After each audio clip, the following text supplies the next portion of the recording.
Mind, Its Mysteries and Control, by Sri Swami Sivananda. Beloved God of courage, fear not. The mind is no doubt extremely turbulent. Through repeated attempts you can perfectly subdue it. You are the master of the mind. By spiritual practice and dispassion assert your mastery. Feel the power, bliss and splendor that result from perfect self-conquest. Curb the mind ruthlessly. Annihilate desire. When desire dies, mind is your slave. Become desireless and be victorious. May you rest in your pristine freedom. Sivananda. Preface. Happiness has forever been the prime aim of every human being. All activities of man are directed towards acquiring the maximum happiness in life. But, through the wrong deluded notion that objects will give happiness, man searches for it outside. The result is that in spite of all his lifelong efforts, he gets disappointment only. Vexation and misery alone are to be seen everywhere. The real lasting happiness lies within man. Such happiness or bliss is the inner self. The very nature of the Atman self is pure joy. This is never perceived because the mind is completely externalized. As long as the mind is restlessly wandering about amidst objects, ever fluctuating, excited, agitated and uncontrolled, this true joy cannot be realized and enjoyed. To control the restless mind and perfectly still all thoughts and cravings is the greatest problem of man. If he has subjugated the mind, he is the emperor of emperors. For gaining mastery over the mind, you have to know what it is, how it works, how it deceives you at every turn and by what methods it can be subdued. In this book, the subject has been dealt with, and the nature of the mind, the various forms that it assumes, the secret of its inner workings and the way to control it are fully and clearly explained. The previous editions were eagerly read and appreciated by thousands of aspirants who wrote to say how immensely they were helped by the instructions. The lessons and instructions are eminently practical and many helpful ideas and suggestions got during my meditations have been recorded and put down here. Very useful hints on concentration and meditation will be found in the book which, if faithfully followed, will bring success in a short time without fail. I pray to every aspirant to study constantly the valuable instructions with care and follow the practical hints given in his spiritual practice and daily life. It will doubtless enable you to gain control over your passions and cravings and to get established in yoga. The devotee, the student of Vedanta, the Raja Yogin, the Karma Yogin, all will find this book an indispensable guide. The later stages of yoga spiritual practice are common in all the four paths and concentration and meditation are quite impossible without first subduing the mind. All spiritual practices are, therefore, aimed at obtaining mastery over the mind. Hence it is that I have tried to present the ways and means of achieving this through simple, yet well-tried and effective methods. My efforts would be amply fulfilled if even a single earnest aspirant is helped on the spiritual path and attains the goal. May the Lord, the inner guide, the supreme indweller inspire all to attempt mind control and yoga. May He bestow success on the sincere aspirants that struggle to master the unruly mind. May you reach the goal of life, immortality, supreme knowledge and bliss. Sivananda. Chapter 1, What is Mind? He who knows the receptacle verily becomes the receptacle of his people. Mind is verily the receptacle of all our knowledge. That which separates you from God is mind. The wall that stands between you and God is mind. Pull the wall down through Om meditation or devotion and you will come face to face with God. The mind, a mystery. The vast majority of men know not the existence of the mind and its operations. Even the so-called educated persons know very little of the mind subjectively or of its nature and operations. They have only heard of a mind. Western psychologists know something. Western doctors know only a fragment of mind. The afferent nerves bring the sensations from the periphery or extremities of the spinal cord. The sensations then pass to the brainstem at the back of the head, where the fibers decussate. From there, they pass on to the superior frontal gyrus or superior frontal convolution of the brain in the forehead, the supposed seat of the intellect or mind. The mind feels the sensations and sends motor impulses through the afferent nerves to the extremities, hands, legs, etc. It is a brain function only for them. Mind, according to them, is only an excretion of the brain, like bile from liver. The doctors are still groping in utter darkness. Their minds need drastic flushing for the entry of Hindu philosophical ideas. It is only the yogins and those who practice meditation and introspection that know the existence of the mind, its nature, ways and subtle workings. They know also the various methods of subduing the mind. Mind is one of the 8 basic substances. Earth, water, fire, air, ether, mind, reason and egoism, these constitute the 8-fold division of my nature. Mind is nothing but supreme consciousness power, the inner energy. It is brain that wants rest, sleep, but not the mind. A yogi who has controlled the mind never sleeps. He gets pure rest from meditation itself. How the mind originated. Mind is supreme consciousness power, the inner energy. It is through mind that Brahman, supreme cosmic spirit, manifests himself as the differentiated universe with heterogeneous objects. Brahma thought, there, indeed, are the worlds, I shall create the protectors of the worlds. He gathered the spirit, the universal mind, from out of the waters only and fashioned him. He heated him by the heat of meditation. When he was thus heated, his heart burst out. From the heart, the mind came, from the mind the moon, the presiding deity of the mind. Heart is the seat of the mind, so, the mind came out when the heart burst out. In meditative absorption where absoluteness is experienced, attended with all knowledge and joy, the mind goes to its original seat, i.e., heart. In sleep also, it rests in the heart with a veil of ignorance between it and Brahman, the absolute supreme God. Cosmic mind and individual mind. Hiranyagarbha, otherwise known as manifested aspect of Brahman and manifestation of the universe, is cosmic mind. He is the sum total of all the minds. The individual mind is connected with the cosmic mind. Cosmic mind, superconscious mind, infinite mind, universal mind are synonymous terms. Different authors have used different terms. Do not be puzzled. Do not be confused. It is verbal difference only. Cosmic mind is cosmic energy also. He is the thread-like self. He represents the electric, cosmic, powerhouse.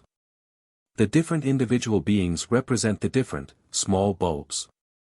Electricity from the powerhouse flows through the insulated copper wires into the bulbs. Similarly, the power from the cosmic mind flows into the individual beings. The mind, being very subtle, is in close apposition or contact with other minds, though the human skull intervenes between them. As mind evolves, you come into conscious relation with the mental currents, with the minds of others near and distant, living and dead. The individual mind of A, although separated from the mind substance used by other individuals, B, C, D, E, X, Y, etc., by a thin wall of very finest kind of matter, is really in touch with the other apparently separated minds and with the universal mind of which it forms a part. If A is a friend of B, A's mind is connected with B's mind. The minds of friends, relatives, brothers of A are attached to A's mind. Several minds are similarly linked to B's mind also. The minds of those who are attached to A's mind are, therefore, connected, in turn, with the minds of those who are hanging on B's mind. In this manner, one mind is in touch with all minds in the whole world. This is the all-pervading theory of mind of Raja Yoga. Mind in Orthodox Hindu philosophy. In Orthodox Hindu philosophy, the grade is the term used to denote cosmic mind or universal mind. It is the first principle that is derived from the unmanifested aspect of Brahman. It is the first principle that is manifested out of the unmanifested aspect of Brahman. The wheel of the bullock cart rests on the spokes. The spokes rest on the nave. Even so, the mind rests on Mother Nature and Mother Nature rests on Brahman, the absolute supreme God. From the great cosmic mind comes the ego. From pure ego comes mind. From restless ego comes the prana vital energy. From inertial ego come subtle elements. From subtle elements come gross elements. From gross elements, the gross universe. Mind is no other than the ego, the idea of I. It is, indeed, difficult to eschew this idea of I. Mind always attaches itself to something objective. It cannot stand by itself. It is only this mind that asserts itself as I in this body. The idea of I is the seed of the tree of mind. The sprout which first springs up from this seed of ego is intellect. From this sprout, the ramifying branches called intentions have their origin. The subtle body and antavaha sarira. Mind is the most important essence of the subtle body. The subtle body is the astral body that is linked to the physical body through physical prana vital energy. It separates itself at death from the physical body and travels to heaven. It is this body that does coming and going. This body melts in liberation after death, the disembodied salvation. There is a difference between the subtle body and the pure subtle body of a yogi. The subtle body is astral body with 17 tattvas essences, 5 karma senses, 5 jnana senses, 5 pranas, mind and intellect. The antarvaha sarira is the pure subtle body of a yogi by which he accomplishes entry into the bodies of others.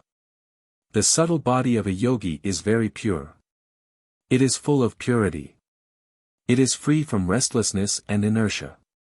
It is with this body that a yogi passes from one body to another. Lila, through the grace of Sarasvati, came out of the physical body and traveled to higher worlds with this pure subtle body of a yogi. You will find this in the Yogavasisha. Sri Sankaracharya, Raja Vikramaditya, Hastamalaka and Tirumular had the pure subtle body of a yogi. With the help of this special kind of pure body, they passed into the bodies of other persons. A yogi with the pure subtle body of a yogi has pure intention. Mind is subtle matter. Mind is not a gross thing, visible and tangible. Its existence is nowhere seen. Its magnitude cannot be measured. It does not require a space in which to exist. Mind and matter are two aspects as subject and object of one and the same all-full Brahman Supreme Cosmic Spirit, who is neither and yet includes both. Mind precedes matter. This is Vedantic theory. Matter precedes mind. This is scientific theory. Mind can be said to be immaterial only in the sense that it has not the characteristics of ponderable matter. It is not, however, immaterial in the sense that Brahman pure spirit as such is. Mind is the subtle form of matter and hence the prompter of the body. Mind is made up of subtle, pure, non-quintuplicated, rudimentary, undifferentiated, subtle matter. Mind is all electricity. According to the Khandogya Upanishad, mind is formed out of the subtlest portion of food. Mind is material. Mind is subtle matter. This discrimination is made on the principle that the soul is the only source of intelligence, it is self-evident, it shines by its own light.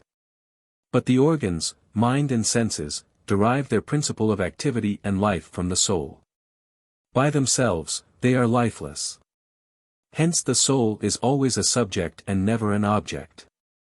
Mind can be an object of the soul. And it is a cardinal principle of Vedanta school of thoughts that which is an object for a subject is non-intelligent. Even the principle of self-consciousness or ego is non-intelligent, it does not exist by its own light. It is the object of apperception to the soul. The mental body. Just as the physical body is composed of solid, liquid, and gaseous matter, so also the mind is made up of subtle matter of various grades of density with different rates of vibration. A Raja Yogi penetrates through different layers of mind by intense spiritual practice. The mental body varies much in different people. It is composed of coarse or finer matter, according to the needs of the more or less unfolded consciousness connected with it. In the educated, it is active and well-defined, in the undeveloped, it is cloudy and ill-defined. There are several zones or slices in the mental body just as there are various compartments in the brain for particular types of thought. During intense anger, the whole mind is suffused with the black hue of malice and ill will, which expresses itself in coils of thunderous blackness, from which fiery arrows of anger dart forth, seeking to injure the one for which the anger is felt. Types of mind. Every man has a mental world of his own. Every man entirely differs from another man in mode of thinking, temperament, taste, mentality, physical characteristics, etc. Physically also a man differs from another man, although there might be slight resemblance. Observe carefully the nose, the ears, the lips, the eyes, the eyebrows, the arrangement of teeth, the shoulders, hands, fingers, toes, look, voice, gait, way of talking, etc., of different men. You will find vast differences between any two persons. Even the lines of the palm will differ. No two leaves are alike. Variety is the beauty of creation. There are various types of mind. The Bengali type of mind is emotional and fit for devotion and art. The Madrasi type of mind is intellectual and clever in mathematics. The Punjabi type of mind and Maharashtra type of mind are chivalrous. Bengal has produced emotional saints, Lord Gauranga or Chaitanya Mahaprabhu, Sri Ramakrishna Paramahansa Deva, etc. Madras has produced intellectual philosophers like Sri Sankara and Sri Ramanuj. Punjab has produced Guru Nanak, Guru Govind Singh, etc. The spiritual practice and path of yoga vary according to the type of mind, temperament and capacity. Tastes also differ. The sight of a fish brings excessive joy to a Bengali. The sight of tamarind and chilies excites the glossopharyngeal nerve of a Madrasi. The sight of a palmyra fruit excites the Jaffna Tamil of Ceylon and brings excessive joy. The sight of meat brings a peculiar joy to a meat eater. Is this not a mystery that an object lies outside and saliva appears in the tongue at the sight of it? Because you have this experience daily in everyday life, you do not attach much importance to it. Mind is very mysterious. So is Maya illusion, too. Even an infinitely superior mind is yet a mind and of the same mold as any man's. Size of the mental body. Mind is atomic according to the Nyaya school, is all-pervading according to the Raja Yoga school of Maharshi Patanjali, is of middling size, same size as that of the body, according to the Vedantic school. Mental aura. Mind has got aura, mental aura or psychic aura. Aura is illumination, brilliance or halo that emanates from the mind. The aura of those who have developed their minds is extremely effulgent. It can travel long distances and affect in a beneficial manner a large number of persons who come under its influence. The spiritual aura is more powerful than either the psychic or pranic vital aura. Influence of strong mind over weak minds. A strong mind has influence over weak minds. A hypnotist with a strong mind hypnotizes a whole bunch or circle of boys of weak minds. There are those among us who are much more sensitively organized than others.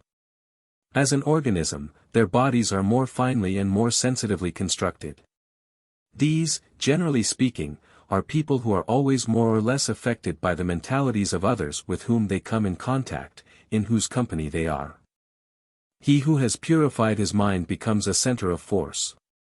All the lesser, impure, weak minds are unconsciously drawn towards the purified, greater mind, because they derive peace, power and strength from the greater, purified mind. Mark the influence of a highly developed mind over a less developed mind. It is impossible to describe what it is like to be in the presence of a master or developed adept. To sit in his presence, though he hardly speaks a word, is to feel a thrilling sensation so much as to feel new inspirations touching one mentally. It will be an extraordinary experience. If you want to drink water at a tap, you will have to bend your body.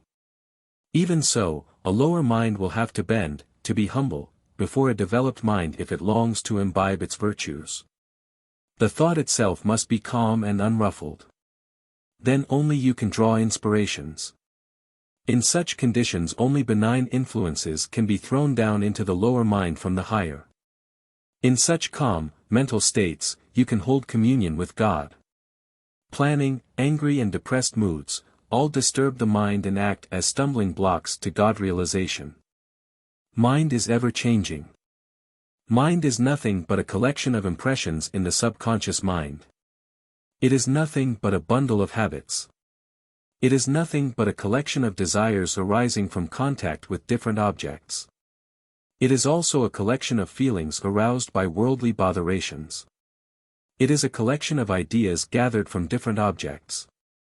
Now, these desires, ideas and feelings constantly change. Some of the old desires and feelings are constantly departing from their storehouse, the mind, and new ones are replacing them. This constant change does not in any way interfere with the harmony of mental operations. Only some of the old desires, ideas and feelings depart. Those that remain work in healthy cooperation and concord with the new arrivals. The new arrivals are strongly magnetized by the old ones. They both work in harmony, and this harmony sustains the identity of the mental existence. Mind is not only made daily, but always made. Every minute, it changes its colors and shape like a chameleon. It is very wavering and unsteady. Mind is constantly changing. You are gaining new experiences daily. Your beliefs and conscience of 1932 and the faculty which judges right from wrong will change in 1942. The mind evolves through experience. The world is the best teacher or guru. According to the state of his knowledge, man's conscience is built up and changes from time to time with the correction of his views, in the light of further knowledge gained subsequently. Conscience is one's own convictions arrived at either instinctively or by reasoning. The conscience of a child or a savage is entirely different from the conscience of a fully grown civilized man, and, even amongst civilized men, knowledge varies so much that their consciences direct different lines of conduct. The conscience of a pure man considerably differs from that of a restless man. The conscience of a pure man is very, very clean and pure. The fourfold mind. Mind is a term used by the followers of Vedanta to include mind, intellect, the subconscious mind and ego. When used in a broad sense, it means the internal instrument. It is the inner instrument as distinguished from the outer instrument or the senses, through which you sense, perceive, think and reason out. Ego is derived from subtle earth element. The 5 gross elements are derived from the subtle elements of matters. The subconscious mind is derived from the subtle water element, intellect from the subtle fire element, mind from the subtle air element, heart from the subtle ether element. Mind is intelligent when compared with the senses. It is non-intelligent when compared with the intellect. Intellect is will and intellect combined. Some put the subconscious mind under mind, ego under intellect. Mind, intellect, the subconscious mind and ego are only different waves in the mind or functional aspects of the mind. The mind has all things for its objects and extends through the past, present and future. It is one only, but has various functions. You are a judge when you exercise your judicial powers in the court. You are a cook when you work in the kitchen. You are a president of an association when you sit in the chair in that capacity. You are the same man, but you function differently and you are called by different names according to those different functions. Similarly, when the mind does intention perception, will thought and doubt, it is called mind. When it discriminates and decides, it is intellect. When it self-arrogates, it is ego. When it is the storehouse of impressions and seat of memory, it is the subconscious mind, also when it does concentration and immersion. Who gave coolness to water, warmth to fire, motion to air? These qualities are their very nature. Even so, mind has got its own being of running towards objects, intellect of determining, ego of self-assertion and self-identification, the subconscious mind of thinking of those objects which are identified by ego. When the mind is at work, intellect and ego work simultaneously along with the mind. Mind, intellect and ego work in healthy cooperation. Mind makes intention perception. Intention means decide to do something, and perception means again to reject it. It thinks whether a certain thing is good or bad. Intellect comes for determination. It is intellect which discriminates the sense objects, clarity of purpose and focused determination. The essential nature of mind is thought only.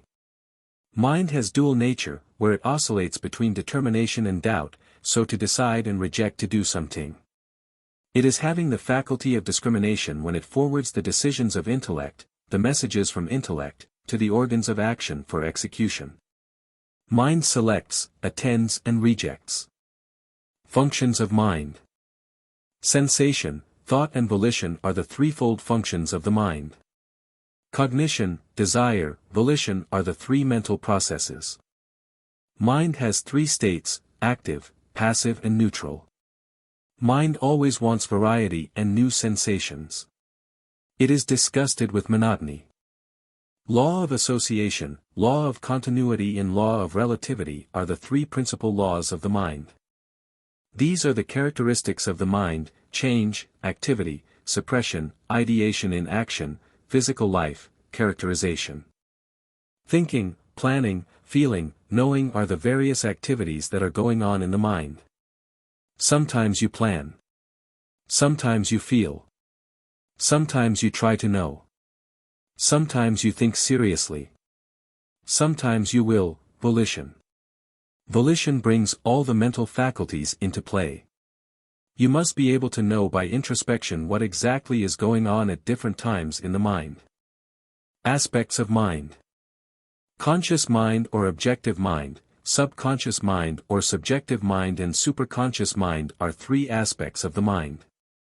You see, hear and read with the objective mind. Sensational mind, rational mind and intuitive mind are three aspects of mind according to another classification of Western philosophers. Heart is the seat of four essences: vital energy, mind, ego and Atman self. According to Vedanta school, the seat of mind is the heart. Third eye chakra, which consists of two lotuses and which is tentatively situated in the space between the two eyebrows, is the seat of mind according to the Hatha Yoga school. Seat of mind. Mind has various faculties and centers and operates through corresponding physical centers in the brain. Mind, intellect and understanding are in the subtle body, but they operate through corresponding centers in the physical brain. The brain is not mind as the Westerners think. Mind has its seat in the physical brain. It gains experiences of this physical universe through the vibrations of the brain.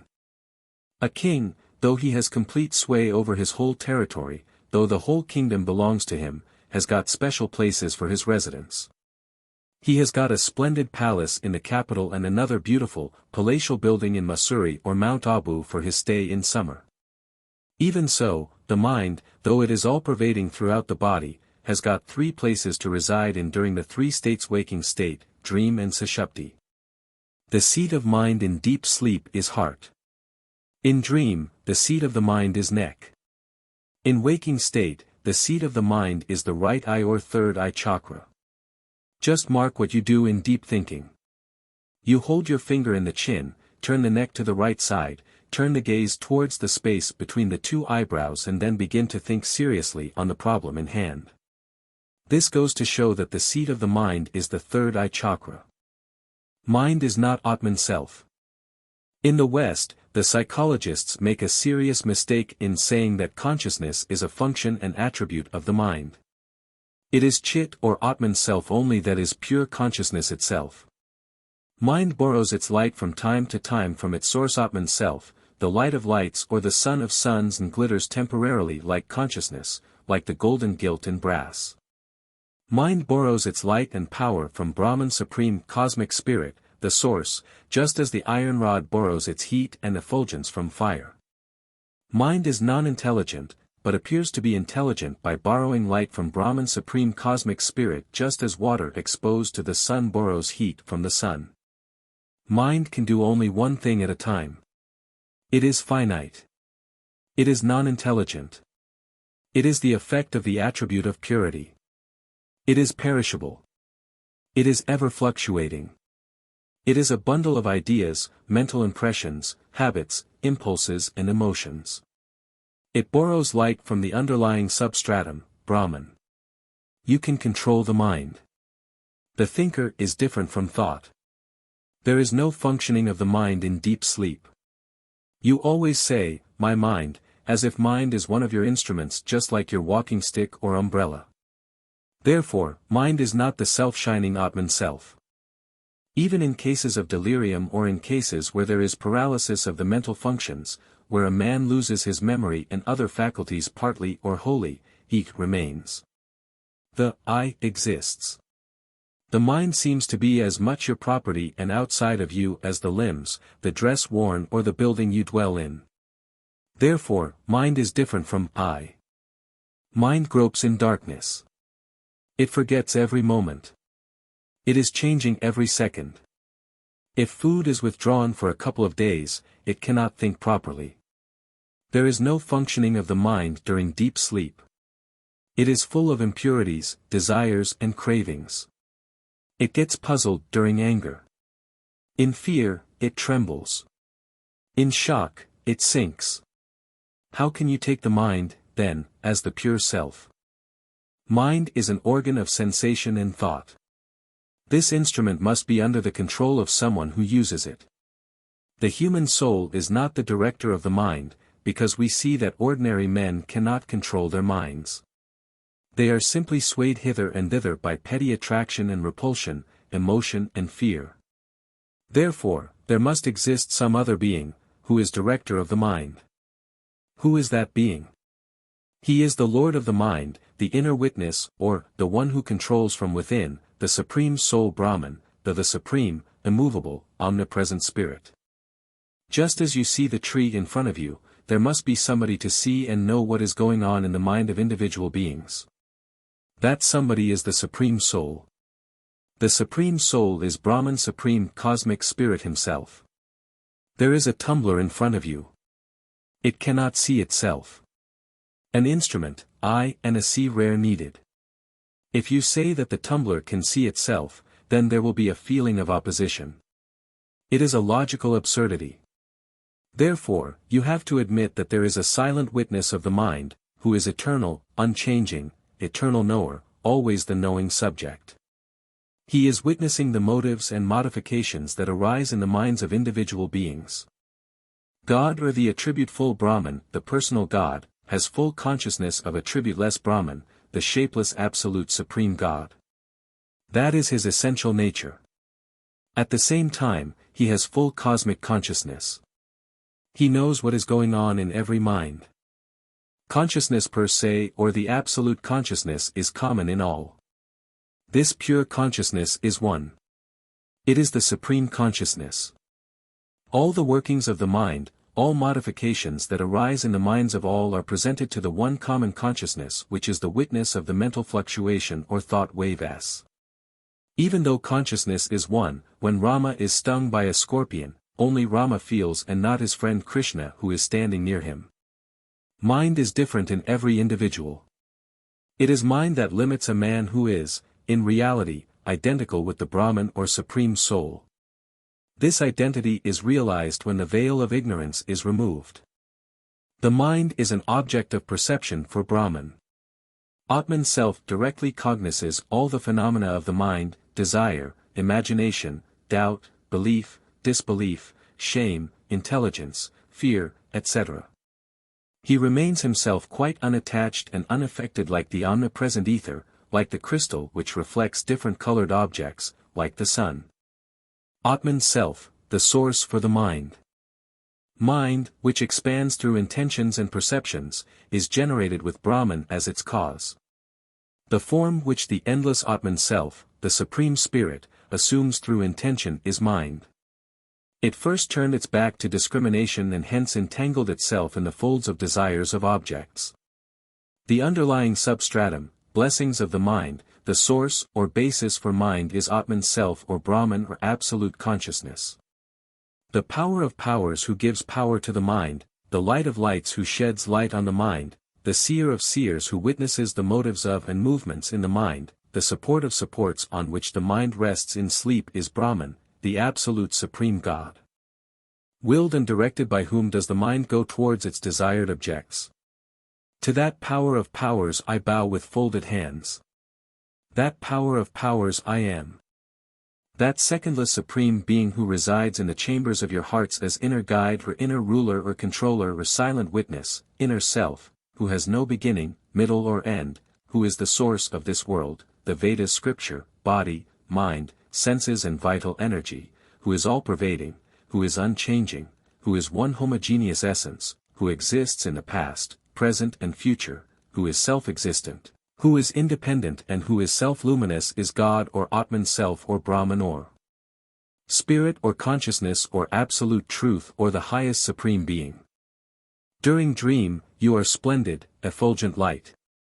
Where does it come from? From Atman self. The light that is present in the dream clearly indicates that Atman self is self-luminous. God is truth. God is love. God is light of lights. God is peace. God is knowledge. God is the embodiment of bliss. God is existence consciousness bliss, absolute existence, absolute knowledge and absolute bliss. God is eternity. God is immortality. God is infinity. God is imperishable, supreme thing. God is all-pervading essence or substance. God is the only precious thing. God is infinite beauty. Supreme Lord is a synonymous term for God. He who has the 6 attributes, wisdom, detachment, fame, divine powers, wealth and righteousness in their fullest measure is Supreme Lord.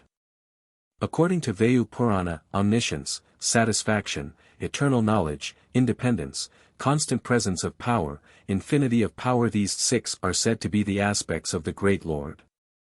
Omniscience, knowledge of all the worlds, their individual beings and their actions, supreme rulership of all, the power of dispensing the fruits of all individual beings, inner control of all names and forms and all senses and minds, causality for the creation, preservation and destruction of all, doing everything without failure of self-restraint, the doing of all actions, omnipotence, absolute independence are the 8 attributes of God. Knowledge, desireless, power of control, purificatory action, truth, forgiveness, endurance, creation, the knowledge of the self, and being the substratum of all activities, these 10 unchangeable qualities always live in the great source of all good. Creation, preservation, destruction, veiling and blessing are the 5 kinds of action of God. God is the ruler, knower of the heart and prompter also.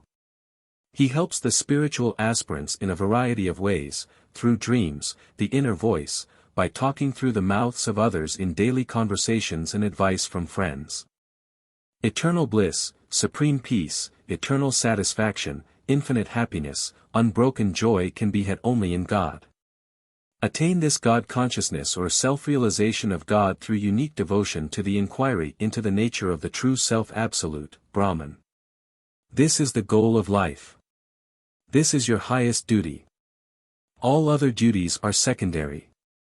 The essence of senses is the mind, the essence of mind is intellect, the essence of intellect is ego, the essence of ego is the individual being. Brahman or pure consciousness is the womb or source or blessings or substratum for everything. He is the witness or witness of everything. Atman self is the proprietor of a big firm, this mental factory. Intellect is the manager. Mind is the head clerk. The head clerk has got 2 functions to perform. He gets direct orders from the manager and he has to supervise the workmen also. Even so, the mind has got 2 functions. It has connections with the intellect, the manager and karma senses, the workers. Mind is more internal than speech.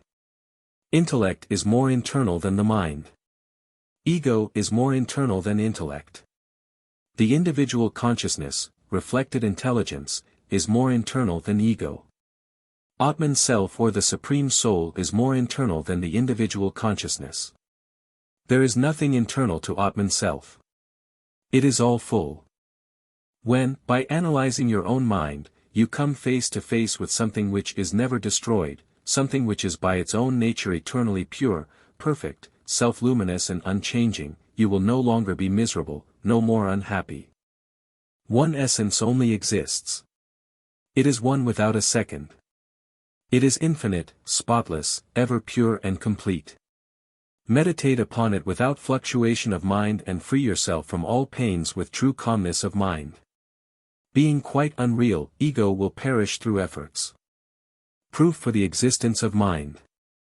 What is the nature of the Atman Self or Brahman, the Absolute Supreme God? It is existence consciousness bliss. Atman Self is all-pervading. Then, what is it that limits the individual being's vision? It is only mind. This fact proves the existence of an internal instrument, the mind. In the commentary on the Brihadaranyaka, Sri Sankara gives two proofs of the existence of mind. One is that it is mind which renders all knowledge through senses possible. It is called the yoga of understanding the nature of all actions. Sense knowledge is the product of the connection between the mind and the sensory organs. That is why there is no simultaneity of the knowledge of the impressions received through the various sensory organs. People say, my mind was elsewhere. I did not see that. The impossibility of this simultaneity of knowledge through various sensory organs is an indication of the existence of the mind. The soul is a constant factor. Between the Atman Self and the organs of senses, a connecting link is necessary. We have to acknowledge the existence of an internal organ, mind, through whose attention and non-attention, perception takes place. If we do not admit the internal organ, there would result either perpetual perception or perpetual non-perception, the former when there is a conjunction of Atman Self, the sense, and the object, the three constituting the instruments of perception. If, on the conjunction of these three causes, the effect did not follow, there would take place perpetual non-perception. But, neither is the case.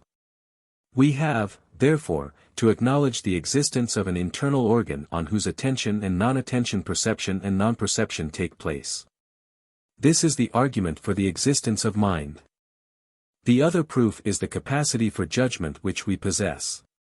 Somebody whom we cannot see touches us, and we infer the person. Now, mere touch cannot make us aware of this fact. The faculty by which we make such an inference is mind. Special knowledge that differentiates man from animal. An animal is not able to know itself. It has only physical consciousness. It has no self-consciousness. An animal feels the discomfort and pain. It is not able to analyze its own mental states. A man not only knows, but he knows that he knows. This is either mental consciousness or self-consciousness. The man not only feels or senses things, but he has words to express his feelings and sensations. He can vividly describe his feelings. He may think of himself as experiencing them. He can separate himself from the sensation of feeling. He is able to think, I feel, I hear, I see, I smell, I taste, I desire, I act, I enjoy. I know this book. I know also that I know this book. This is self-consciousness peculiar to human beings only. In the police station, the chaprasai, peon, strikes 10 at the gate. The sound vibrates and passes into the ears of men and animals. The animals also hear 10 times the beating. But the man counts them and knows through his intellect, now it is 10 o'clock. He has got this special knowledge, whereas animals have got ordinary knowledge. It is this special knowledge that differentiates a man from an animal. Food, sleep, fear and copulation are common to both. Through this special knowledge he knows right from wrong, good from bad, what to do and what not to do. The four sources of knowledge. Inspiration, revelation, insight, intuition, ecstasy, divine sight and supreme bliss state are the 7 planes of knowledge. There are 4 sources of knowledge, instinct, reason, intuition and superintuition or Brahmajnana, the knowledge of the Absolute Supreme God. Instinct. When an ant crawls in your right arm, the left arm automatically moves towards the right arm to drive away the ant. The mind does not reason there. When you see a scorpion in front of your leg, you withdraw your leg automatically.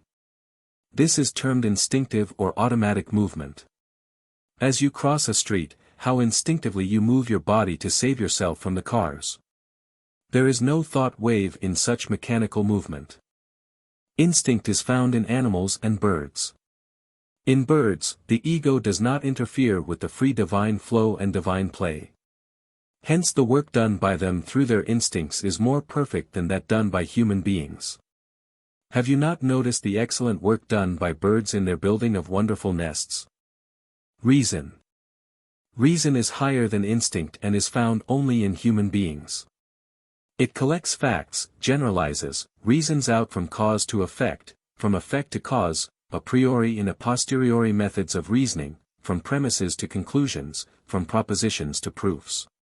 It concludes, decides and comes to judgment. It takes you safely to the door of intuition and leaves you there.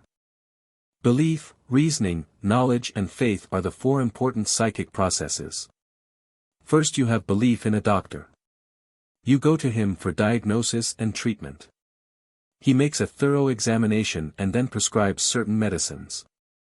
You take them. You reason out, such and such is the disease. The doctor has given me iron and iodide. Iron will improve my blood. The iodide will stimulate the lymphatics and absorb the exudation and growth in the liver. So I should take it. Then the disease is cured, by a course of these drugs, in a month. Then you get knowledge of and perfect faith in the efficacy of the medicine and the proficiency of the doctor. Then you recommend to your friends this doctor and his drugs. Intuition. Intuition is spiritual experience. Knowledge through functioning of causal body is intuition. Sri Aurobindo calls it supermind or supramental consciousness. There is direct perception of truth or immediate knowledge through deep meditation. You know things by a flash. Professor Bergson preached about intuition in France to make the people understand that there is another higher source of knowledge than intellect. In intuition, there is no reasoning process at all. It is pratyaksha. Intuition transcends reason, but does not contradict it. Intellect takes a man to the door of intuition and returns back. Intuition is divine perception. It is eye of wisdom. Spiritual flashes and glimpses of truth come through intuition. Inspiration, revelation, spiritual insight come through intuition. Atmajnana.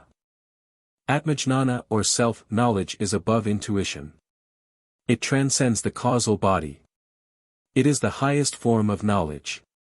It is the only reality. Chapter 2, Mind and Body. Body, the mold for mind's enjoyment. The body with its organs is no other than the mind. The physical body is the outward manifestation of the mind. Mind is the subtle form of this physical body. The mind contemplating upon the body becomes the body itself and then, enmeshed in it, is afflicted by it. All the bodies have their seat in the mind only. Should the mind be paralyzed, then the body will not evince our intelligence. Without water, can a garden exist? It is the mind which transacts all business and is the highest of the bodies. Mental actions are the real actions. The mind performs all actions very speedily into the subtle body and fluctuates thereby. But, the gross body knows not anything and is inert. Even should this gross body be dissolved, the mind will assume fresh bodies to its liking very quickly. This physical body is the mold, as it were, made by the mind for its own enjoyment, for its outpouring of its energy and thereby gaining different experiences of this world through the 5 avenues or channels of knowledge, the 5 knowledge senses, organs of knowledge or perception. Thoughts make the body. The actions of the mind alone are indeed actions, not so much those of the body. The body is really our thoughts, moods, convictions and emotions objectivized, made visible to the naked eyes. It is a point worthy to note with care that every cell in the body suffers or grows, receives a life impulse or a death impulse, from every thought that enters the mind, for you tend to grow into the image of that which you think about most. When the mind is turned to a particular thought and dwells on it, a definite vibration of matter is set up and often more of this vibration is caused, the more does it tend to repeat itself to become a habit, to become automatic. The body follows the mind and imitates its changes. If you concentrate your thought, the eyes become fixed. Every change in thought makes a vibration in your mental body, and this, when transmitted to the physical body, causes activity in the nervous matter of your brain. This activity in the nervous cells causes many electrical and chemical changes in them. It is thought activity which causes these changes. Face, an index of mind. Mind is the subtle form of this physical body. The physical body is the outward manifestation of the mind. So when the mind is rough, the body is rough too. As a man of rough appearance generally cannot invoke love and mercy of others, so a rough-minded man cannot invoke love and mercy of anybody. Mind very conspicuously reflects on the face its various states which a man of intelligence can very easily read. Face is an index of the mind, just as the tongue is an index of the stomach. The body follows the mind. If the mind thinks of falling from a height, the body prepares itself immediately and shows external signs. Fear, anxiety, grief, cheerfulness, hilarity, anger all produce their various impressions on the face. The eyes which represent the windows of the soul bespeak of the condition and state of the mind. There is a telegraphic instrument in the eyes to transmit the messages or thoughts of treachery, cunningness, fraud, pure love, compassion, devotion, depression, gloom, hatred, cheerfulness, peace, harmony, health, power, strength and beauty. If you have the faculty to read the eyes of others, you can read the mind at once. You can read the uppermost thought or dominant thought of a man if you are careful to mark the signs in his face, conversation and behavior. It needs a little pluck, acumen, training, intelligence and experience. Your thoughts, sentiments, modes and emotions produce their strong impressions on the face. The face is like an advertisement board wherein is advertised what is going on inside the mind. In face, you can hardly hide your thoughts. You may foolishly think that you have kept up your thoughts in secret.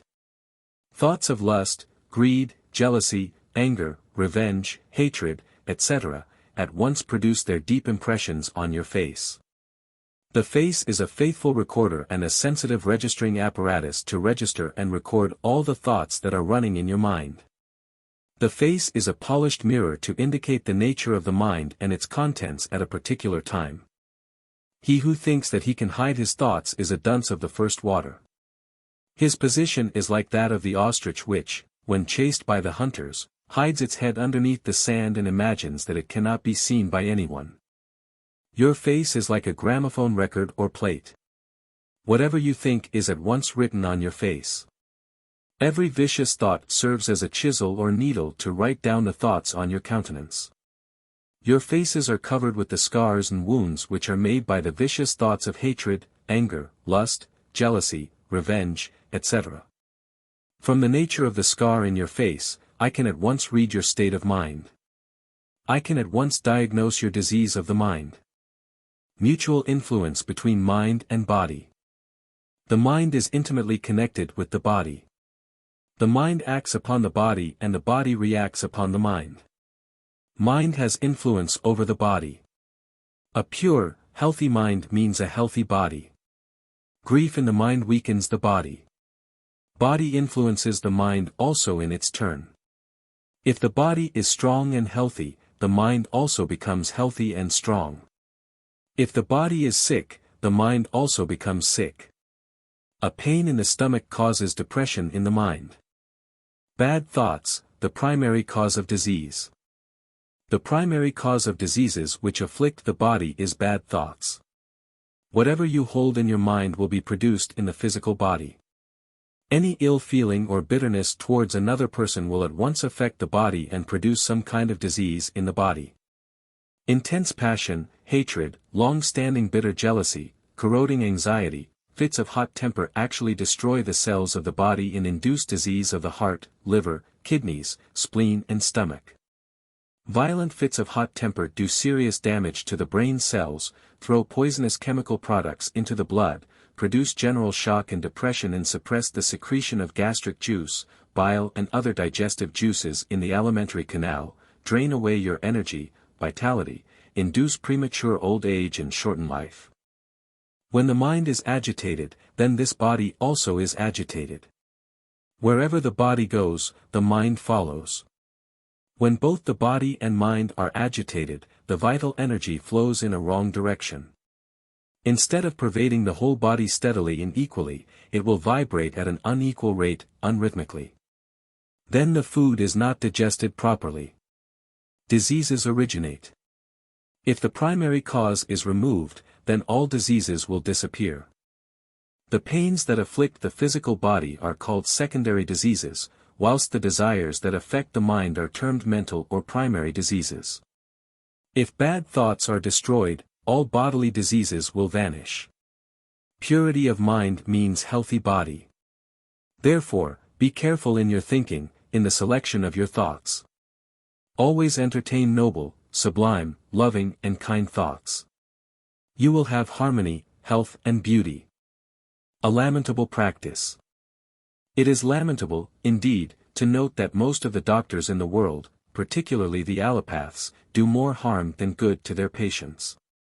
They exaggerate the nature of the disease to their patients. They fill their minds with imaginary fears of all sorts. They do not know the power of suggestions and their influences on the minds of their patients. As greed is ingrained in their minds, as the desire to become rich is deep-rooted in their minds, they try their level best to extract from their patients as much money as they can. If they say to their patients, "This disease is nothing. I will make you all right within a couple of hours," who is going to pay them amply? They give wrong suggestions to their patients. "This is a terrible disease. This is an incurable disease. A dangerous poison, a dangerous microbe is lurking in your lungs." The poor patient spends sleepless nights on account of imaginary fear, on account of wrong suggestion given by the doctor. Every moment he thinks, "I may die at any moment. The doctor has said that my disease is dangerous and incurable." He drags a cheerless existence. The worry and anxiety and fear destroy millions of red blood corpuscles daily. The doctor gives the wrong suggestions to glorify his skill, dexterity in the profession also. The root of all evils. The erroneous imagination that you are the body is the root of all evils. Through wrong thinking, you identify yourself with the body. False identification with the body arises. You are attached to the body. This is pride. Then, mindness arises. You identify yourself with your wife, children, house, etc. It is identification or attachment that brings about bondage, misery, and pain. You never wept when millions of Germans died in the war. Why? Because there was no identification and attachment. But you weep profusely when your son dies, on account of attachment. The word "might" produces wonderful influence in the mind. Note the difference in effects produced in the mind when you hear the two sentences, "Horse is dead," and "My horse is dead." Pain is in mind only. Pain is evident so long as you connect yourself with the mind. There is no pain in sleep. If there is an inflammatory swelling on your back with throbbing pain, you do not experience any pain at night when you are asleep. Only when the mind is connected with the diseased part through nerves and thinking, you begin to experience pain. There is no pain when the mind is disconnected from the body by the administration of chloroform. During moments of great joy, the severe pain entirely ceases, as the mind is taken away from the body, from the seat of the pain. If you can consciously withdraw the mind from the diseased part by concentrating it on God or any other attractive object, you will not experience any pain even when you are wide awake. If you have a powerful will and strong power of endurance, then also you will not experience any pain. By constant thinking of any trouble or disease, you only augment your pain and suffering. Pain is in mind. Atman self or spirit is full of bliss. Conquer the mind to control the body. With the majority of mankind, the mind is greatly under the control of the body. Their minds being very little developed, they live on the physical body mostly. Develop the intellect and, through the intellect, control the mind. The intellect is developed by abstract thinking and reasoning, by systematic meditation, constant thinking of Brahman Supreme Cosmic Spirit, study of the Revelations, Yoga Vasisha and Brahma Sutras. The intellect is the witness mind, it is the intellect, intuition, knowledge and wisdom. When you have controlled the mind, you have perfect control over the body. The body is only a shadow of the mind. It is the mold prepared by the mind for its expression. The body becomes your slave when you have conquered the mind. Chapter 3, Mind, Prana and Kundalini. Prana, vital energy, the outer coat of mind. There are two principal essences in the universe, mind and prana, vital energy. Wherever there is prana, vital energy, there is mind also. Even in the external movement of breath beyond the nose, the mind is mixed with the external breath. Prana, vital energy is the outer overcoat for the mind. Prana, vital energy digests the food, turns it into chyle and blood and sends it to the brain and mind. The mind is then able to think and do the inquiry into Brahman, the supreme cosmic spirit. The life of the mind is kept up through the vibration of the subtle psychic prana, vital energy, which gives rise to the formation of thought. Prana, vital energy is gross. Mind is subtle. Mind is formed out of the conglomerate pure essence of the five subtle elements, whereas, prana, vital energy is formed out of the sum total of the restless essence of the five subtle elements. That is the reason why mind is more subtle than the prana, vital energy. The vital sheath, the vital force of breath, is more subtle than the physical body. It overlaps the physical body and is more extensive than it. The mental sheath is more subtle than vital sheath and more extensive than the vital sheath. You have to touch the body of another man to have a physical influence over him. Whereas you can stand at a distance and by mere passes you can impart your prana, vital energy to him, because prana, vital energy is more subtle than the body. You can influence a man mentally thought even though he lives 1,000 miles away from you, because mental force is more subtle than prana, vital energy. Interdependence of mind and prana, vital energy. Prana, vital energy and mind stand to one another in the relationship of the supporter and the supported. Both these are only like the flower and its odor or a sesamum seed and the oil in it. If either of them is slain, then the other also will cease to exist. If the mind and prana, vital energy cease to exist, then thoughts will not arise at all. The destruction of both will confer liberation on all. One-pointedness and controlled state are two states of the mind. Free-moving and suppressed state are two states of the prana, vital energy. When the mind becomes one-pointed, the moving state of the prana, vital energy comes by itself. If the mind is purified with true purity, the prana, vital energy will be distributed freely throughout the body. The food will be digested thoroughly. Mind, vital energy, and semen. Mind, prana, vital energy and virya, semen are under one connection. If you can control any one of these three, the other two are controlled by themselves, quite easily. Hatha yogins try to control the prana, vital energy. Raja yogins try to control the mind. Jnana yogins start their spiritual practice with intellect and will. Benefits of practice of breath control. By pranayama, the control of prana or restraint of breath, you can also increase the mental energy and develop thought control and thought culture. This will help concentration and meditation. This will make the mind steady. This will remove passion and inertia. This will burn the dross in the mind. By practice of breath control, the mind gradually moves from the gross to the subtle. It, therefore, exercises a wholesome check upon sexual irritation. When some evil thought disturbs your mind, at once take to lotus seat or seated yoga posture and do the practice of breath control. The thought will leave you immediately. The superiority of prana, vital energy over mind. The sight is more internal than speech, as the sight generally informs without contradiction. Similarly, the hearing than the sight, as the eye may convey false impressions, e.g., the mother of pearl as silver, but the ear never hears a non-existing sound. Similarly, the ear only exercises its functions with the aid of the mind's attention and, similarly, the mind depends on the prana, vital energy or life. Prana, vital energy is, therefore, Brahman, the innermost of all. Forsooth, mind departed from the body.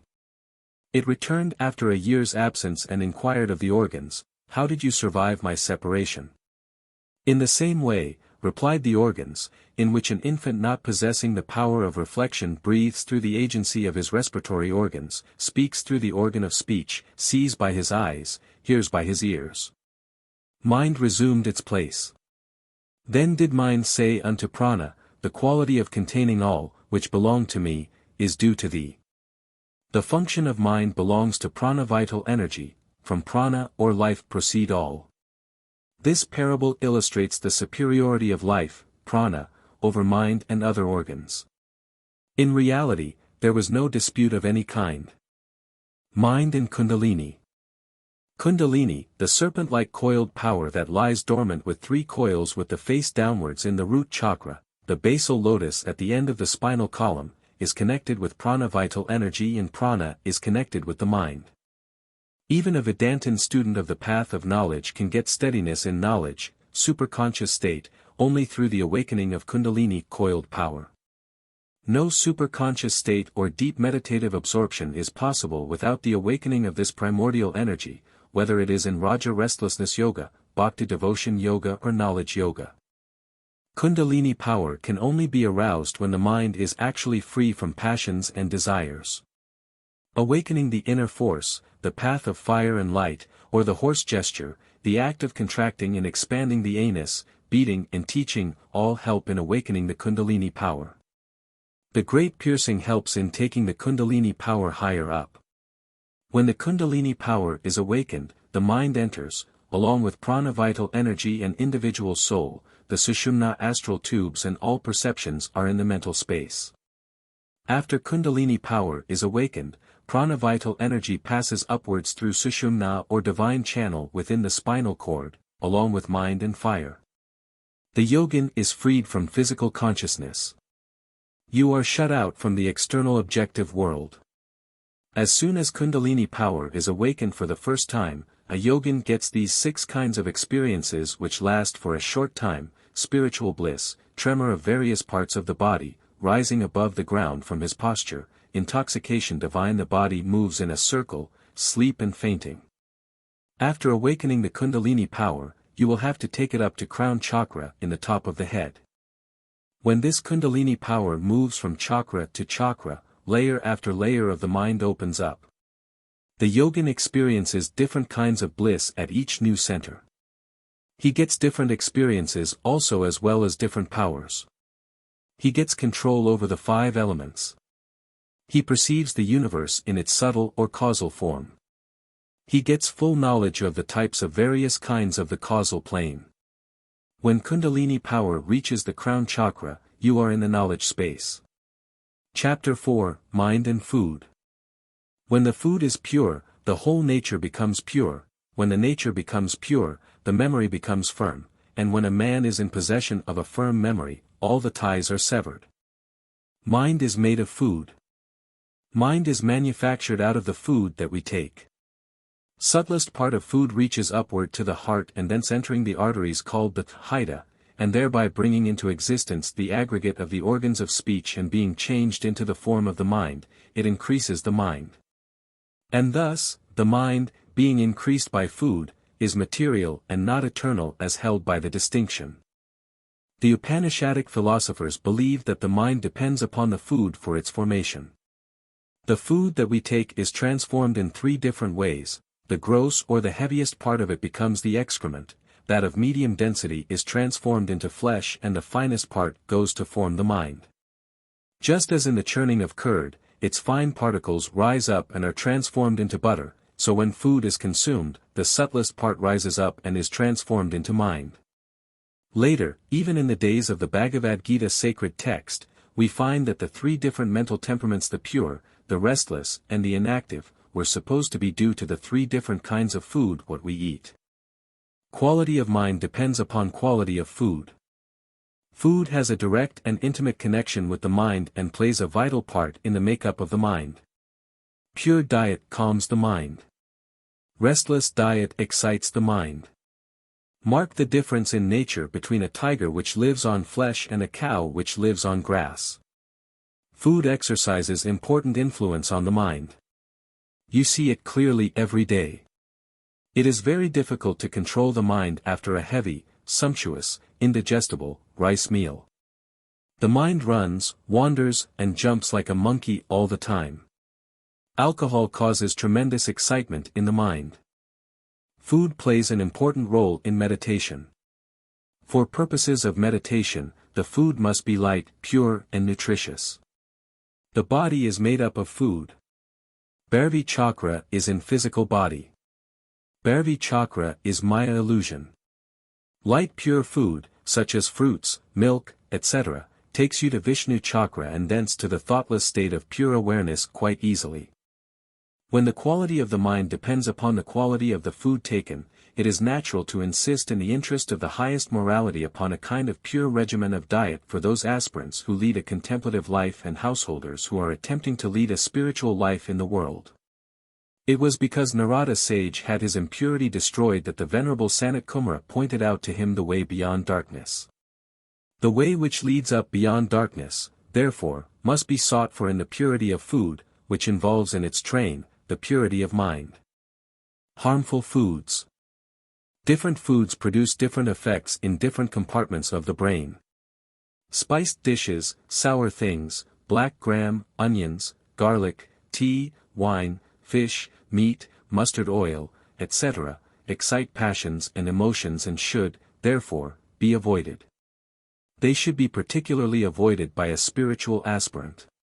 A spiritual aspirant should strictly give up meat, fish and alcoholic drinks as these make the mind coarse and produce excitement in the mind. Heavy food brings drowsiness and laziness. Tea should be given up. It destroys semen. Sugar must be taken in moderation. It is better if it is given up. Food items helpful in meditation. Milk, fruits, almonds, sugar candy, butter, green oats, Bengal oats soaked in water overnight, bread, etc., are all helpful in meditation. Thed, a kind of candamula found in abundance in Brahmapuri, Vasishtha Guha and other parts of the Himalayas, is very pure. It helps meditation. My friend and spiritual brother Swami Purushottamanandaji used to live on that for some days when he was at Vasishtha Guha, 14 miles from their Pud sacred Sagekesh. Taking powder of dried ginger is very good for aspirants. It can be taken along with milk. It refreshes the mind and helps digestion. Yogins take it very often. Triphala water also is taken by yogins. It removes constipation, cools the system and stops wet dreams. Myrobalan or harad of the yellow kind can be chewed by yogic practitioners very often. It preserves semen and checks nocturnal discharges. Potatoes boiled without salt or roasted in fire are very good. A note of caution. Evolution is better than revolution. Do not make sudden changes in anything, particularly in food. Let the change be gradual. The system should accommodate it without any hitch. Nature never moves by leaps. A Raja Yogin who wants to control the mind must be able to avoid the two extremes, viz., luxury and severe dark austerity. Too much fasting brings about extreme weakness. You cannot do any spiritual practice. You cannot think. You cannot ratiocinate. Take any food that suits you. Do not make much fuss about it. Any food that is readily available and that agrees with your system is harmless. When food can be dispensed with. Food is only a mass of energy. Water supplies energy to the body. Air also furnishes energy. You can live without food for very many days, but you cannot live without air even for some minutes. Oxygen is even more important. What is wanted to support the body is energy. If you can supply the energy from any other source, you can dispense with food entirely. Yogins keep up the body without food by drinking nectar. This nectar flows through a hole in the palate. It dribbles and nourishes the body. A wise can draw energy directly from his pure, irresistible will and support the body without food. If you know the process of drawing the energy from the cosmic energy or solar energy, you can maintain the body with this energy alone for any length of time and can dispense with food. The secret of collecting alms. The mind is made out of the subtle essence of food. So it is attached to those persons from whom it receives the food. If you live with a friend for a couple of months and take food with him, your mind gets attached to that friend who feeds you. That is the reason why a renunciant lives on collecting alms from 3 to 5 houses, avoids attachment and travels from village to village. He is not allowed to stay for more than a day in a village during his wandering itinerant life. The mind of a highest renunciant who thus lives on alms is as clean as the Ganga water and is absolutely free from attachment of any kind. Attachment brings bondage. Attachment is death. Attachment is the root of all evils. Chapter 5, The Three States. Mind has got 3 states: waking state, dreaming state and deep sleep state. Waking state. The individual being is called awake as long as it is connected with the various external objects by means of the modifications of the mind which thus constitute limiting adjuncts of the soul, apprehends those external objects and identifies itself with the gross body which is one of those external objects. During waking state, the mind occupies the brain. Dreaming state. When the mind enters the Hita Nadi energy channel, which proceeds from the heart and surrounds the great membrane round the heart, which is as thin as a hair divided into 1,000 parts and is filled with the minute essence of various colors of white, black, yellow and red, the individual being or ego experiences the state of dreaming state. In dream, the senses are thrown off just as you throw off your suit when going to bed. In dream state, the senses are quiet and absorbed in the mind. Mind alone plays during dream. The mind alone operates in a free and unfettered manner. There is no land, no sea, no horse, no elephant in dream, but mind creates everything out of its own body, out of the material supplied from waking consciousness. The mind itself assumes the various forms of bee, flower, mountain, elephant, horse, river, etc. It is the subject. It is the object as well. The seer and the seen are one.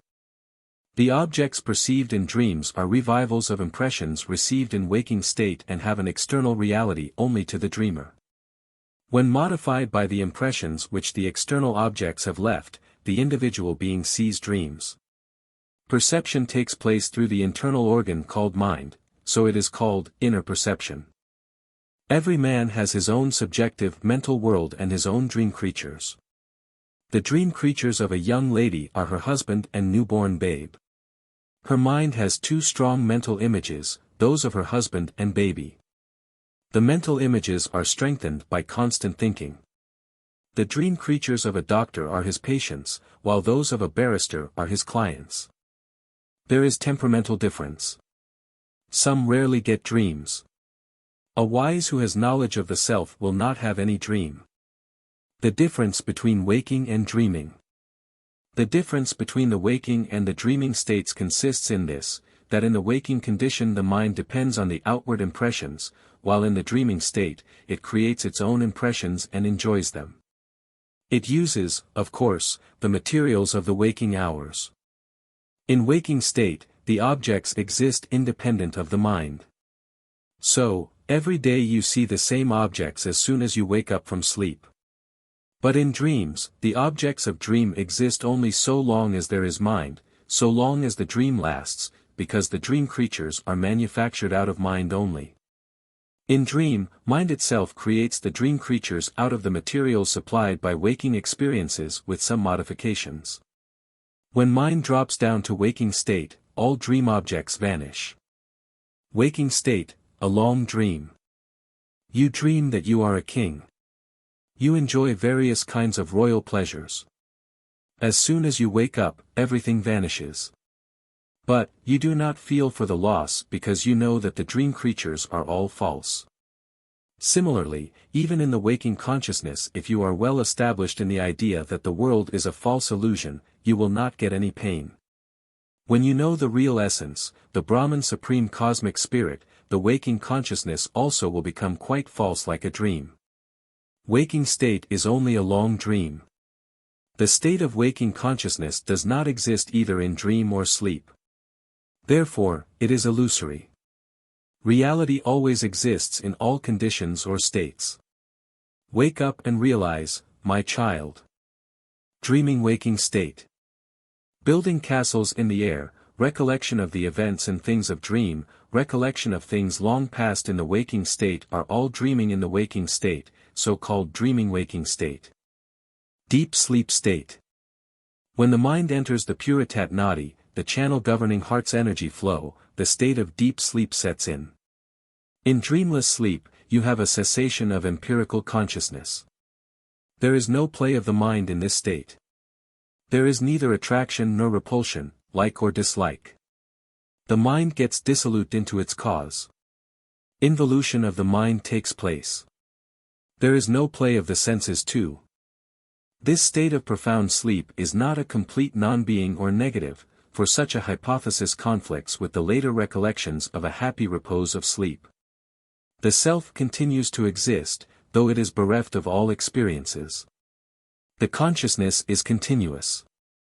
You feel you have existed even during sleep as soon as you are awake. You feel that you exist always. Followers of the Vedanta philosophy build their philosophy around this deep sleep state. This stage gives them the clue to the non-dual or unified state. A careful study of the three states, waking, dreaming and deep sleep is of immense practical use for the clear understanding of the Vedanta sacred literature. Where was the spirit whose nature is like knowledge at the time when one profoundly sleeps? When the spirit whose nature is like knowledge thus profoundly slept, then the ether in the midst of the heart, drawing in, together with the knowledge of the senses, slept therein in the ether. When the spirit draws in that knowledge of the senses, then he sleeps indeed.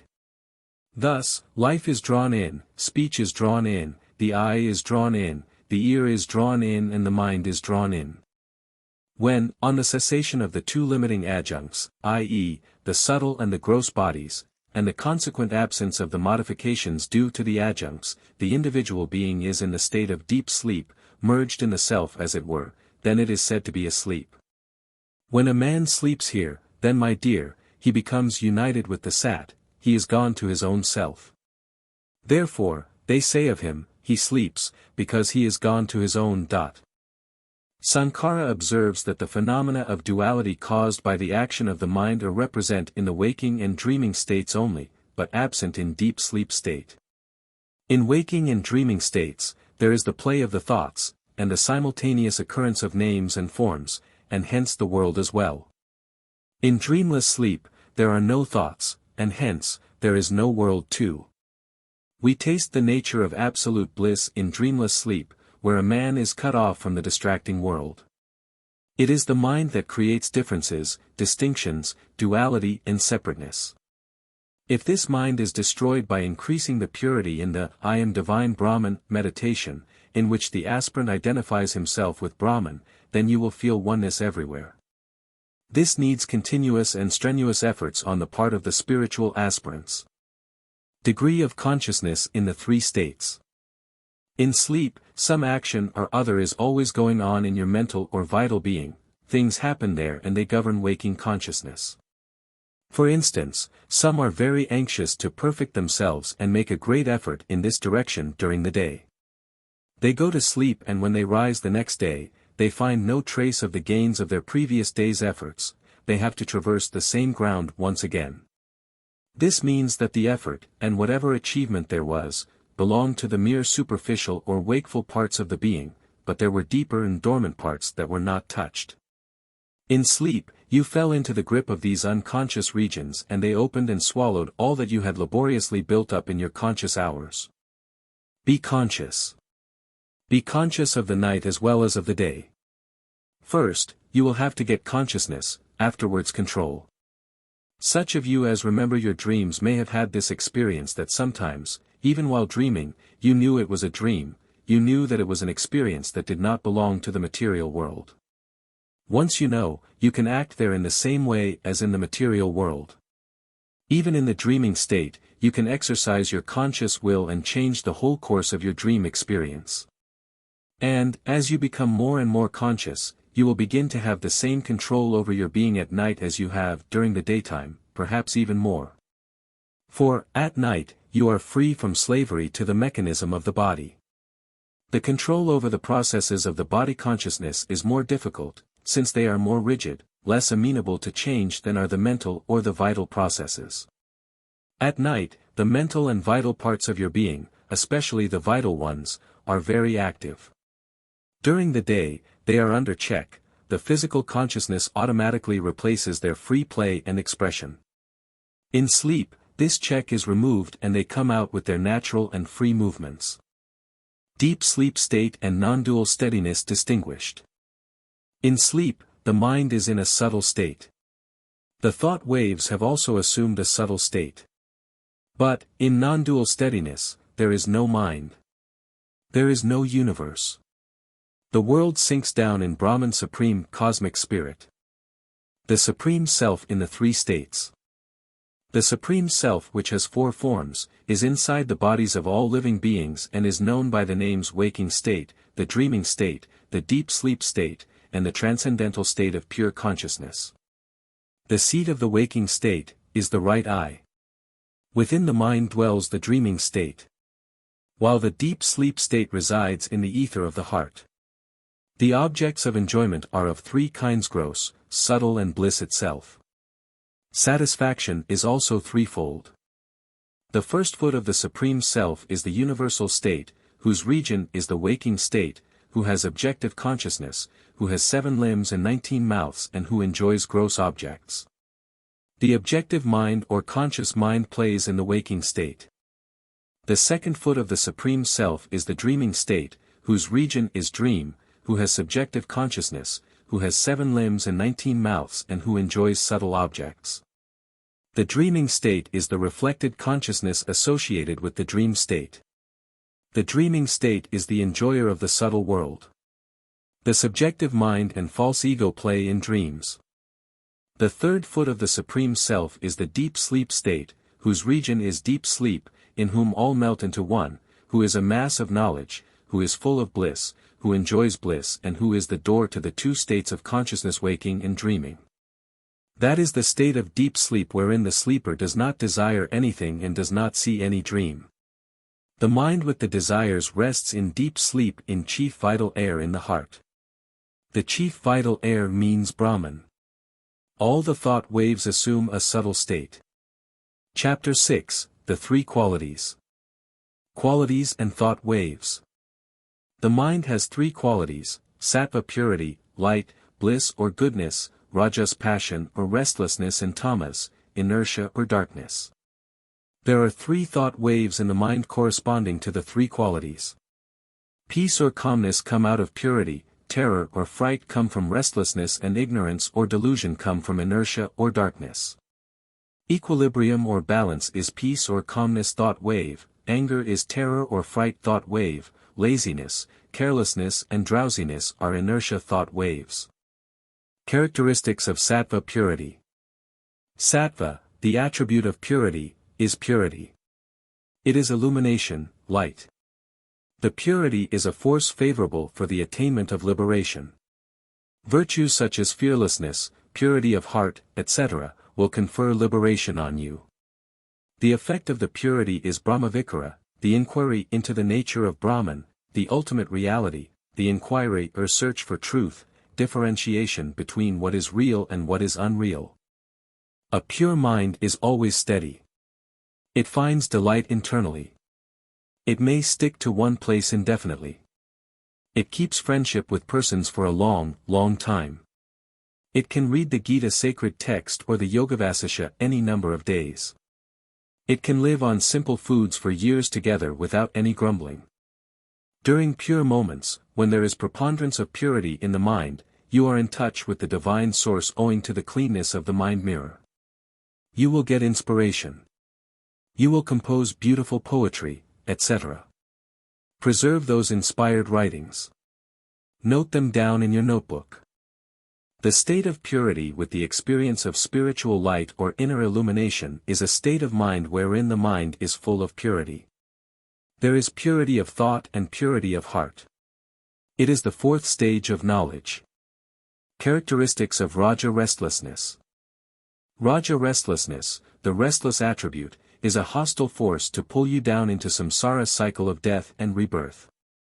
Demonic vices like arrogance, anger, greed, lust etc. will drag you down into hell. A mind endowed with purity will make a man still and inactive, while a mind with restlessness will make him restless. It will not allow him to sit idle and will force him to work. The restless mind always wants new sensations and variety. It likes certain persons, objects and places now and, after some time, it becomes disgusted with them and wants new persons for company, new vegetables to eat, new books to read and new places to see. The mind of the restless type wants always company and talk. These are the two defects which distract the mind much. Avoid company. Live alone. Observe silence. You will get peace of mind. Most of the pain comes from bad company. Be careful in the selection of your companions. You will rarely find a good, sincere friend. Never take a friend into your close confidence without testing him for a long time. There is no company or talk in Brahman Supreme Cosmic Spirit who is alone and silent. The restless mind has a tendency to look into the defects of others. It also remembers the bad deeds or wrongs done by others and forgets easily their good acts. These two tendencies intensify hatred and cause frequent disturbance in the mind. A mind which is devoid of purity will not be good enough to consider others' happiness as its own and will, therefore, be ever reeling. Again, as this mind has not the complacency to rejoice at another's virtues, there is no internal contentment. Then, as it does not consider others' sufferings as its own, there arises in it no compassion for them. It is the restless mind that splits, separates, divides and deceptively shows plurality. The sun is one. The moon is one. The space is one. The idea behind languages is one. The feeling of sincerity is one. There is no inside or outside. Husband and wife become one in heart. Intimate friends are one in heart. Matter is one. Energy is one. Pure mind is one. It unifies. Cosmic grade is one. Action, and the law of cause and effect, is one. Righteousness is one. Religion is one. Truth is one. Brahman Supreme Cosmic Spirit is one. Brahman is one without a second. Intense restlessness takes pure turn. Dacoit Ratnakar became the sage Valmiki. Jagai and Madhai, who were intensely restless and who pelted stones at Lord Gauranga, became his first disciples. Importance of Sattva purity. The real peace of mind does not come from outside. It is produced in the same mind when the mind is controlled and its thoughts are checked. You must put forth great efforts to check the passions and desires. Then alone will your aptitude for activity be subdued and you will be at rest and your thoughts will be stilled. Develop, therefore, the quality of purity by muttering a mantra or God's name, self-inquiry, the association with the wise and saintly, meditation, light pure food, austerity and self-study. An ordinary worldly-minded man can hardly hear the inner voice of Atman self. He cannot get pure thoughts or self-inquiry also. Every pure thought emanates from pure intellect. In the case of worldlings, all thoughts proceed from the mind only. He who does selfless service and has purity of the mind, begins to entertain thoughts of God and meditation. Generally, the mind raises various sorts of curious, fantastic thoughts. It deludes all. It may pretend to do self-inquiry, also. But, when it comes to actual practice, it will do nothing.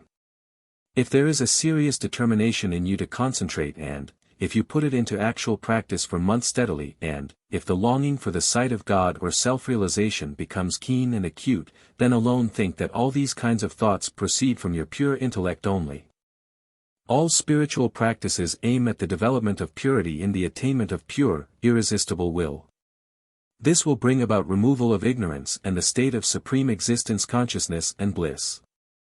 Increase of purity and pure, strong, determined will pave a long way in achieving God realization.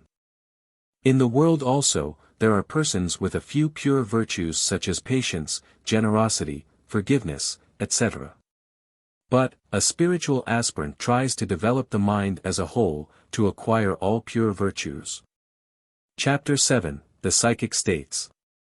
Sit in silence in a solitary room and watch the various mental phenomena, mental states, moods, impulses, emotions, sentiments, whims, fancies that occur in the mind. It will be of absorbing interest to study the subtle states of the inner psychic world. Instincts. There are two powerful instincts in the human beings and animals too. They are the instinct of self-preservation and the instinct of reproduction. Hunger is a manifestation of the self-preserving instinct. Lust is a manifestation of reproductive instinct. An instinct is an involuntary prompting to action. The individual being with egoism wants power, name and fame. This is for self-aggrandizement. Exploitation is greed. It is the act of using for selfish purposes. Domineering is to command haughtily. The individual being wants to exercise power over others. This is self-consciousness. The root cause for industries, business, commerce, etc., is greed and self-preservation. If you want to have constant God consciousness, you will have to give up exploitation and domineering. There is another third instinct, the herding instinct or the instinct for company. Women take delight in the company of men. Men take delight in the company of women. The root cause for this is reproductive instinct. Another reason is that a weak man gains strength in the company of a strong man. But, a man who wants to realize God should shun ruthlessly company, particularly the company of women and worldly-minded persons. He should live alone. Then he will become very powerful and strong. He will develop a strong individuality. One will find difficulty in the beginning in the practice of living alone. Fear will come in. You will have to overcome all difficulties, one by one, if you want to attain immortality. The reward is very great. A knower of Brahman gets the highest, he drinks the nectar of immortality. Impulses. An impulse is a sudden propelling force. There are three kinds of impulses: impulses of thought, impulses of speech and impulses of action. Silence checks the impulse of speech. Meditation checks the impulse of wrong thinking and wrong action. There are two important impulses. They are the sex impulse and the impulse of speech. There is an intimate relation between impulse and imagination. Imagination induces the impulse. Impulses must be controlled by reason and will and meditation on God. Emotions. An emotion is a combination of thought and desire. Every idea is charged with emotion. Emotions are desires which are penetrated by the thought element. In other words, emotion is desire mingled with thought. The vibrations of emotions will arouse corresponding excitement in purely mental matter, and all the man's thoughts will be disturbed and distorted. There is emotion desire. There is emotion feeling also. If the desire element is predominant, it is emotion desire. If the pleasure element is predominant, it is emotion feeling. Raga and Dvesha, attraction and repulsion or like and dislike or love and hatred are the two important emotions of the mind, and all the different emotions can be classified under these two headings. Wonder is a compound emotion. It is admiration and fear combined. Reverence is a compound emotion. It is awe and respect combined. Anger, envy, jealousy, impatience are compound emotions. It is anger and jealousy combined. As soon as the man is pulled down to a lower level, the anger of the inferior man who was jealous vanishes. Pleasure is a particular kind of emotion in the mind. The mind expands during pleasure. Coolness prevails in the mind. What takes place of the mind when pleasure feeling arises is not exactly understood by the Western psychologists. It is incapable of being understood also by ordinary persons. Only a yogi or a wise knows this psychic phenomenon. During pain, the mind contracts. Considerable heat is produced in the mind. Many of the physical desires and emotions in man are akin to those of the lower animals. Anger and sex impulse in man are the brutal instincts. In the undeveloped man, these desires and emotions which belong to the lower nature predominate and overpower the higher nature. It is a symptom of weakness to have emotions in the mind. They should be controlled by the intellect and the will. How to control emotions and impulses. When emotions and impulses trouble you much, be indifferent. Say to yourself, who am I? I am not the mind. I am Atman, the all-pervading spirit, pure existence consciousness bliss. How can emotions affect me? I am unattached. I am a witness of these emotions. Nothing can disturb me. When you repeat these suggestions of self-inquiry, the emotions will die by themselves. This knowledge method of controlling emotions is easier than the yogic method of driving the emotions and struggling with the mind. Sentiments. Religious sentiment, moral sentiment, aesthetic sentiment, or sentiment for the sublime and the beautiful, are the three important sentiments of the mind. Feeling and sentiments are illusory. They are not an Atman self. They are deceptions created by the mind. Moods. Mood is a mental state. The Sanskrit term is bhava. This term also does not express the true significance of the word mood. We say, Mr. Naidu or Mr. Atkinson is a moody gentleman. This means he becomes a slave of the mood quickly. We also say, that gentleman is in good mood or happy mood. I can approach him now for a short interview or talk, or he is in a very angry mood. I should not see him now. The English people, during the course of their conversation, use the term mood in a broad sense. They say, he is in a talking mood, he is in a silent mood, he is in a mood of hatred, he is in a mood of love, he is in a mood of selfishness, he is in a mood of jealousy, he is in a mood of separateness, he is in a mood of unity. In the light of Vedanta sacred literature, these are all thought waves only.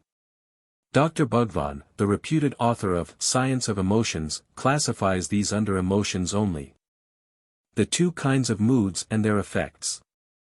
In Vedanta sacred literature, there are only two kinds of moods, happiness, joy, exultation or exhilaration, and sorrow, grief or depression. In the mind, these two kinds of moods prevail. Now there is joy. 5 minutes later, there is depression. These currents alternate. They belong to the 6 waves. They are 2 waves that affect the mind ocean. People of gloomy moods attract to them gloomy things and gloomy thoughts from others and from the akashic records in the physical ether. Persons with hope, confidence and cheerful spirits attract thoughts of similar nature from others. They are always successful in their attempts. People with negative moods of depression, anger, hatred do positive injury to others. They infect others and raise these destructive thought waves in others. They are culpable. They do great damage in the thought world. People with happy and cheerful moods are a blessing to society. They bring happiness to others. Just as a young, beautiful lady covers her face and does not like to come out to mix with others in society when she has a nasty festering sore on her cheeks or nose, so also you should not come in public and mix with your friends and other people when you have a mood of depression, a mood of hatred or jealousy. For, you will infect others with these moods. You are a menace to society. How to control negative moods. Spiritual aspirants should try to eradicate depression by prayer, meditation, counterthoughts of joy, chanting of Om, self-inquiry, and singing divine songs. Never give room for gloomy depression. Repeat Om with feeling.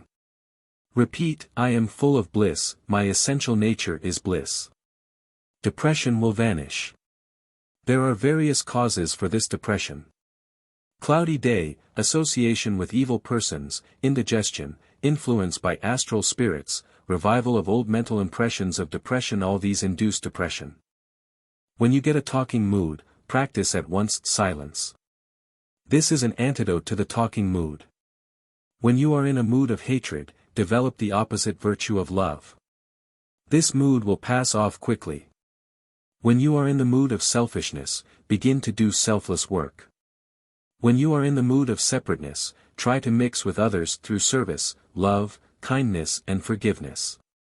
When you are in the mood of laziness, do at once some kind of active work, drawing water, gardening, running, brisk walk or biking, etc. A liberated soul is absolutely free from all moods. He has controlled all moods completely. He has become a master of all these moods. In Atman Self, there are no moods. It is pure consciousness. Identify with Atman Self. You can destroy all moods very easily. The meditative mood. But, there is one good mood in those who practice meditation. It is termed the meditative mood. Those who practice concentration and meditation feel this kind of mood.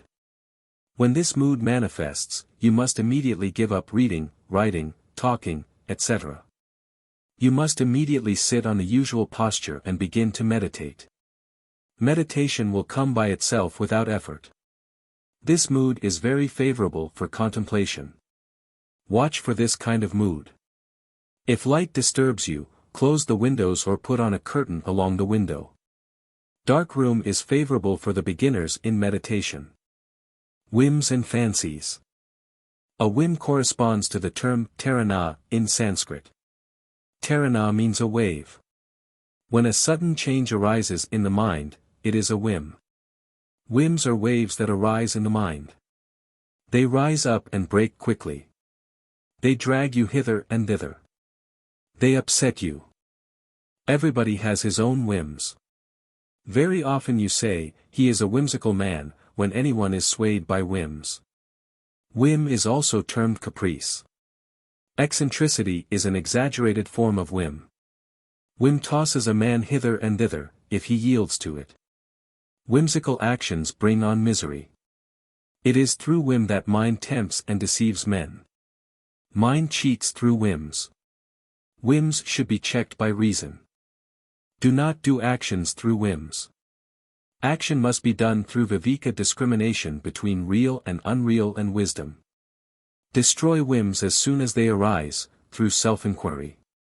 Always inquire whether the proposed action will bring you pleasure and spiritual gain or not. Be on the alert. The word whim always goes with the term fancy. We say, whims and fancies. A fancy is a phase of the intellectual faculty of a lighter and less impressive cast than the imagination of the active play of this lighter faculty. Fancy is a new and pleasing thought or conception due to this faculty. Fancy is a form of imagination. It helps a poet, but not an aspirant. It is a hindrance in meditation.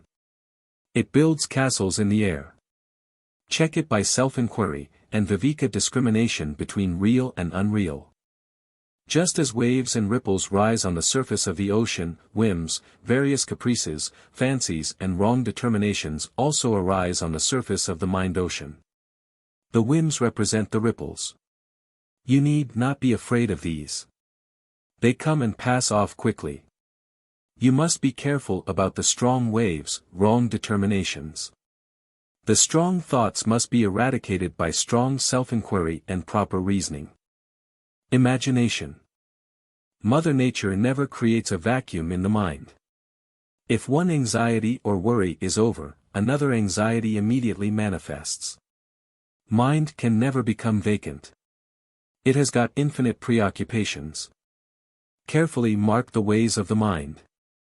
It tempts, exaggerates, magnifies, infatuates, unnecessarily alarms through vain imagination, vain fear, vain worries and vain forebodings. It tries its level best to divert you from concentration on your goal. It took me many years to understand thoroughly the subtle workings of the mind. Mind works havoc through its power of imagination. Imaginary fears of various sorts, exaggeration, concoction, mental dramatization, building castles in the air, are all due to this power of imagination. Even a perfect, healthy man has some imaginary disease or other due to the power of imagination of the mind. Much energy is wasted on account of imaginary fears. When his mind is fully occupied with the affairs of the war, the soldier does not feel any serious injury as a gunshot wound in the leg. He is not aware of the loss of a large quantity of blood also. He is filled with enthusiasm. He is not conscious of his body, so to say, for the time being. When the excitement is over, when he sees some blood spots on his clothing, or when some of his friends points out to him the wound in the leg, he gets the consciousness. Then he is alarmed a bit. The power of imagination plays havoc now. He gets a collapse now. The power of imagination always exaggerates. A man may have a little weakness.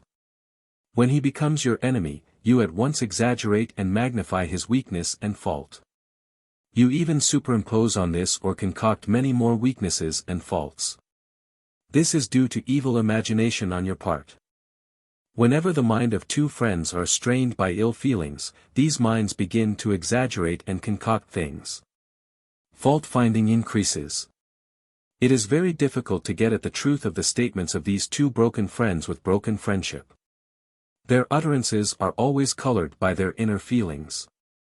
The power of imagination does havoc now.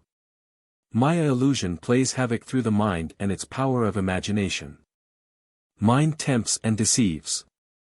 Think of one as a good friend of yours, and there the thing is created as a reality. Think of him as your foe, and then also the mind perfects the thought into an actuality. He who knows the working of the mind and has controlled it by practice is really happy. I shall explain to you the nature of mental dramatization. Mark the ways of the mind. During conversation with your friends, the mind sometimes imagines in vain that it has hurt the feelings of your friend. It spends much of its energy in unnecessary feeling. You think, how can I see him tomorrow morning? He may be displeased with me. Next morning when you meet him, nothing happens. Your friend starts a pleasant conversation and smiles. You are surprised. To your great astonishment, the subject of talk takes quite a different turn altogether. A family man imagines when a severe epidemic of plague ravages, what shall I do if my wife develops plague and dies now? I have got 6 children. This is his vain imagination. Nothing happens. Sometimes, when the train moves slowly on the Pumban bridge over the sea near Ramesvaram, the mind imagines, if the bridge gives way now, what will become of me? I shall be smashed to pieces. A touch of fear creeps in. There are 1,001 ways of mental dramatization like these. The power of imagination plays a vital part in mental dramatization. When your mind is deeply concentrated, period of 2 hours passes like 5 minutes. If the mind is distracted and wandering, half an hour hangs on as 2 hours. This is everybody's experience. In dream also, many events that represent a period of 50 years take place within 10 minutes. Through the play of the mind, a aeon is considered by it as a moment and vice versa. Time is but a mode of the mind. It is the power of time. It is also illusory like the objects. Through the trick of the mind, 1 furlong at times appears to be a great distance and 3 miles at other times appear to be a very short distance. You ought to have noted this in your daily life. Marichi Chaitanya, M.A., Ph.D., a celibate of Romania, and myself sat for dinner in the Kailasa Kutia, heaven ashram, on the bank of the Ganga. A dish of potato soup was served. Marichi, who has no idea of Indian preparations, took it for a soup of meat. The color and appearance of the potato soup was exactly the same as that of meat soup. This is a case of mental projection. Marichi projected the idea of meat from his own mental impression within the mind into the potato soup. Mental projections are all false. Imagination in the mind means mental creation or imagination. This is the real yoga maya. You will have to destroy these various mental creations. This is the aim of all the spiritual practices. Then you will be established in absolute state of bliss. Pure renunciation is needed to attain this after you have got purity of mind through selfless or desireless action. Temperament and how it can be modified. There are secretions from endocrine glands which are ductless, thyroid, thymus, parotid, pineal, suprarenal, etc. These secretions are directly absorbed into the blood. They play a vital part in constituting the temperament of every individual. The temperament of a man can be greatly modified by environments, education and experience. It can hardly be changed in toto.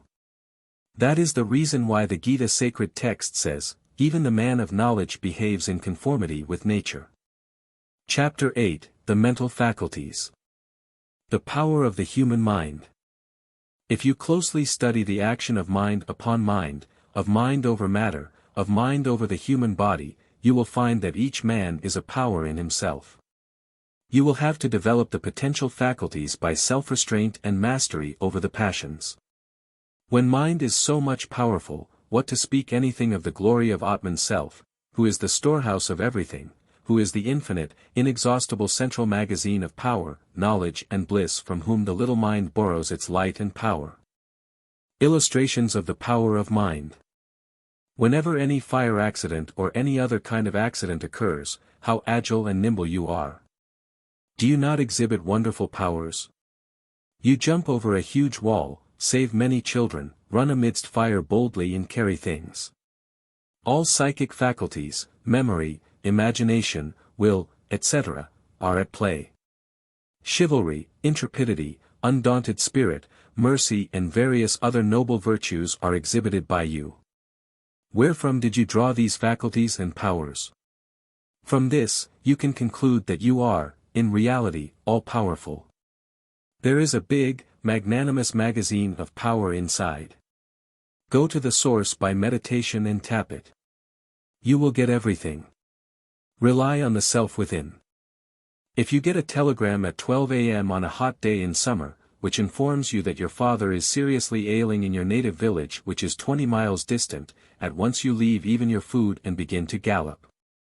Though you yourself are not in good health at that time, you do not mind anything as you are very anxious to see your loving father. You even run the whole distance and reach the place within a couple of hours. Then you begin to wonder, what? I was myself very sick. The day was very hot. I have covered a distance of 20 miles within 2 hours. What a marvel it is!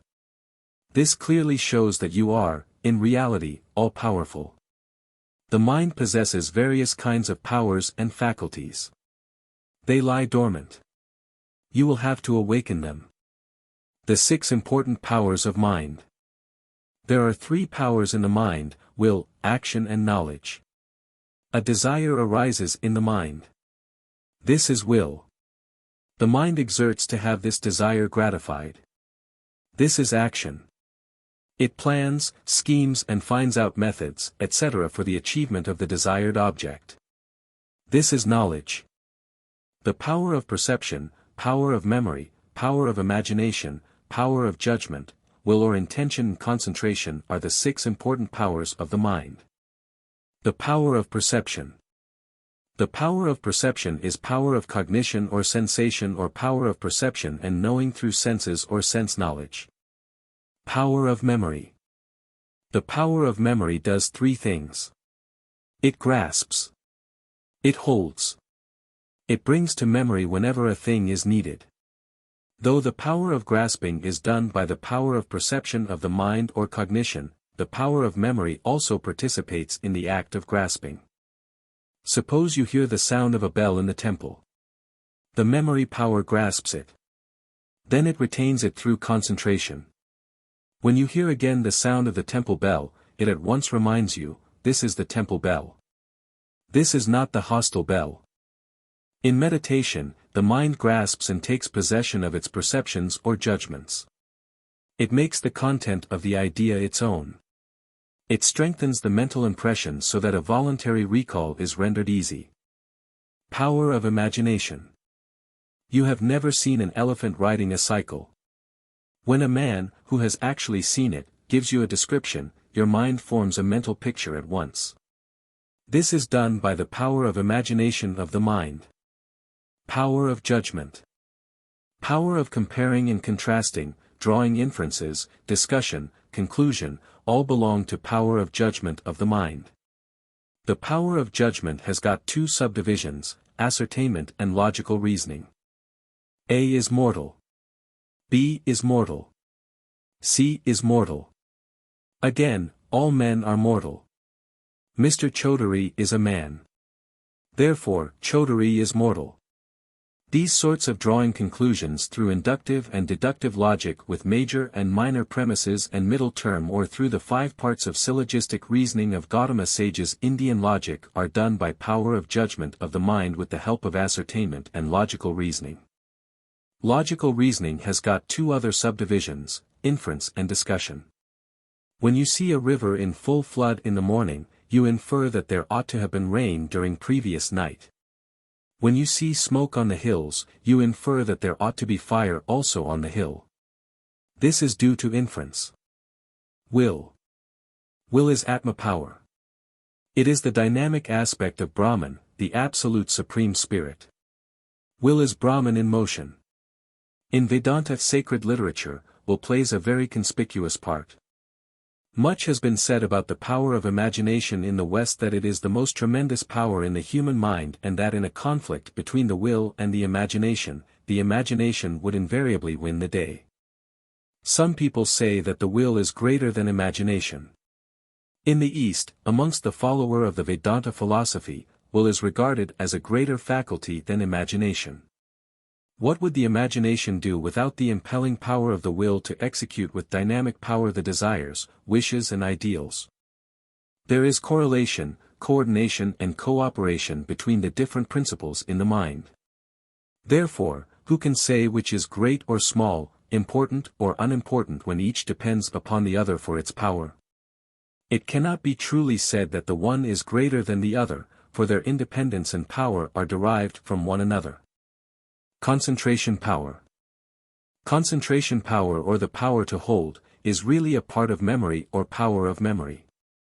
In common parlance, we say, Mr. Ramakrishna is a man of good concentration in Vedanta sacred literature. Here it means that Mr. Ramakrishna has got fixed and steady ideas in Vedanta sacred literature. He cannot be changed by anybody. He is not of a wavering nature. He sticks to Vedanta sacred literature alone. Nobody can shake him. Apperception. Apperception is the mind's perception of itself as a conscious agent. The principle of apperception is just like a male clerk of consciousness receiving, sorting out, correlating, arranging, pigeonholing, associating and sending out messages. How to unfold the latent powers of mind. There are many higher mental faculties latent in man. Mind is a magazine of power. The unfoldment of these latent, psychic powers is possible through proper spiritual practice. The spiritual practice should be systematic, constant and intense. The student also must have reached the proper stage of development. There must be genuine faith also. Then only sanguine success is possible. Chapter 9, The 3 Faults or Defects of Mind. Milk is agreeable to some and disagreeable to others. There is nothing wrong with the milk itself. Surely, there is something wrong with the mind. Doubtless, there is a defect in the mind. The view of a child when it sees its mother is that she is its supporter, nourisher and giver of all comforts. The husband of the woman regards her as an object of enjoyment.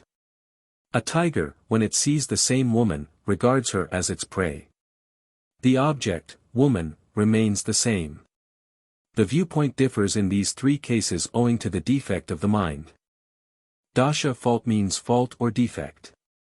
Impurity, tossing and the veil of ignorance are the threefold defects of the mind. The mind is tossed about among objects of love and hatred like a light feather in a stormy wind. It ever whirls far and wide in vain among sensual objects away from the association with the wise, like a strolling city dog, but no results accrue therefrom. This baneful mind whirls at the sight of its much coveted immense wealth. This ferocious dog of mind, following its mate of desire, ever preys upon poor, ignorant worldlings as on carcasses. It will flit in a moment from Hara to Paris and from Colombo to Berlin. Not resting on any object firmly, it is characterized by an excessive fluctuating power. It will fluctuate and be confused, will flit away from an object and then return to it, will rejoice in vain and be intoxicated with ego. A mind becomes a prey to fear through its fluctuation. The mind should be rendered fit for salvation, fit to approach its blessings, its Father, Brahman, the Absolute Supreme Cosmic Spirit. Remove the three faults. Impurities or vices, such as lust, anger, greed, delusion, pride or arrogance, envy or jealousy, are removed by doing selfless or desireless action. Impurity means sin also. Tossing is removed by sitting, gazing at an object without winking, practice of breath control and Raja Yoga.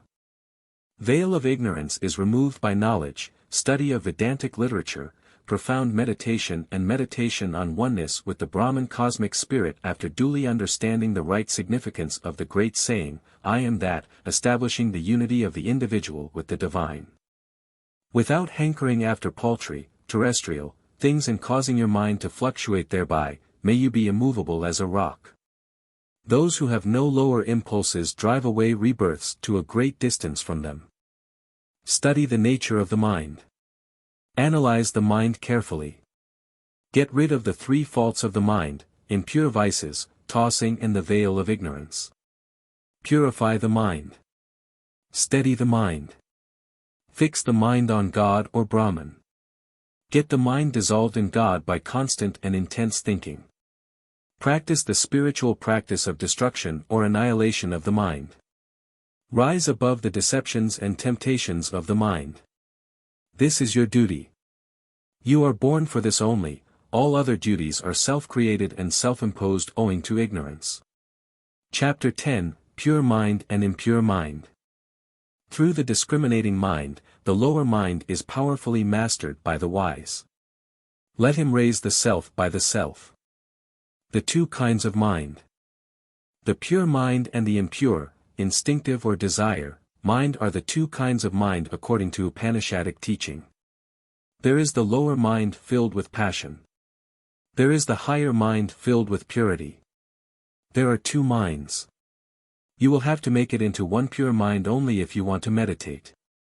It is through the higher or pure mind that you will have to control the lower or instinctive mind of passions and emotions. There are two kinds of intellect also, impure intellect and pure intellect.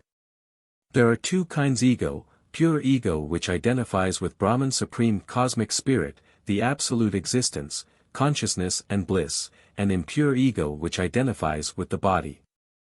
There are two kinds of intention, pure intention, thoughts of God, and impure intention, thoughts of body in the world. The impure mind which creates impure intention, the impure intellect and impure ego, all these three form a vicious circle. These three work in cooperation. The seed of the mind is ego. Mind is merely a bundle of thoughts. Of all thoughts, the I thought is the root thought. It is the first thought also that emanated from the mind.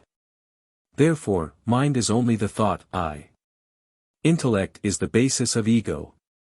It is intellect that forces you to identify yourself with the physical body. It is intellect that creates difference and the idea of many in the world. Characteristics of the pure mind. A pure mind likes solitude, silence, simple living, high thinking, study of spiritual books, philosophical discussions, concentration of mind in company of holy men, great souls and ascetics. A stainless mind can be judged through speech, face and eyes. Through these expressions, the opinion can be formed whether a person has stainless mind. Higher desires, noble aspirations, lofty ideals, true religious feeling, mercy, sympathy, pure unselfish love, devotion, self-inquiry, atmic inquiry, inspiration, genius all come from the higher, pure mind. Pure mind is Brahman Supreme Cosmic Spirit itself. It is an embodiment of purity itself. Characteristics of the restless mind. A restless mind likes crowded cities, much talking, luxurious life, low thinking, the company of women, study of romantic novels, eating dainty dishes and selfish works. Instinctive mind is the lower, impure mind with desires, passions and appetites. The vast majority of persons have this instinctive mind only. Even the so-called civilized and educated persons live on the plane of the instinctive mind. Their senses are very sharp and acute, and they run after more refined things for their sense gratification. They identify themselves with the physical body and the senses. They have no idea of the subtle Atman self, which is entirely distinct from the body and the senses. Their I is the physical, gross body only, though they know that there is a mind. Sensual enjoyment brings on diseases and destroys the power of discrimination between real and unreal. It makes the mind impure. Therefore, shun sensual enjoyment. Try to realize the self within, wherein lies eternal bliss and immortality. Pure mind needed for Atma self-inquiry. A sharp, subtle, one-pointed, pure mind is needed for Atma self-inquiry, inquiry into Atman's self or the Supreme Spirit, and study of revelations. A gross mind or practical intellect with selfishness and lust is absolutely unfit for self-inquiry and philosophical ratiocination. Selfishness clouds understanding. Selfishness is the bane of life. The mind of a worldling is ever ready to absorb sexual thoughts. It cannot imbibe subtle, philosophical ideas. It is callous and cannot vibrate properly to take in philosophical ideas. You can drive a nail in clay, but not in a stone. The mind has to be purified by selfless or desireless action, the meditative repetition of a mantra, practice of breath control and other spiritual practices. Mind is compared to a mirror. If the mirror is dirty, you cannot see your face clearly. Similarly, if the mind mirror is dirty, full of vices, impurities, lust, anger, greed, etc., you cannot see God clearly, you cannot see the self clearly. The light of Brahman Supreme Cosmic Spirit cannot shine efficiently. Clean it up with effort daily, through spiritual practice, meditation, strenuous selfless service, devotion, etc. You will realize God. Mind must always be observed, is the utterance of the revelations. Brahman Supreme Cosmic Spirit is to be seen by the mind. Here, mind means the pure mind. Brahman Supreme Cosmic Spirit can be seen by a mind which is equipped with the four means of salvation, which is rendered subtle and pure by the practice of the control of mind, the control of senses, self-restraint and observance of purity, which is furnished with the sacred instructions of a qualified guru and which does hearing, reflection and profound meditation. Should the pure mind concentrate itself for some time through a study of knowledge books, the association with the wise and an uninterrupted practice of meditation, then in such persons developing knowledge, a divine vision will dawn in which here will be a direct cognition of the one reality. Slay the impure mind. The enemy of Atman self is the impure mind, which is replete with excessive delusion and a host of thoughts. This mischievous and powerful imp of lower mind is the generator of all pains and all fears and the destroyer of all noble, spiritual wealth. Your real enemy is this impure mind only, which is full of delusion, cravings, desires and host of other impurities. Lest this enemy of mind should spoil you in diverse ways through the enjoyments of the many pleasures in this world, slay it in the hope of getting eternal bliss and spiritual illumination. Destroy the lower impure mind through the higher pure mind. Destroy your instinctive mind through discrimination and help of your higher pure mind. Then and then alone will you get eternal, infinite peace and bliss of Atman self. Then alone will you become a liberated soul. Pure minds and restless minds move in diametrically opposite directions. Pure mind unifies. Instinctive mind separates and divides. Voice from the instinctive mind will mislead you. Purify the mind and hear the voice of conscience of the pure mind. You will have to develop the pure part of the mind by annihilating the lower, impure, instinctive mind. If the lower mind is done away with through the higher mind alone, then only will you have eternal happiness and peace. Then alone will you attain liberation, supreme knowledge and perennial bliss. Slay this mind through constant self-inquiry, and meditation on Om and rest in your own essential nature, the absolute existence, consciousness and bliss state. How to purify the mind. As one iron shapes another iron, the pure mind of a person which makes efforts in the virtuous path should correct and mold his impure mind. Mind is unfailingly rendered pure through true, virtuous and pure actions and constant association with the wise and the saintly. Speaking the truth and practice of pure compassion are very great purifiers of mind. All lofty aspirations, all embracing tendencies and pity all go a long way in increasing the pure material of the mind. The higher mind is developed. Sacrifice, gift, compassion, study of the scriptures and speaking the truth, these 5 are purifying. The 6th is penance well practiced. The last one is highly purifying. Pilgrimage to sacred places is also purifying. You come in contact with holy persons there. You can have good association with the wise and the saintly. Charity, repetition of Lord's name, selfless or desireless action, sacrifice, purification, celibacy, meditation, pilgrimage, control of the senses, peace, restraint, self-restraint, self-study, austerity, discipline, service of saints, all tend to purify the mind. There will be, doubtless, unalloyed bliss in the mind thus purified. A recitation of God's name, mantra, purifies the mind. Mere repetition of God's name, parrot-like, has very little effect. It has some benefit. It must be repeated with feeling. Then it produces wonderful effects. The recitation of God's name, unless inspired with the powerful will force of one's own mind, cannot produce much effect. Study of philosophical works, right thinking, exercise of good and noble emotions, prayers and beneficent endeavors and, above all, regular and strenuous meditation are the means to improve the mind. These will bring about the rapid evolution of the mind. When the mind is purified, a hole is formed in the center through which purity, light and knowledge flow from Brahman Supreme Cosmic Spirit. A goldsmith converts 10-karat gold into 15-karat gold by adding acids and burning it several times in the crucible. Even so, you will have to purify your sensuous mind through concentration and reflection on the words of your spiritual preceptor and the Upanishadic sentences, meditation or silent repetition of the name of the Lord, etc. It takes a long time to purify yellow oxide of arsenic orpiment. It has to be soaked in cow's urine for 7 days, in lime water for 10 days and in milk for 7 days.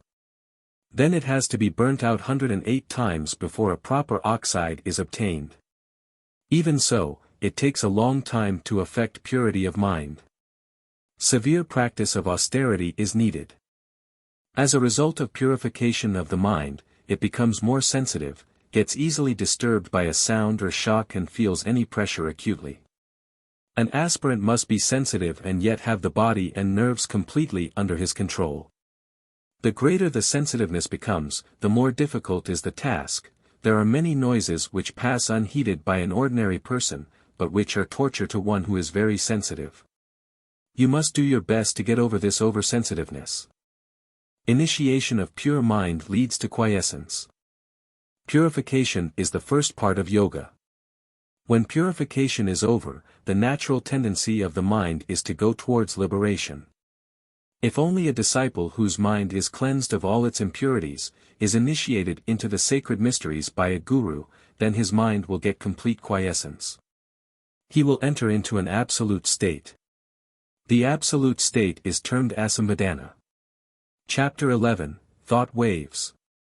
Thought wave, its nature and function.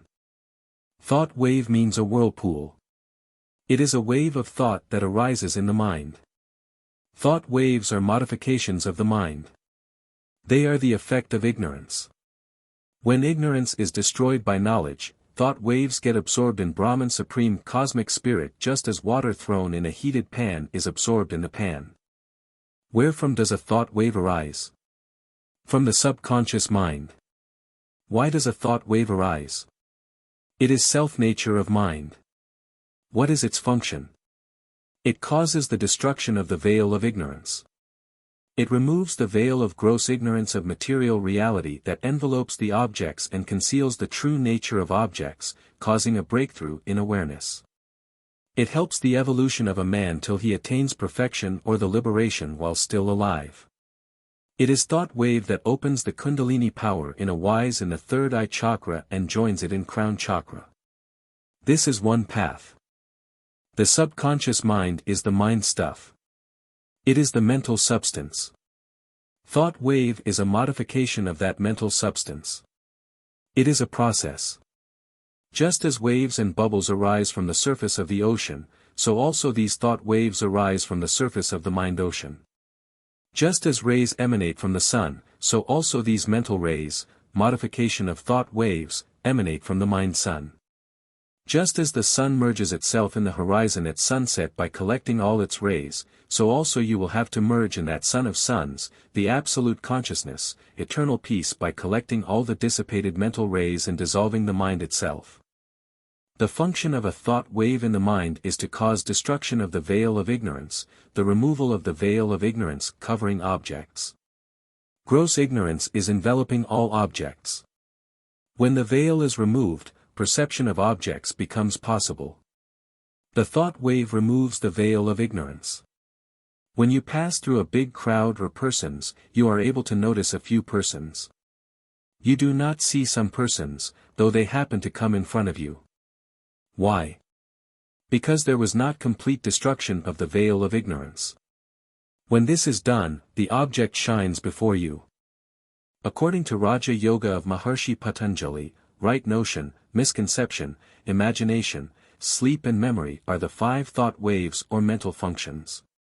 If these 5 mental functions are suppressed, the suppression of desires and other functions will follow. Object-shaped thought waves and God-shaped thought waves. Through its own efforts, the mind assumes the shape of any object it concentrates itself upon. If it thinks of a woman, it assumes the shape of a woman. This is termed a thought wave of the same form as that. If it thinks of God or Brahman, the God-shaped thought wave develops. In the former case, passion and restlessness will be infused into the mind, while in the latter, purity will be infused. When the mind thinks of objects and dwells on them, it assumes the shape of those objects. It is termed as object-shaped thought wave. When it thinks of Brahman or infinity, the God-shaped thought wave is formed. The spiritual aspirant should be very vigilant and circumspect in watching the mind and its activities. He must convert object-shaped thought waves into God-shaped thought waves. As soon as the mind drops down from the God-shaped thought wave into the object-shaped thought wave, he should again make the mind assume the God-shaped thought wave. There is very hard struggle, indeed. You cannot have an object-shaped thought wave as thought of pot, cloth, etc., and a God-shaped thought wave as the thought of Brahman also at the same time. It is against the utterances of the revelations. It is against practical experience also. It is not the object that binds you. It is the thought wave and identification with the thought wave that causes attachment and bondage. It is through ignorance that you identify yourself with the thought wave as, for instance, when you say, I am angry. Kinds of thought waves. Thought waves have been classified into 5 kinds: 1. Lower mind thought wave, 2. Intellect thought wave, 3. The witness thought wave, 4. The infinite self thought wave, and 5. The one unified essence thought wave. Number 1 belongs to the instinctive mind. Numbers 2, 3, 4, and 5 belong to the pure mind. Lower or instinctive mind thought wave is the object-shaped thought wave of worldlings. Intellect thought wave belongs to the discriminative wise. When you identify yourself with the witness thought wave, you can witness the modifications of the mind.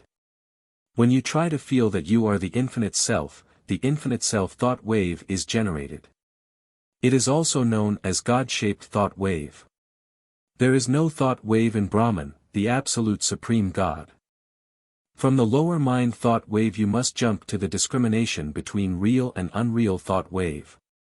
The lower mind thought wave concerns the mind sheath, concerns the mind, along with the 5 sensory organs.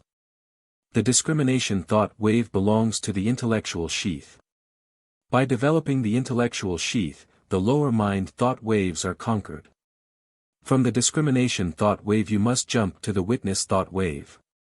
From witness thought wave you must jump to the infinite self-thought wave. From the infinite self-thought wave you must jump to the one unified essence which is the essential nature of Brahman Supreme Cosmic Spirit. This is the final goal of life, a state of solitude, isolation, aloneness and detachment.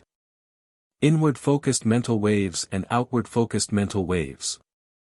When the outgoing tendencies of the mind are arrested, when the mind is retained within the heart, when all its attention is turned on itself alone, that condition is inward-focused mental wave. The inward-focused mental wave is the indrawing energy of the mind owing to increase in purity.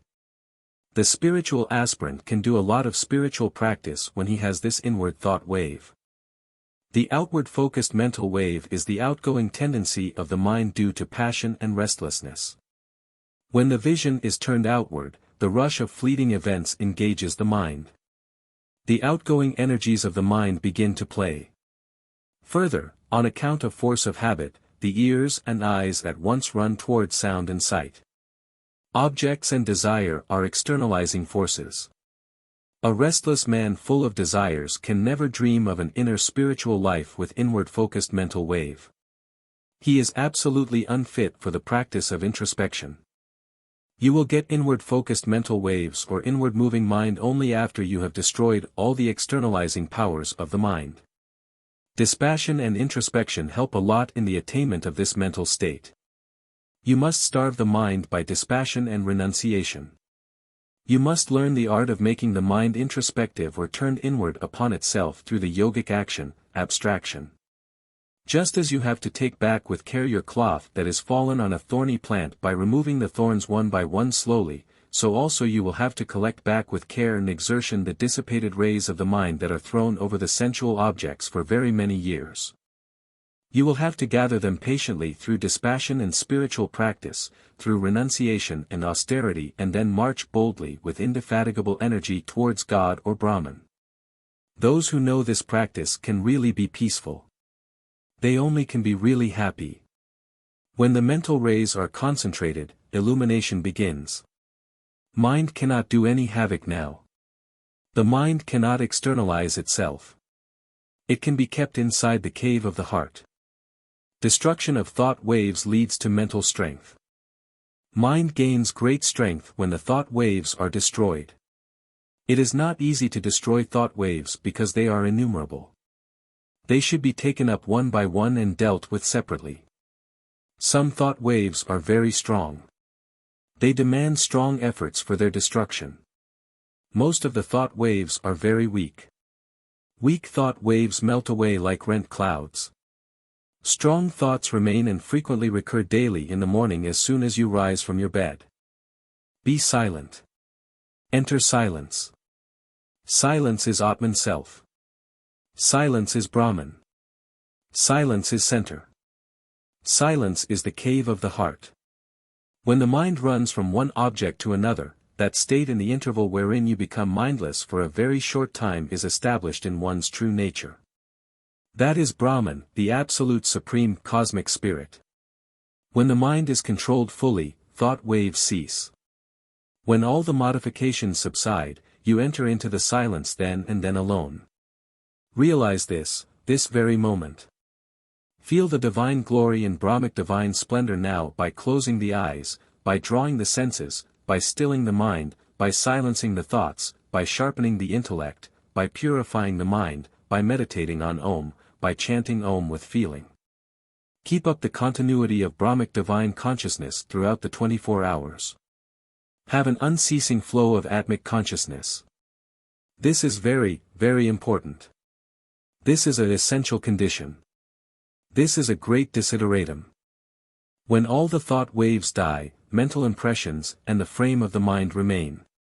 Mental impressions can only be fried up by deep meditative absorption without thought. Chapter 12, Theory of Perception.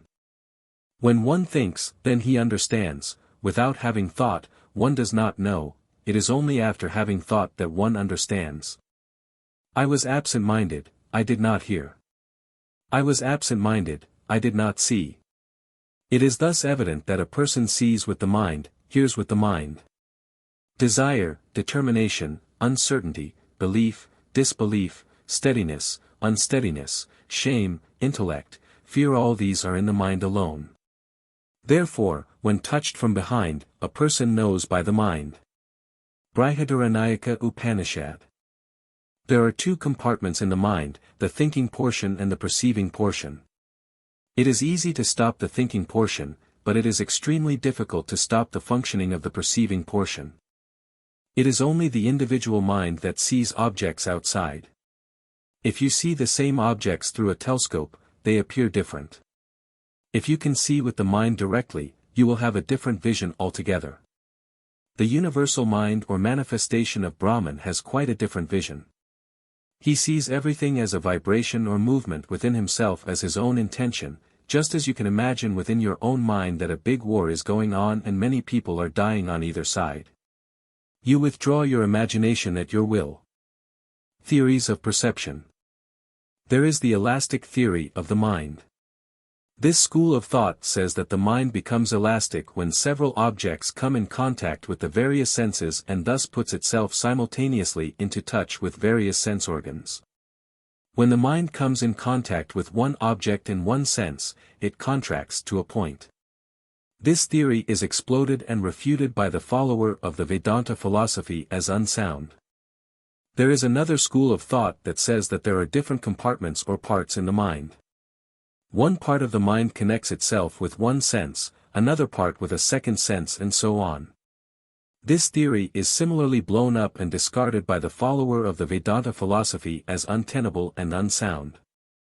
According to the school of thought known by the name of perception creation philosophy, the perceiver and the perceived are one. Just as the spider weaves out the web from its own body, even so the mind throws out this physical universe from its own body during waking state and withdraws the world into its womb during sleep. An object is a thought wave externalized or objectified. The scene, what you see outside, is due to mental ignorance. There is only light outside. There is only vibration outside. It is the mind that gives color and shape. It is all mental deception. This is one view. This is one theory of perception. The interaction between the mind inside and the rudimentary, undifferentiated, subtle vibrations outside is the object or the world that you see outside. This is one theory of perception. Mind is formed out of the pure portion of the five subtle elements. There is light outside. The sun also emits light. The eye is made up of the fire element. That portion of the mind which perceives is also made up of the fire element. So fire sees fire. Only that portion of the mind which is made up of subtle sound element can hear.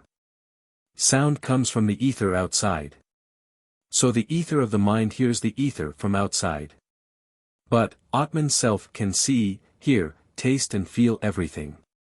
Atman self only can be seen by Atman self. Therefore, whatever you see outside is Atman self only, everything is verily Brahman, the supreme cosmic spirit. The view of Western medical science. According to Western medical science, light vibrations from outside strike the retina and an inverted image is formed there. These vibrations are carried through optic tract and optic thalamus to the center of vision in the occipital lobe of the brain in the back part of the head. There, a positive image is formed. Then only, you see the object in front of you. Perception according to Orthodox Hindu philosophy. According to Orthodox Hindu philosophy, the real background of perception is the spirit of whom the Western doctors and psychologists have no idea. Fleshy eyes are only external instruments for perception. Eye is not an organ of vision. The organ of vision is a center situated in the brain, so is the case with all senses. Mind is connected with the senses with the corresponding centers in brain and the centers, with the physical organs, to the external object. The mind presents the sensation to intellect, intellect takes it to the spirit, which is pure spirit, which is immaterial. Now, real perception takes place. Spirit gives order to intellect. Then, intellect, after proper decision and judgment and after taking into consideration the pros and cons of the subject on hand, gives orders back to the mind, for execution through the motor centers or organs of action. Intellect is the prime minister and judge who hears the statements of the advocate, the mind. The mind plays two parts, I, that of an advocate and, 2, that of a commander-in-chief. After receiving decisive orders from intellect, the mind acts the part of a commander-in-chief and executes the orders of intellect through the 5 soldiers, the 5 action organs.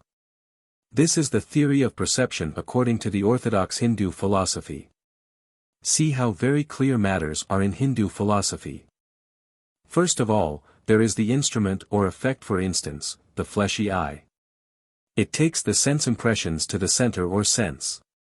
The mind is then connected with the center and the external instruments, namely, the physical eye, ear, etc. The mind carries the impressions still further and presents them to the intellect, the determinative faculty, which reacts. Then flashes out the idea of egoism or ego, which self-arrogates and identifies with pride. Then the mixture of action and reaction is presented to the spirit, the real soul, who perceives an object in the mixture. Knowledge comes through contact with objects, the sense-object connection. To know a worldly object, the sense, mind and individual being are required. Sense will see the object. Mind will make it appear. Intellect, with the help of reflected consciousness, will understand it. Mind, senses and the external instruments such as the physical eye, ear, etc., should all be joined together. Then only perception of an object is possible. The object comes in contact with the senses. The senses are linked to the mind. The mind is connected to the Atman self. The Atman self illumines. This is with reference to the physical plane. The Vedantic theory. According to the non-dual or unified theory of perception, it is the consciousness within us that makes perception possible. The consciousness within us unites with the consciousness in the object and the result is perception. It does not follow from this that the mind and the senses are useless. The senses are necessary for the adaptation of perception to their approximate things. From the soul's essential nature being intelligence, it does not follow that the senses are useless, for they serve the purpose of determining the special object of each sense. The Vedantic theory of perception is that the mind comes out through the eye and assumes the shape of the object outside. The internal sense organ, though wave enters through the opening of the sense, eye, removes the ignorance of the object, assumes the shape and form of the object it envelopes and presents the objects to your view. The function of the thought wave is to cause the removal of the veil of gross ignorance that envelopes all objects. A ray of the mind actually goes out, assumes the shape and form of the object and envelopes it. Then only perception takes place. The perception of a book is possible only when the mind has assumed the actual shape of the book. Mental image plus external something is the object. Whatever objects you see outside, have got their own images in the mind. When you pass through a mango garden, a ray of the mind comes out through the eye and envelopes a mango. It assumes the shape of the mango. The ray is termed thought wave. The enveloping process is the pervasion of the mind over the object. The thought wave is pervading the object during cognition, enabling the mind to connect with and illuminate the object, leading to its awareness. The function of a thought wave is to remove the veil or obstruction that envelopes the object and the conditioned consciousness. The veil that envelopes the mango is removed by the thought wave or the mental ray. There is consciousness associated with the thought wave, the consciousness accompanied by a thought wave. This consciousness illuminates the object mango. It is called the causality connection between action and its result. The mind is enveloping the object and taking the shape of the object, the molten metal getting cast into the crucible of the structure of the object. In the act of mental cognition, the mind takes the shape of the object and drags the consciousness towards it. So there is a dual role played in acts of perception and cognition, psychological and conscious, and they are inseparable. Just as a torchlight illumines an object in a flash, this thought wave, consciousness illumines the object. Then only does perception of the mango take place. Mind makes intention perception, is this a mango or not? Intellect comes to help the mind and determines, this is a mango, through previous experience. The mind makes inquiry, how can I get the mango? May I ask the gardener or the proprietor? Ego asserts, I must get the mango anyhow. I want it. Then the command is given by the mind to the action organs for execution. When you see a mango tree, it is external to you. There is externality. The mango tree is a mental percept. It is a mental concept also. There is no mango tree apart from the mind. You know the existence of the tree through the mind only. There is a mental image in the mind. The image in the mind plus the external something is the mango tree. Even if you close your eyes, you can get at the image through memory. The green color of the leaves is due to a certain rate of light vibrations, say, 10 millions of vibrations. These light vibrations strike at the retina and are taken to the vision center at the back of the brain. The mango leaves have the power to split the white rays and absorb the green color only. So says science. Your body also is as much external to you as that yonder mango tree. It is also a mental percept or mental concept. The mango tree is external to you with reference to your body only. The mango tree itself is a mere appearance that floats in the absolute or the one reality. As the mango tree is external to you from the standpoint of your body, and as the body itself is external to you, the idea of externality of the mango tree or this external universe is blown up now. The term internality also has a false existence only. There is internality only with reference to the externality. If the externality goes away, where is the internality? Both the terms internality and externality are mere illusions, creations of the mind. There is only the solid existence, the one reality or absolute behind the so-called internality and externality. That is the real, infinite I. That is your own self. Mind alone creates differences. The I is present before the mind some forms or images. It is the mind that creates good and bad forms. It says, this is good. This is ugly. This is beautiful. Here comes bondage and trouble. Good and bad, ugly and beautiful are pure mental creations. If mind can create, it can destroy also. Similarly, the ears bring some sound vibrations before the mind. It is the mind that says, this is praise. This is censure.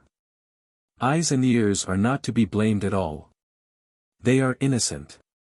Mind causes the mischief. Mental cognition takes place serially. Mind can think of only limited things. Mind cannot think of greenness without thinking of a green object. Mind is without parts. It can have only one idea at a time. This is the conclusion of the philosophers of logic. Even those followers of the Vedanta philosophy who say that mind is with compartments on the analogy of the prostitute whose mind is on the paramour even while she works in her house, admit that the mind can have distinct thought wave of the lover only and general thought wave of the work on hand at the time. The human mind has the power of attending to only one object at a time, although it is able to pass from one object to another with a marvelous degree of speed, so rapidly in fact, that some Ase held that it could grasp several things at a time. Mind is agate keeper or guard who can allow only one person, one kind of sense vibration at a time into the mental factory. You cannot hear and see at the same time. The mind can have only one idea at a time.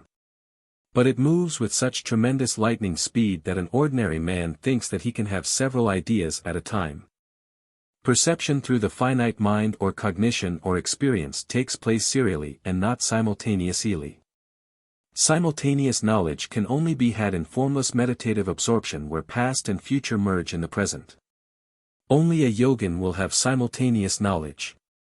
A man of the world with a finite mind can have only a knowledge in succession. Two thoughts, however closely related to each other, cannot exist at the same time. The nature of the internal organism, mind, prevents our having more than one aspect of an object at each instant presented to consciousness.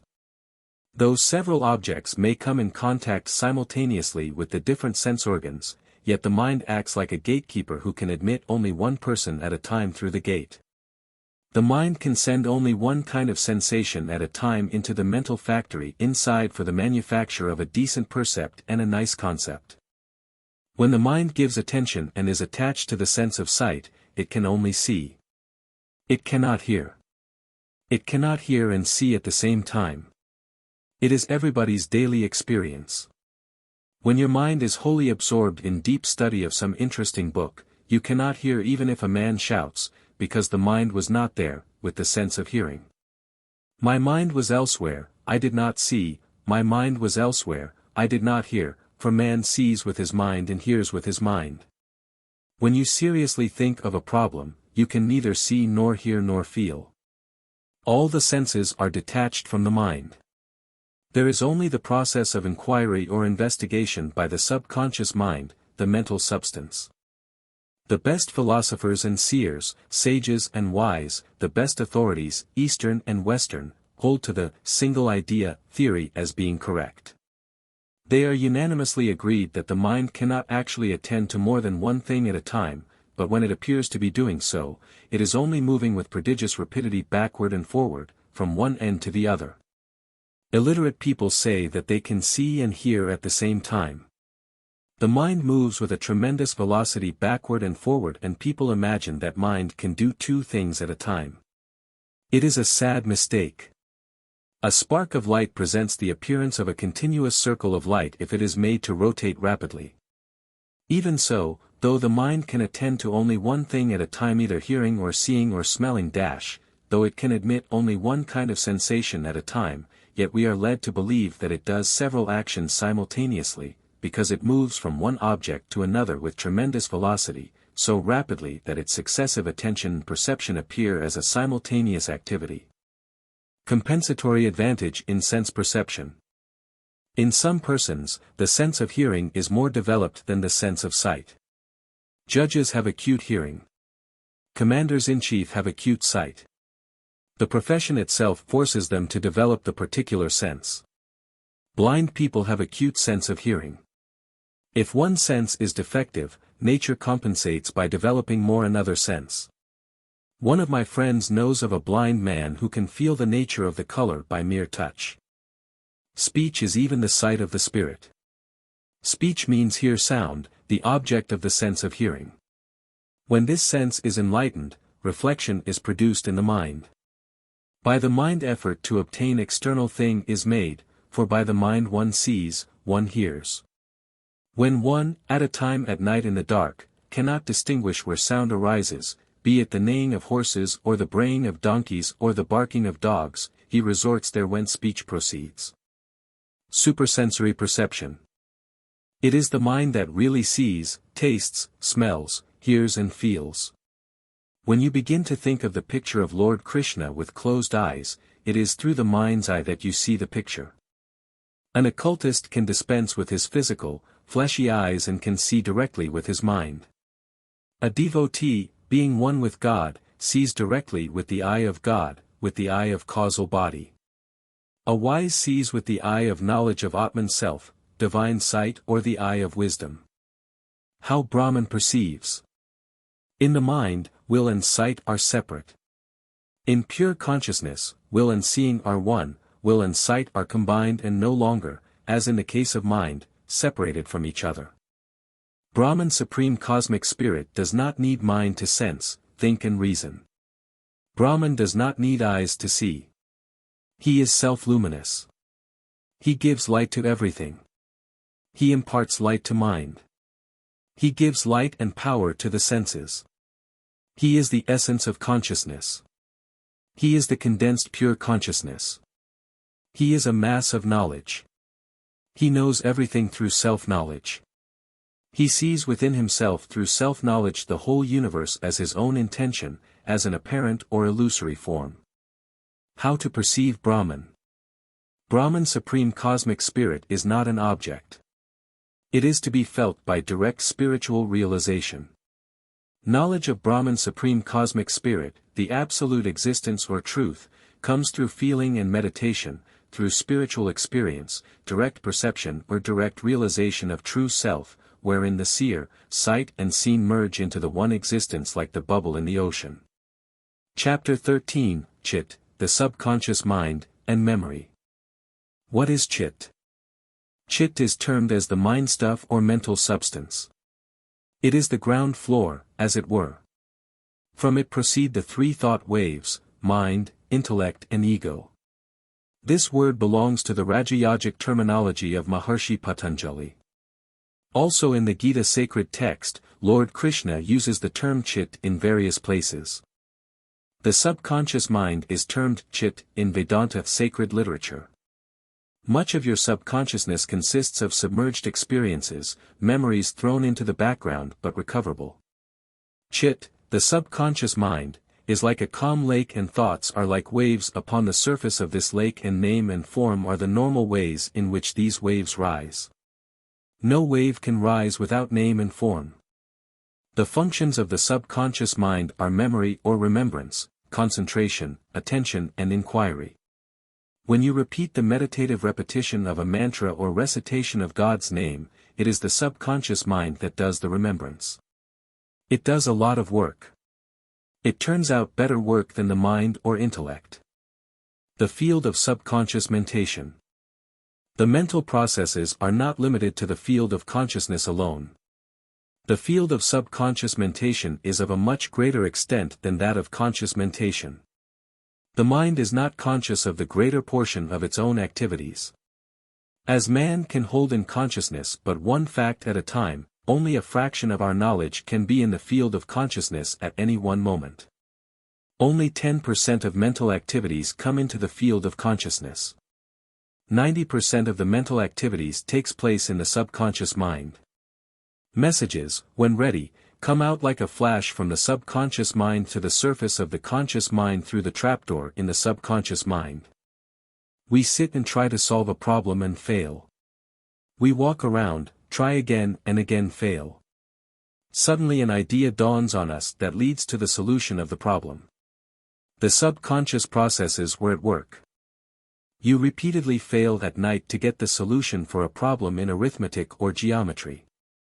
In the morning, when you wake up, you get a clear answer. This answer comes like a flash from the subconscious mind.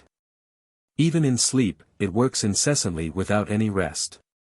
It arranges, classifies, compares, sorts all facts and works out a proper, satisfactory solution. Sometimes, you go to sleep at 10 p.m. with the thought, I must get up at 2 a.m. in the morning to catch a train. This message is taken up by the subconscious mind and it is this subconscious mind that wakes you up unfailingly at the exact hour. The subconscious mind is your constant, trustworthy companion and sincere friend. With the help of the subconscious mind, you can change your vicious nature by cultivating healthy, virtuous qualities that remain dormant in every human heart. If you want to overcome fear, mentally deny that you have fear and concentrate your attention upon the opposite quality, the ideal of courage. When courage is developed, fear vanishes by itself. The positive always overpowers the negative. This is an infallible law of nature. This is the so-called opposite thought cultivation of Raja Yogins. It is the practice of countering negative thoughts by nurturing positive or opposing ones. You can acquire a liking for distasteful tasks and duties by cultivating a desire and taste for them. You can establish new habits, new ideals, new ideas, new tastes and new character in the subconscious mind by changing the old ones. Memory. Memory is a function of the subconscious mind. Memory is used in two senses. We say, Mr. John has got a good memory. Here it means that Mr. John's capacity of the mind to store up its past experiences is very good. Sometimes we say, I have no memory of that incident. Here, you cannot bring up to the surface of the conscious mind, in its original form, the incident that took place some years ago. It is an act of remembering. You do not get any new knowledge through memory. It is only a reproduction. If the experience is fresh, you can have a complete recall of your past experience through memory. In ordinary recollection there is a temporal coefficient. In personal memory there is a specific coefficient. That which acts together with another thing is a coefficient.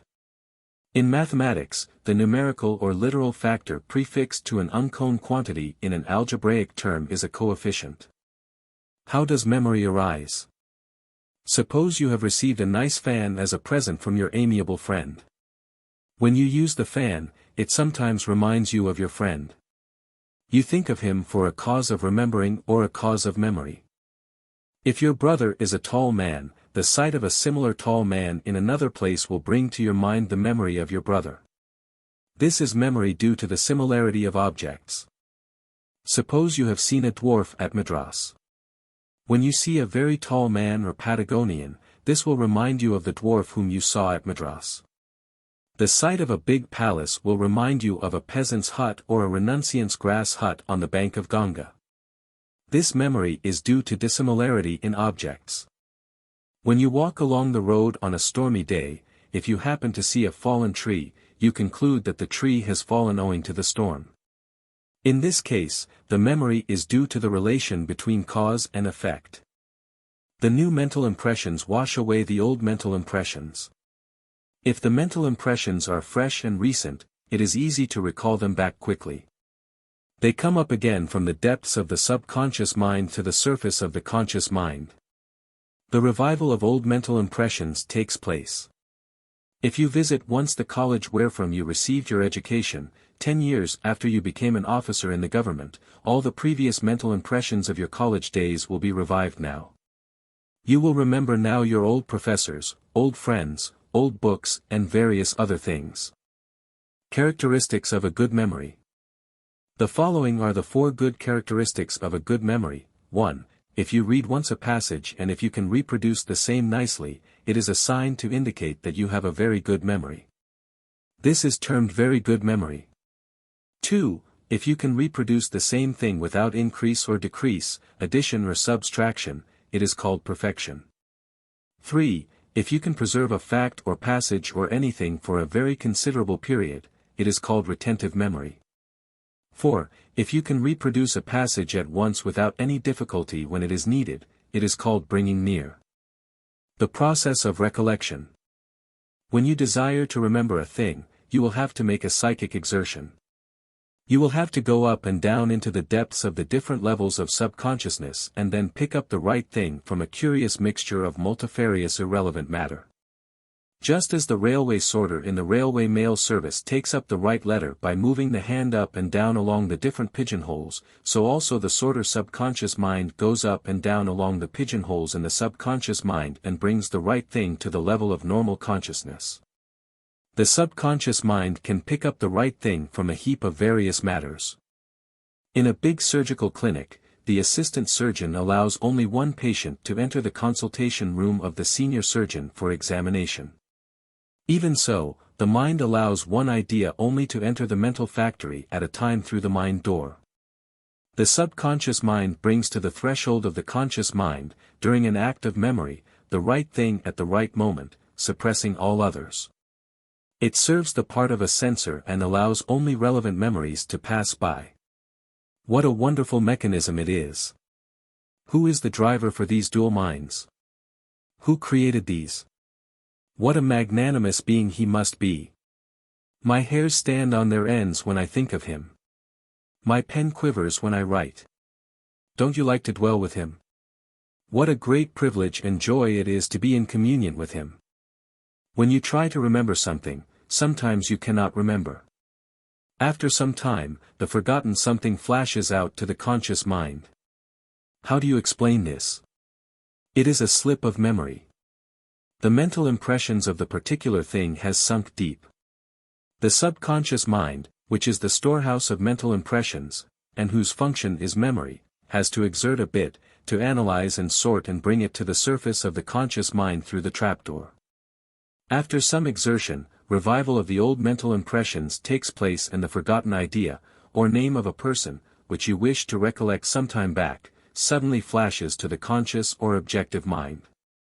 There ought to have been some congestion in the brain, which might have prevented the revival of a forgotten thing, idea, or person. As soon as the congestion is relieved, the forgotten idea floats on the surface of the mind. When the mind is calm, memory becomes keen. Power of memory.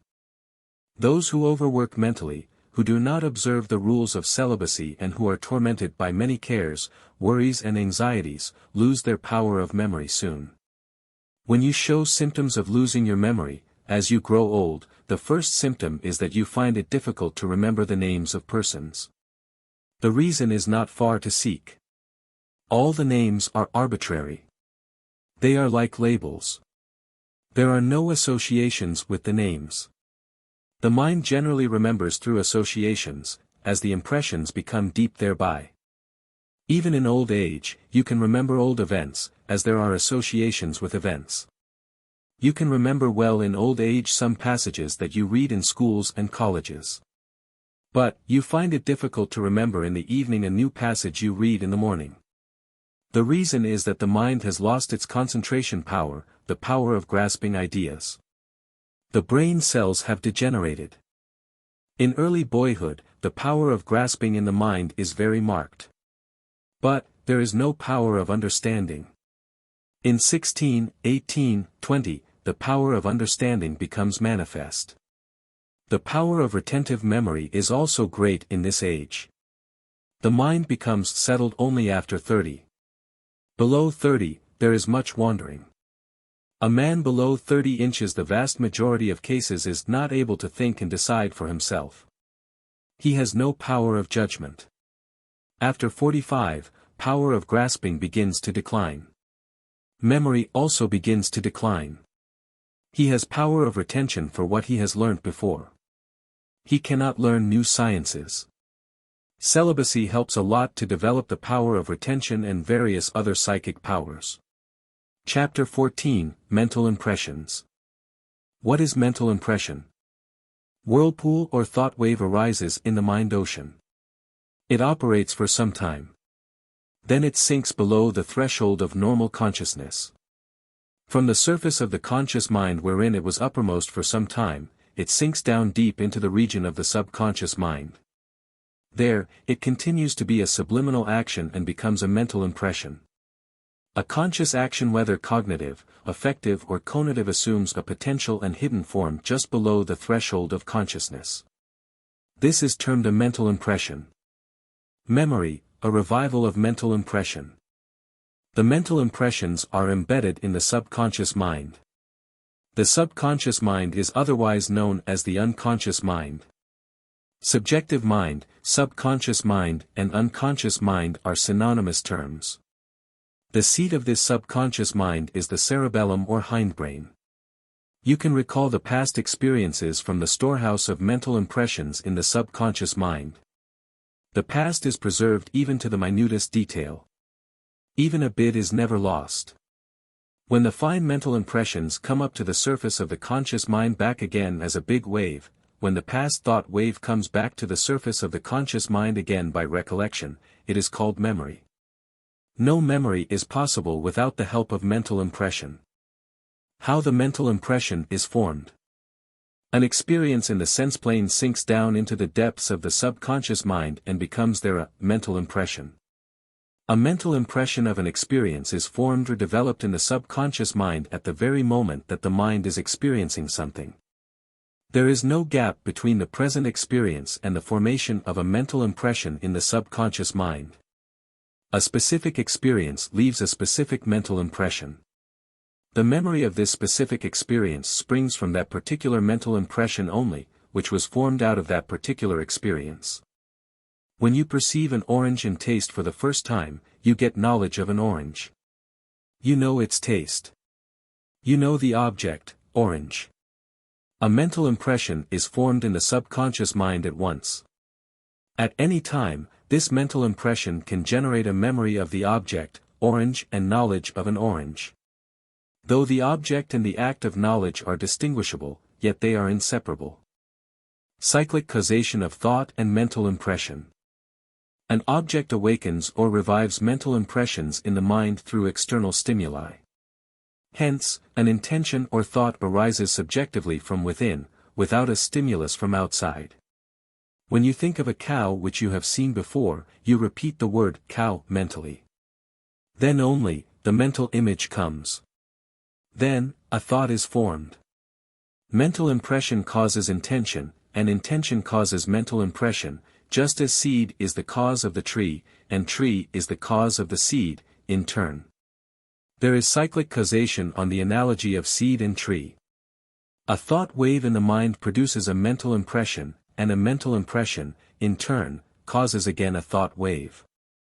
Owing to the force of stimuli either from within or from without, the seed-like mental impressions again expand and give rise to further activities. This cycle of thought wave and mental impression is without beginning, but has an end when one attains the divine knowledge and liberation. They get dissolution into Mother Nature. They cease to produce any effect on the liberated soul. The mental impressions should be fried up by continuous deep meditative absorption. Then only you will be free from births and deaths. The simultaneous practice of concentration, meditation and union over mental impressions. Mental impression is known as residual potency also. When all thought waves or thoughts die away, the frame of the mind remains with the mental impressions. This is termed the potential mind. All mental impressions coexist in the mind. The thought waves slowly subside and leave traces in the mind. These traces are the mental impressions. From these mental impressions springs memory.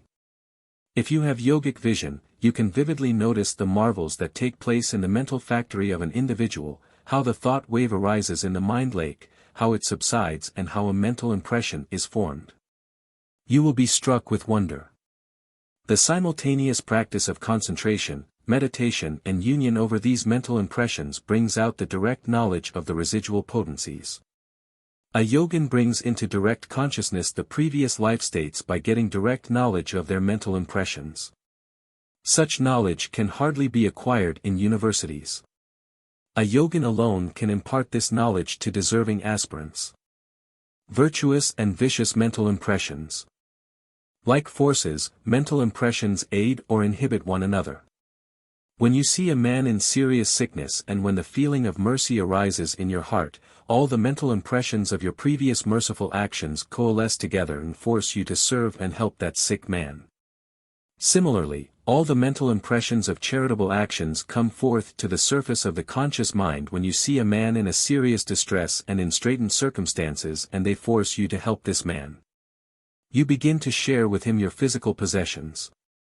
When one mental impression or virtuous action comes into play, another mental impression of dissimilar nature may emerge out and come in the way of its fulfillment. This is fight between a virtuous and a vicious mental impression. When you try to fix your mind on God and think of purity, just at that moment, all evil thoughts and mental impressions burst forth with violence and vengeance to fight against you. This is termed crowding of mental impressions. Good mental impressions also crowd together and help you to drive out evil mental impressions. The father of Sri Swami Vedanandaji was a great devotee of Chandi. At the time of his death, he was semi-conscious. He began to repeat all the slokas of Chandi Stotra which he had got by heart while he was young. This is crowding of spiritual mental impressions. Past mental impressions constitute past karma or actions. When you are born, the mind is not a mere tabula rasa like a blank tablet or a blank sheet of white paper. It is a storehouse of mental impressions, predispositions, predilections, etc. A child is born with his mental impressions. A child is born with his past experiences transmuted into mental and moral tendencies and powers. By experiences, pleasant and painful, man gathers materials and builds them into mental and moral faculties. The earthly experiences are worked up into intellectual faculty. The mind evolves through the impressions received from the universe through the senses. It will take many bodies till it gathers the complete experience of the world. Every man is born with his inborn or inherent mental impressions, and these mental impressions are embedded, lodged or imprinted in the subconscious mind, which is the seat for past karma or actions. In earthly life, he gains many more mental impressions or experiences through actions, and these are added to the original store and become the future accumulated actions. All mental impressions lie dormant in the subconscious mind as latent activities, not only of this life but of all previous innumerable lives from beginningless time.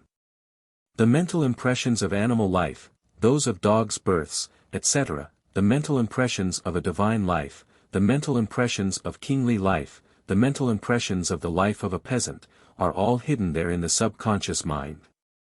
In human life, only those mental impressions which are appropriate to that particular type of birth will operate and come to play. The other kinds of mental impressions will remain concealed and dormant. As a merchant closing the year's ledger and opening a new one, does not enter in the new all the items of the old but only its balances, so does the spirit hand over to the new brain his judgments on the experiences of a life that is closed, the conclusions to which he has come, the decisions to which he has arrived. This is the stock handed on to the new life, the mental furniture for the new dwelling, a real memory. Karma action. The gross body and the mind have, on account of your past karma or action, a tendency to act in a certain way, and you act just in accordance with that tendency like a machine. You wrongly impute to yourself the authorship, agency, of these actions and thus make the matters worse. Most of your actions are done more or less automatically. If you find it difficult to do your actions in a selfless or desireless spirit, have one desire for liberation in doing all things. In heaven, all earthly experiences of the mind are sorted and analyzed. The essence is taken. The individual being is born again in the physical universe with a new frame and bent of mind according to the nature of the essence extracted in the mental plane. When you are writing a drama, if sleep comes in, you stop writing and retire to bed. As soon as you get up, you continue to write from where you have left the previous night. Even so, when you take up a new incarnation, you begin to continue the work which you had left unfinished in your previous life in accordance with the current of desires of your past life. Your next life will depend very largely upon the action you perform in this birth. There are probably many things which the man of the world does constantly and may do without much harm resulting in any way. If these things were done by those sincere aspirants who are treading the path of realization, they would be decidedly harmful. Habitual study of abstract problems will result in another earthly life in a well-developed power for abstract thinking, while flippant, hasty thinking, flying from one object to another, will bequeath a restless ill-regulated mind to the following birth into this world. The enslaving chains of mental impressions. Mind exercises its suzerainty through mental impressions. From mental impressions emanate desires like swarms of locusts. From desire flows the stream of desire, and from enjoyment of objects of desires arises craving or intense longing. Craving is very powerful. The mental impressions are embedded in the mind, in the causal body. There arises a memory of pleasure in the mind. Then the mind thinks of objects. Maya illusion has her powerful seat in the imagination. There comes attachment. The mind plans and schemes. You are swayed by the passions.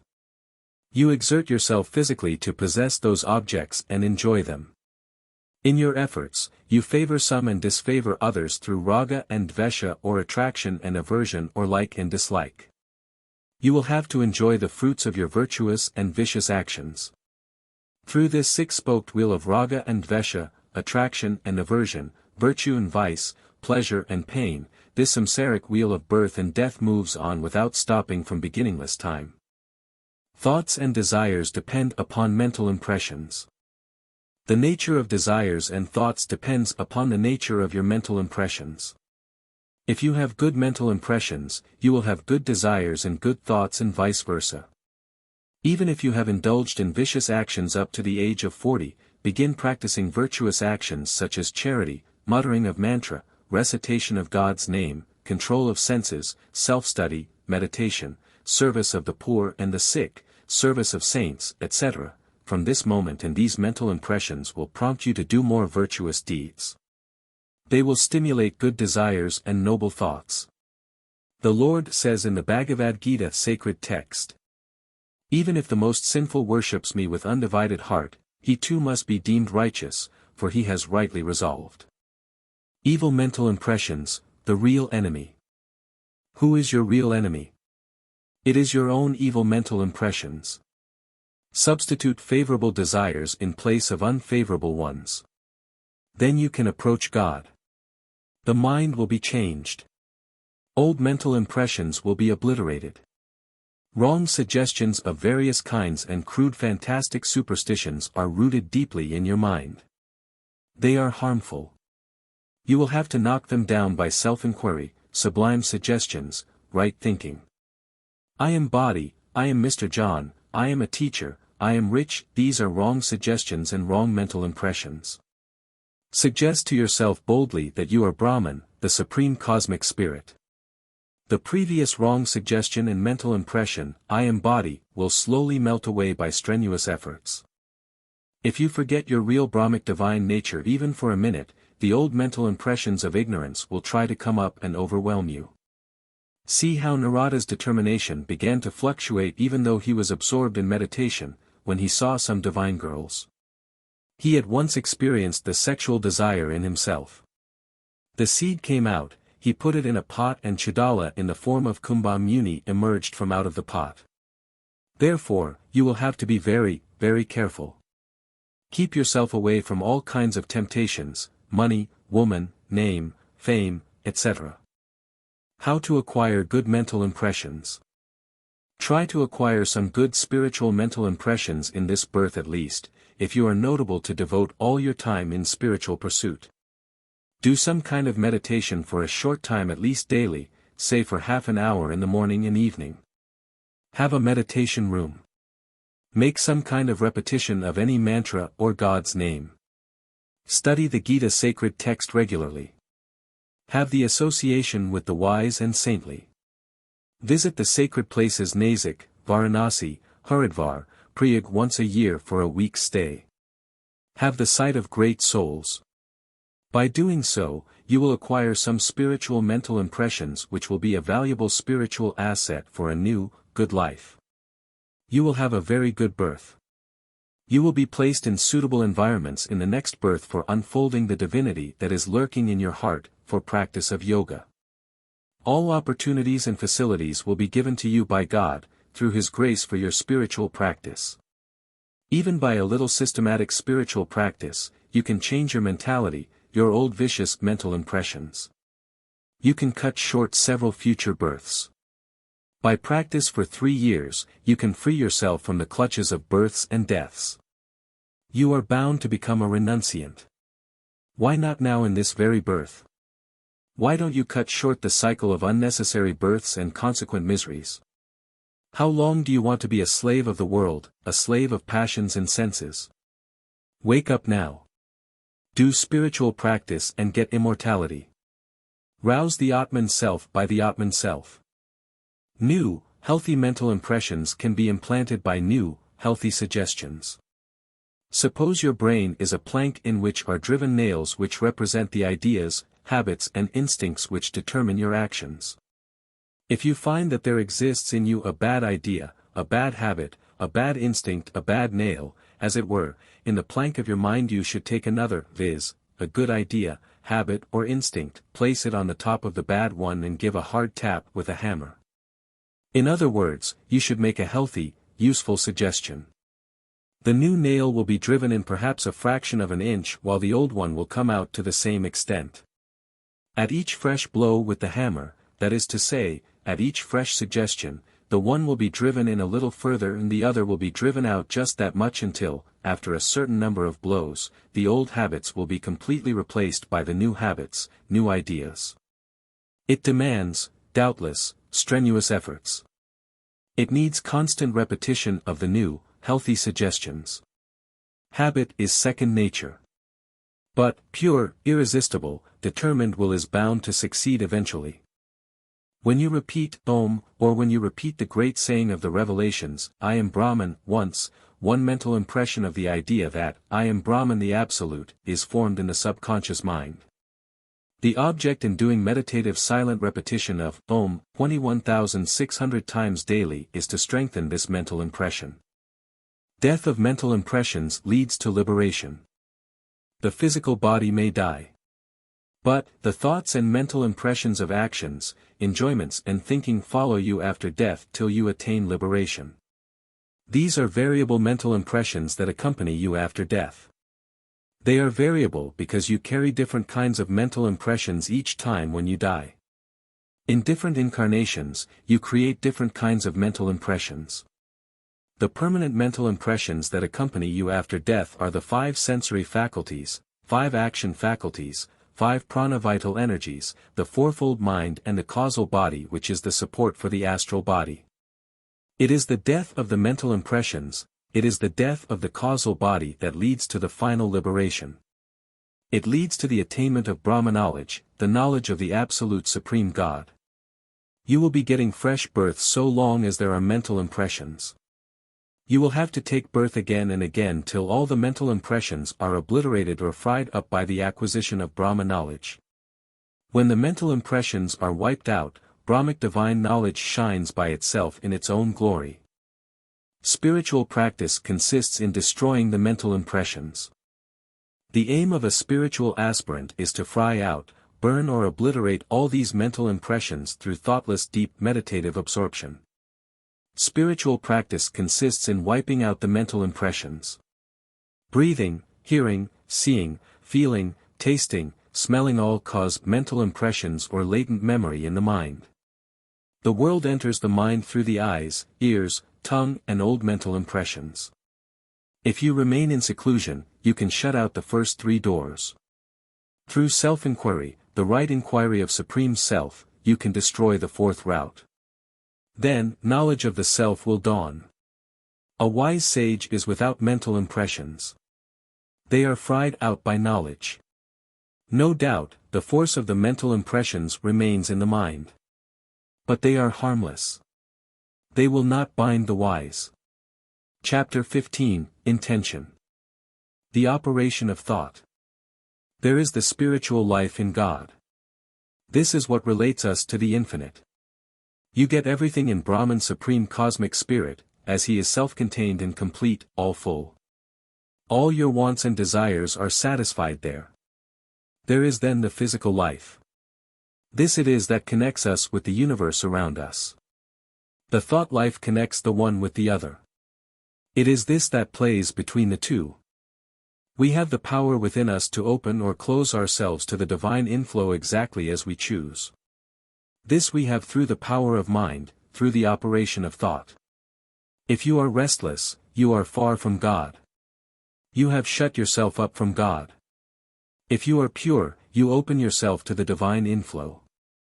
The Ganga takes its origin in Gangotri, Himalayas, and runs perennially towards Ganga Sagar. Similarly, thought currents take their origin from the bed of mental impressions in the mind, wherein are embedded the latent desires, and flow incessantly towards the objects both in waking state and dream. Even a railway engine is sent to the engine shed for rest when the wheels become overhot. But, this mysterious engine of mind goes on thinking without a moment's rest. The expansion of this mind alone is intention, and, intention, through its power of differentiation, generates this universe. Ignorant individuals have fickle minds with a great deal of fluctuation and myriads of intentions. Their minds ever vacillate through intentions. But the sages will be free from intentions. They will be ever resting in their Atmic knowledge, the knowledge of the Atman Self, which gives the satisfaction in supreme peace. Intention only is the samsara cycle of death and rebirth. When intention increases prodigiously, it is in no way beneficial. It is for evil only. The cause of bondage is intention. It is all the intentions and desires which you generate that enmesh you as in a nest. You become subject to bondage through your own intentions and desires like a silkworm in its cocoon. Intention of the mind itself is pain. Its absence is Brahmic divine bliss. Intention only is samsara cycle of death and rebirth, its destruction is liberation. It is the intention of the mind that brings about this world with all its moving and fixed creatures. The poisonous tree of the great Maya's illusion flourishes more and more out of the seed of the mind's modifications, full of intention, in the soil of the variegated enjoyments of the world. Maya illusion is a big poisonous tree. Cravings and desires water the tree of the Mayaic illusion. Action are the fruits. Lust, anger, greed, etc., are the sprouts. Purity, restlessness and inertia are the buds. Senses are the twigs. Ego is the trunk.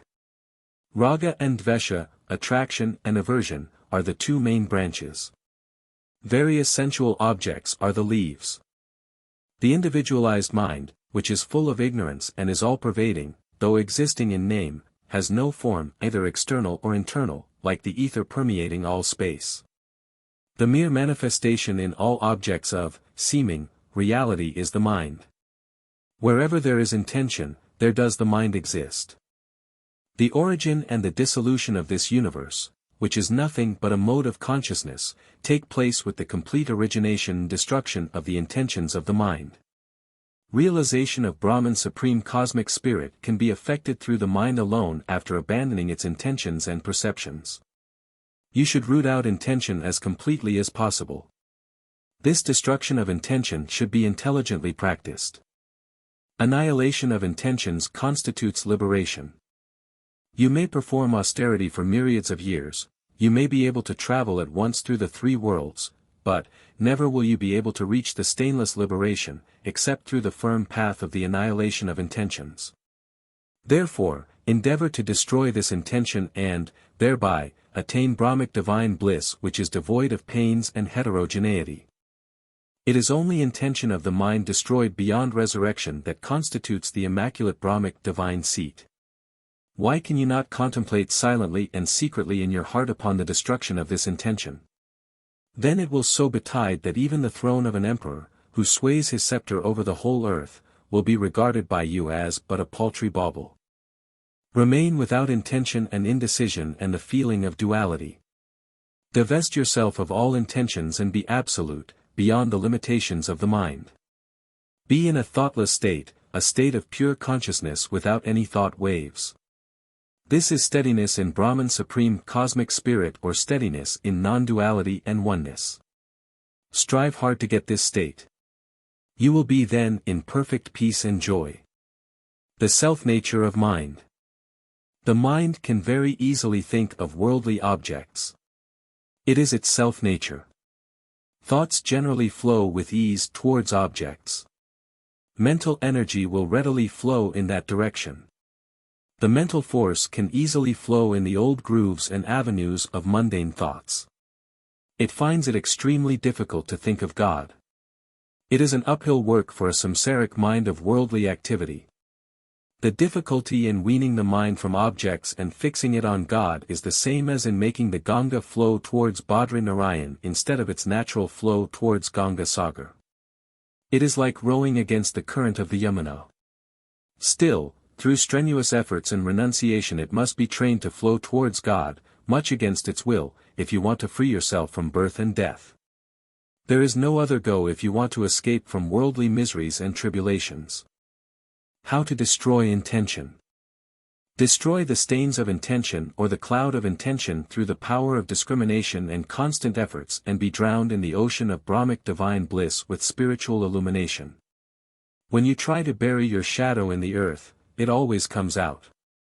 Similarly, when you try to destroy the intentions through discriminative thoughts, through the discrimination between the real and the unreal, they will come out again and again. Withdraw the mind from the objects and act according to your Guru's instructions. Purify the mind and fix it on the space of the heart, the infinite Brahman Supreme Cosmic Spirit. The mind will be destroyed in course of time. Be sure of this. Do not for a moment contemplate upon the things of the universe. You need not exert yourself too much to rid yourself of this intention. With the checking of all thoughts, one's mind will perish. To crush a full-blown flower in one's hand requires a little effort, but even that little effort is not needed to do away with intention. Intention is destroyed with the control of thoughts. Having firmly annihilated the external intention through the internal one and having destroyed the impure mind through the pure one, rest firmly in your Atma self-knowledge. When you are firmly established in the idea that the world is unreal, distraction through names and forms and vibration of intention will slowly vanish. Repeat constantly the formula, Brahman Supreme Cosmic Spirit alone is real. World is unreal. Individual being is identical with Brahman Supreme Cosmic Spirit. You will gain immense strength and peace of mind through the repetition. Having freed yourself from all desires for the visible objects before you and having made your impure mind firm and steady through your pure mind, eradicate all the intentions that arise in the mind. Now, this mind, which arises through intentions, perishes through it alone like a flame of fire which, though fanned by the wind, is yet extinguishable by the same. The state of intentionlessness. With the extinction of the base intentions, there is the extinction of ignorance and its effect, mind. Intention is pain. Intentionlessness or the elimination of intentions is all bliss. Sit alone in a solitary room. Close the eyes. Watch the mind and destroy the thought waves one by continuous, energetic efforts. The highest stage of bliss, the union of the individual with the higher self and the universe, when all thoughts disappear, will ensue. If, with the extinction of the pain-producing intentions, the mind also is destroyed, then will the thick frost of delusion affecting you from remote periods dissipate itself. Then, like an unobscured sky in the autumnal season, Brahman Supreme Cosmic Spirit alone will shine resplendent, blissful, imperishable, non-dual, formless and without birth and death. When your thoughts, which are now dispersed, shall be collected together and you will remain in a state of repose, then the eternally happy Atman Self will shine forth as the reflection of the sun is seen in a clear surface of water. Peace is not in money, woman or eating. When the mind becomes desireless and thoughtless, Atman Self shines and sheds forth eternal bliss and peace. Why do you search in vain for happiness in objects outside? Search within for bliss in the subjective absolute existence consciousness and bliss of the immortal Atman Self. Chapter 16, Thought Creates the World. Thought, the origin of everything. Everything in the material universe about us had its origin first in thought. From this, it took its form. Every castle, every statue, every painting, every piece of mechanism, in short, everything, had its birth, its origin, first in the mind of the one who formed it before it received its material expression or embodiment. Mind has got various preoccupations. When an artist begins to draw a picture on the canvas, he draws the picture out of the material preconceived by the mind. After all, the world is merely an idea or thought. Just as a seed begins to germinate at its proper time and place, so also the seer appears as the visible through the intention of the mind, the visible being no other than the seer itself. When the mind ceases to think, the world vanishes and there is bliss indescribable. When the mind begins to think, immediately the world reappears and there is suffering. Cogito, ergo sum, I think, therefore I am. This is Descartes' fundamental basis of philosophy. This is in accordance with Sri Sankara's statement that the Atman Self cannot be elusive, for he who would deny it, even in denying it, witnesses its reality. The universe is rendered visible by mind. But, it is a pity that nobody has seen the mind save a seer. When you seriously and unceasingly think over the nature of the mind, it is nothing. When you begin to analyze mind, it is nothing. It dwindles to airy nothing. It is a bundle of thoughts and the thought, I, is the root of all thoughts. This I, is a false idea, a non-entity. When the root of all thoughts vanishes into nothing, where is the boasted mind? The first thought that arose in your mind was I. The last thought that will arise in the mind before it is absorbed in Brahman Supreme Cosmic Spirit will be a God-shaped thought wave which is produced by your feeling that you are infinity. Universe, a creation of the cosmic mind. The universe is not mental creation of an individual being. One single, organized thought of the cosmic mind or the universal mind has materialized as the seeming universe. This phenomenal universe is but an outcome of the divine will, seeming to be real through the workings of the mind. Before you write out a drama, you have a vivid mental picture of the whole drama in your mind. Then you write it out in succession in 4 acts. When it is staged, it is acted in succession, part by part. Similarly, the universe with its movements is a vivid mental picture in the cosmic mind, in the mind of God. There is neither past nor future for him. Everything is present for him. There is neither near nor far for him. Every place is here. Every time is now. The events come out in succession on the stage of the long world drama as time rolls on. Atoms rotate continuously. Old becomes new and new becomes old. In reality there is no such thing as old, there is no such thing as single. The individual beings with individual minds are witnessing the events in succession. But God knows all events at one sweep. He is all-knowing. He is all-understanding also. He knows every detail of his creation. The cosmic mind creates the Maya illusion. Individual minds receive things under delusion. This universe is nothing but a mode of the mind, self-evolved from Brahman Supreme Cosmic Spirit, the cause of the universe. All the universes which appear only through mind are no other than its modes. The mind is subjectively consciousness and objectively it is this universe. Hence, this all-pervading world is nothing but consciousness itself. The individual being in the universe are Brahman, in their innate condition only. God and Maya illusion. All the mental impressions float in the Maya illusion. Suppose there is a very big mirror.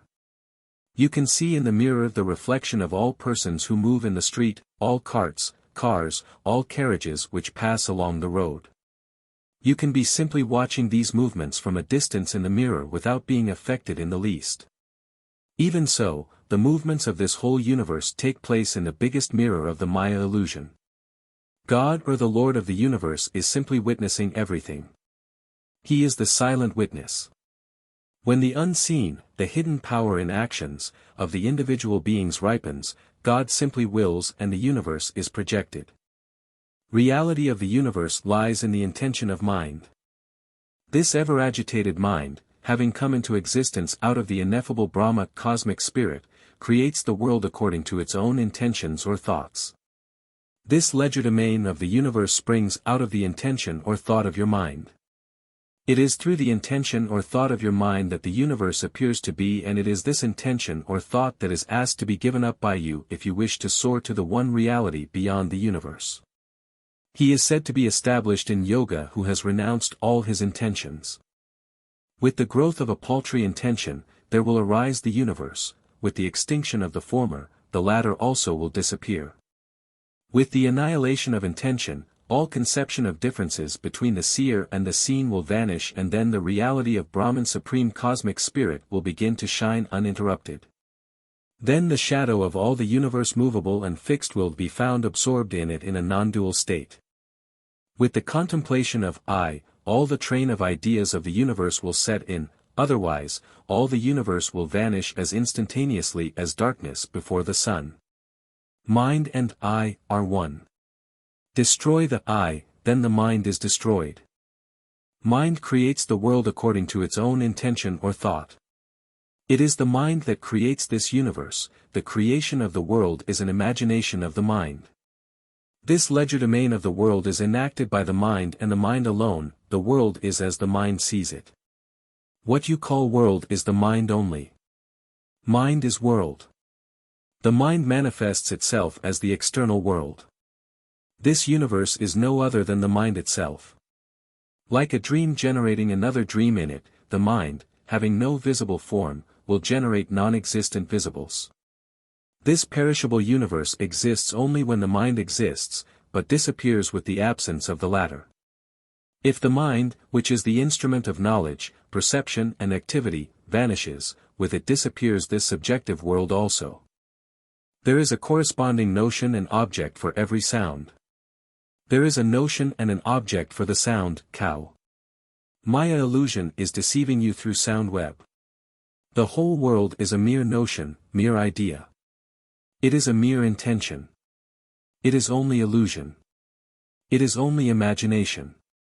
It is only ether. It exists in name only. All modifications being only names based upon words, the truth being that all is clay. The whole world is a combination of 5 elements. Analyze, realize the illusory nature of all objects and abandon all false objects. When you begin to analyze, the whole world vanishes and with it the notion, sound, and objects also. The happiness and misery experienced in this world are caused by the working of the mind.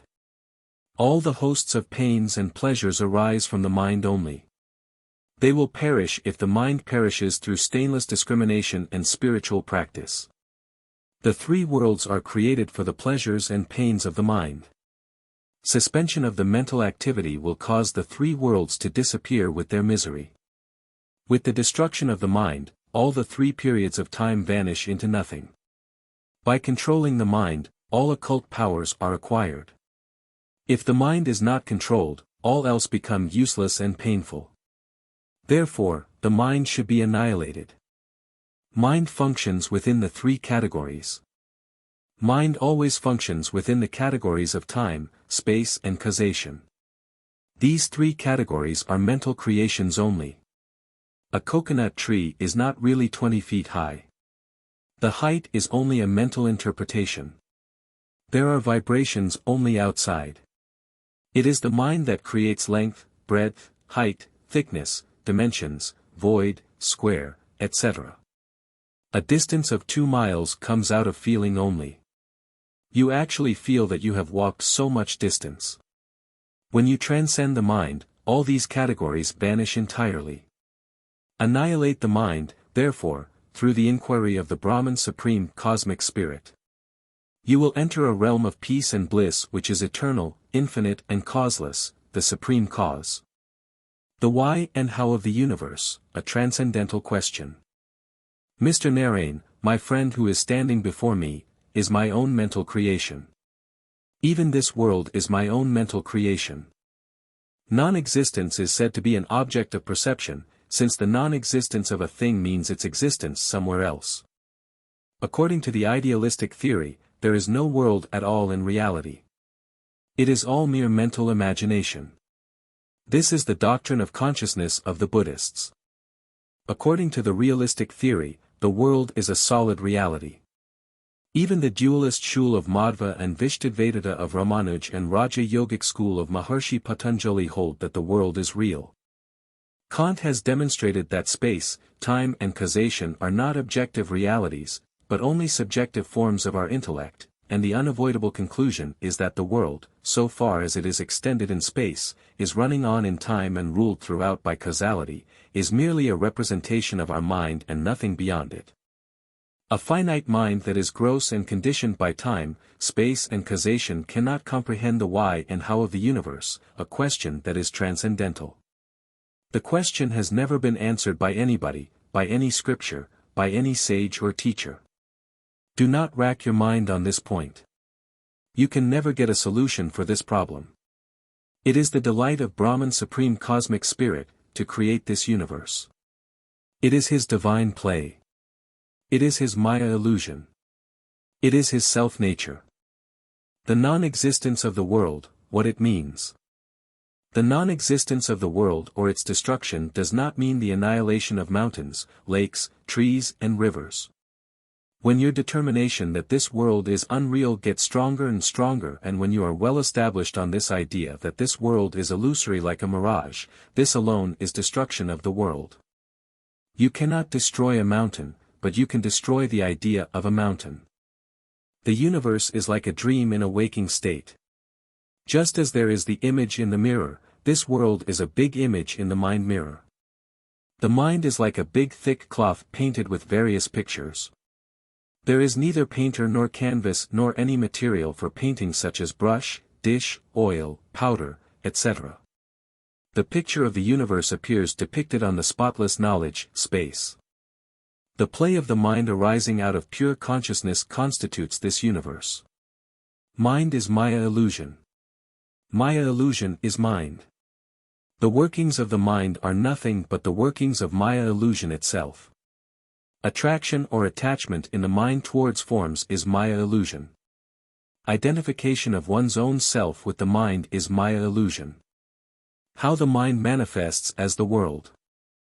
The motion or vibration of prana vital energy moves the mind. The movement of the mind generates the universe. The mind manifests itself as the external world. Names and forms arise owing to projecting power, one of the powers of Maya illusion. The projecting force operates both in the waking and the dreaming states. The whole world is projected on account of this power only. In sleep, it disappears. The world enters the mind through the eyes, ears, tongue, speech, and old mental impressions. If you remain in the seclusion, you can shut out these first three doors. Through self-inquiry, the right inquiry of the Supreme Self, you can destroy the mental impressions, the fourth route. Then knowledge of self will dawn. All the universes with their heterogeneity, though really Atma self-knowledge, shine as worlds only through our illusory mind, like the blueness of the sky which is really non-existent. The self-light of the Supreme Divine Absolute Brahman alone is appearing as the mind or this motley universe. Mind is the wisdom power. Matter is the element power. Prana vital energy is the action power of the Brahman Supreme Cosmic Spirit. Everything belongs to Brahman. In reality, there is no individual being. There is Brahman Supreme Cosmic Spirit only. The mind which ever rises and falls with the ebb of desires, fancies this illusory universe to be through its ignorance, but it should be informed of the real nature of this world, then it will cognize it to be Brahman Supreme Cosmic Spirit itself. Chapter 17, Ignorance and Ego. Ignorance. The mind itself is a creation of ignorance. It is an effect of ignorance. It is filled with delusion. That is the reason why it deceives and tempts you. It makes you go astray. If you can destroy the cause of the mind, ignorance, by getting knowledge of the Supreme Self, mind is nowhere. It dwindles into an airy nothing. Destruction of the mind or annihilation of the mind takes place when knowledge dawns. Ignorance works through limiting adjuncts. All the special apparatus required by ignorance constitute the limiting adjunct of the soul. Mind is a limiting adjunct, intellect is an limiting adjunct, and ego also is an limiting adjunct. The sea of ignorance is in the mind of man.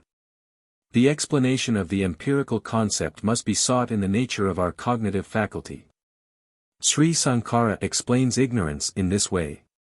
It is natural, it is innate in our mental faculty. It is based on wrong knowledge, and knowledge is a function of the mind. It is the unchanging nature of mental perception, it consists in the form of a wrong conception. All individual human entities which are really non-existent, are, with all concomitant appearance of birth, death, etc., mere results of the objectivizing tendency of the mind and nothing else. The whole experience of duality, made up of perceiver and perceived, is pure imagination. There is no ignorance or illusion apart from the mind. On destruction of the mind, all is destroyed. The activity of the mind is the cause of all appearance. On account of ignorance or illusion in the mind, you see the objects, trees, etc., outside and feel as if they are separate from you and real. So long as there is mind, there are all these distinctions of big and small, high and low, superior and inferior, good and bad, etc. The highest truth is that in which there is no relativity. If you can transcend the mind by constant and profound meditation on Atman Self, you will be able to attain a state free from duality, a state beyond the pairs of opposites, wherein lies the supreme peace and highest knowledge. There is no ignorance outside the mind. The mind itself is ignorance. Imaginations and intentions are products of ignorance. Ignorance is embedded in the mind. The mind needs thorough cleansing with meditative repetition of a mantra, recitation of God's name, practice of breath control, the association with the wise and saintly, self-inquiry, and profound meditation, just as a rusty copper plate needs cleansing with earth, ash, tamarind, powder, etc. Ego, how it develops. Atman Self in conjunction with the intellect is ego. The basis of ego is intellect. As the intellect, the discriminative intellect, is the cause for this differentiation, this little intellect is the cause or seed for ego. I-ness and mine-ness are individual being-s creation. It is individual being-s creation that binds a man to the world. God-s creation helps man in his God realization. The seed of mind is ego. Ego is development through the thoughts of the mind. As the first thought is the I thought, and as this I thought is at the base of all other thoughts, ego is the seed for the mind. This idea of I will bring in its strain, the idea of time, space and other potencies. With these environments, the name individual being accrues to it. Contemporaneously with it, there arise intellect, memory, mind, which is the seed of the tree of intention. When you are a boy, the ego is not very potent. It is like a shadow in a glass. It gets developed and firm-rooted during your adolescence after you marry and entangle yourself in the achievement of various worldly desires. You are fearless in your boyhood. The moment this little I becomes stronger in your, side by side, various sorts of fears, various sorts of desires, a host of delusions take firm hold of you. The world appears to you more real, too. The curse of egoism. Ego is, after all, nothing. But, tremendous is its influence. Maya illusion means ego. Mind is another name for ego. World means ego. The sprout of ego ramifies here and there with its long branches of mine and thine.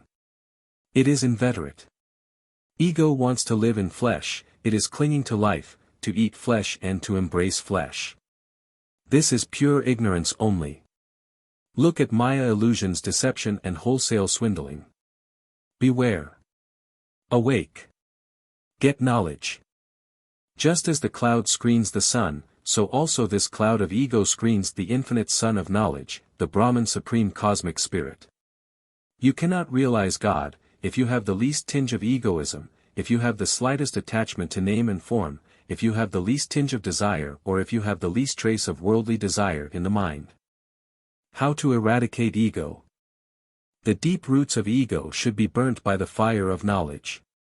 Then you will quite easily get the wealth of liberation. All tribulations, sorrows, miseries and afflictions will terminate now. Control of the senses and practice of breath control help to develop the intellect. You cannot, all at once, eradicate ego altogether. You can easily give up wife, children, money, anger.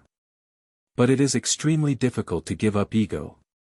Try to minimize it little by little. Remove 1 anna of ego within 3 months. Within 4 years, you will be able to root it out completely. You will have to remove it either by self-sacrifice through yoga of action or self-surrender through devotion or self-denial through Vedantic Atma-self-inquiry. Through the intentions of mind, ego is generated. If the modification of the mind which leans to sensual pleasures is destroyed, the Atman self, divested of its ego, becomes the unnameable Brahmic divine reality. Ego is like a thread. It connects or links all the senses on itself. When the thread is broken, all the pearls fall down. Even so, when the thread of ego is broken by, I am Brahman, or I am divine, consciousness or witness consciousness or self-surrender method by taking the instrument in the hands of the Lord attitude, all the senses will be broken down or destroyed. The connection with senses will be severed. Even if you identify yourself with a subtle body inside, it will help you in your self-realization. It is only the identification with the fleshy physical body that brings all sorts of troubles through gross ego and mindness. The physical I is a very great menace. Whenever ego asserts itself, raise a question within thyself, what is the source of this little I? Again and again, moot this question and inquire. When you remove layer after layer, the onion dwindles to nothing. When you analyze the little I, it becomes a non-entity, it will gradually vanish. It will dwindle into an airy nothing. Body is not I. I remains even after the leg is amputated. Give up the individual being's creation. Within the time taken to pluck a flower, within the twinkling of an eye, this ego can be easily eradicated by right spiritual practice or the Brahma consciousness. Pure ego. When you assert I am Brahman, the Supreme Cosmic Spirit, it is the ego of purity. It is the ego of liberation. It will not bind you in any way. It will help you realize Brahman Supreme Cosmic Spirit. The fire in a picture will not burn anything. A light in the presence of midday sun will not shine and shed its light. Even so, the ego of a pure person cannot do any harm to any person. Chapter 18, The Power of Thought. Thought is a living force. Thought is a vital, living force, the most vital, subtle and irresistible force that exists in the universe. The thought world is more real relatively than this physical universe. Thoughts are living things. Every change in thought is accompanied by vibration of its matter, mental. Thought as force needs a special kind of subtle matter in its working. Mind assumes the form of anything it contemplates. When you think of an object, your mind shapes itself into the form of that object. When you change your thought, your mind also changes its shape. Many modifications continually arise in the mind. Your thoughts rapidly change. Your mind also changes its shape rapidly. Every moment, mind is continually creating hundreds of these thought forms and continually dispersing them again. It never holds on steadily to one thought form for some time. Every thought has a certain name and a certain form. Form is the grosser and name the finer state of a single manifesting power called thought. But, these three are one. It is the unity and trinity, the 3 degrees of existence of the same thing. Wherever the one is, the others also are there. Suppose your mind is now perfectly calm, entirely without thought. Nevertheless, as soon as thought begins to rise, it will immediately take name and form. Thus you find that every idea that man has, or can have, must be connected with a certain word as its counterpart. Language is different, but thought is one. Mental image is the same in all. Sound has got 4 forms, para, pasyanti, madhyama and vaikari. Vaikari is the ordinary speech. It differs in different countries. But para, pasyanti and madhyama are one and the same. Para is undifferentiated sound that lies dormant in Brahman supreme cosmic spirit. The language of the divine beings, the language in the mental plane is one. It is madhyama. The rotatory vibration of the causal body is pasyanti. That is your real name. When you operate through your causal body, the lower will power or lower divine sight, you will hear the pasyanti sound, your real name. Thought is subtle matter. Thought is subtle matter.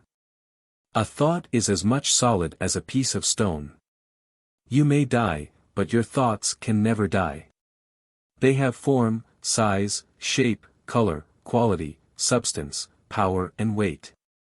A spiritual thought has yellow color, a thought charged with anger and hatred is of a dark red color, a selfish thought has a brown color, and so on. A yogin can see directly with his inner yogic eye all these thoughts. The stronger the thoughts, the earlier the fructification. Thought is focused and given a particular direction and, in the degree that thought is thus focused and given direction, it is effective in the work it is sent out to accomplish. Thought is a creative force. Thought is a great force. Thought is a dynamic force. Thought moves. Thought is infectious. Thought creates. You can work wonders with the power of thought. Through the instrumentality of thought, you acquire creative power. There are nowadays numerous books on thought power, thought dynamics, and thought culture. Study them. You will then have a comprehensive understanding of thought, its power, workings and usefulness. The power of thought is very great. Every thought of yours has a literal value to you in every possible way. The strength of your body, the strength of your mind, your success in life and the pleasures you give to others by your company all depend on the nature and quality of your thoughts. You must know thought culture. Thought gives health. If you entertain healthy thoughts, you can keep good health. If you hold on to sickly thoughts in the mind, thoughts of diseased tissues, thoughts of weak nerves, thoughts of improper functioning of organs or viscera, you can never expect good health, beauty and harmony. The body is the product of the mind. If you hold on vigorous thoughts in the mind, then the physical body also will be vigorous. Evil thoughts of all kinds befoul and infure the mind and, if persisted in, will become veritable diseases and maimings of the mind, incurable during the period of life. Thought builds character. As a man thinketh, so he is. Man is created by thought. What a man thinks upon, that he becomes. Think you are strong, strong you become. Think you are weak, weak you become. Think you are a fool, fool you become. Think you are God, God you become. A man forms his own character, becoming that which he thinks. If you meditate on courage, you shall work courage into your character. So with purity, patience, unselfishness and self-control. If you think nobly, you shall gradually make for yourself a noble character, but if you think basely, a base character will be formed. Steady persevering thought sets up a definite habit of the mind, and that habit manifests itself as a quality in the character.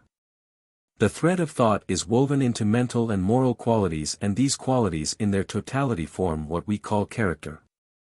You can build your character as surely as a mason can build a wall, working with and through the law.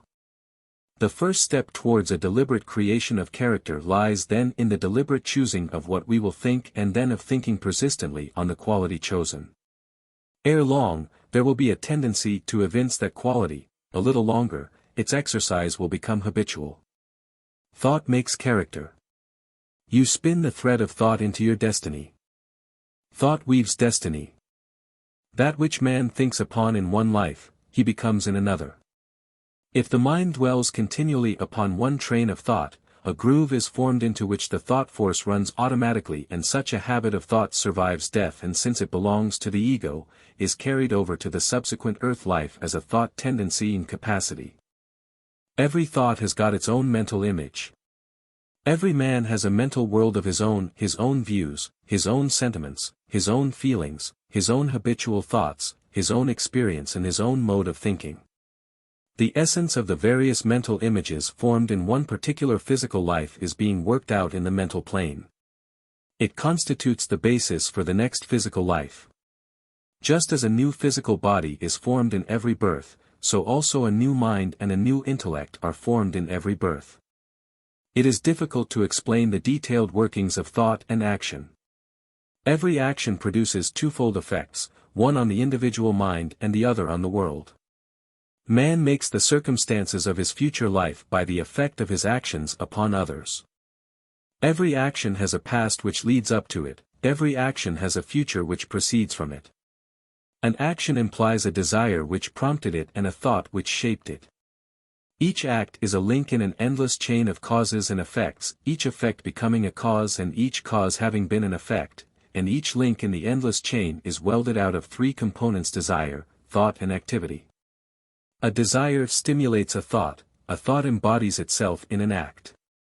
Selfish coveting of the possessions of others, though never carried out into active cheating in the present, makes one a thief in a later earth life, while hatred and revenge secretly cherished are the seeds from which the murderer springs.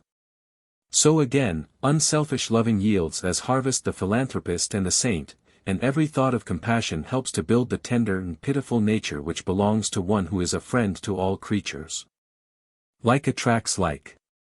The great law, like attracts like, is ever operating. This is a great cosmic law. This is a law in nature. This law operates in the thought world also. People of similar thoughts are attracted towards each other. That is the reason why the maxims run as follows: birds of the same feather flock together.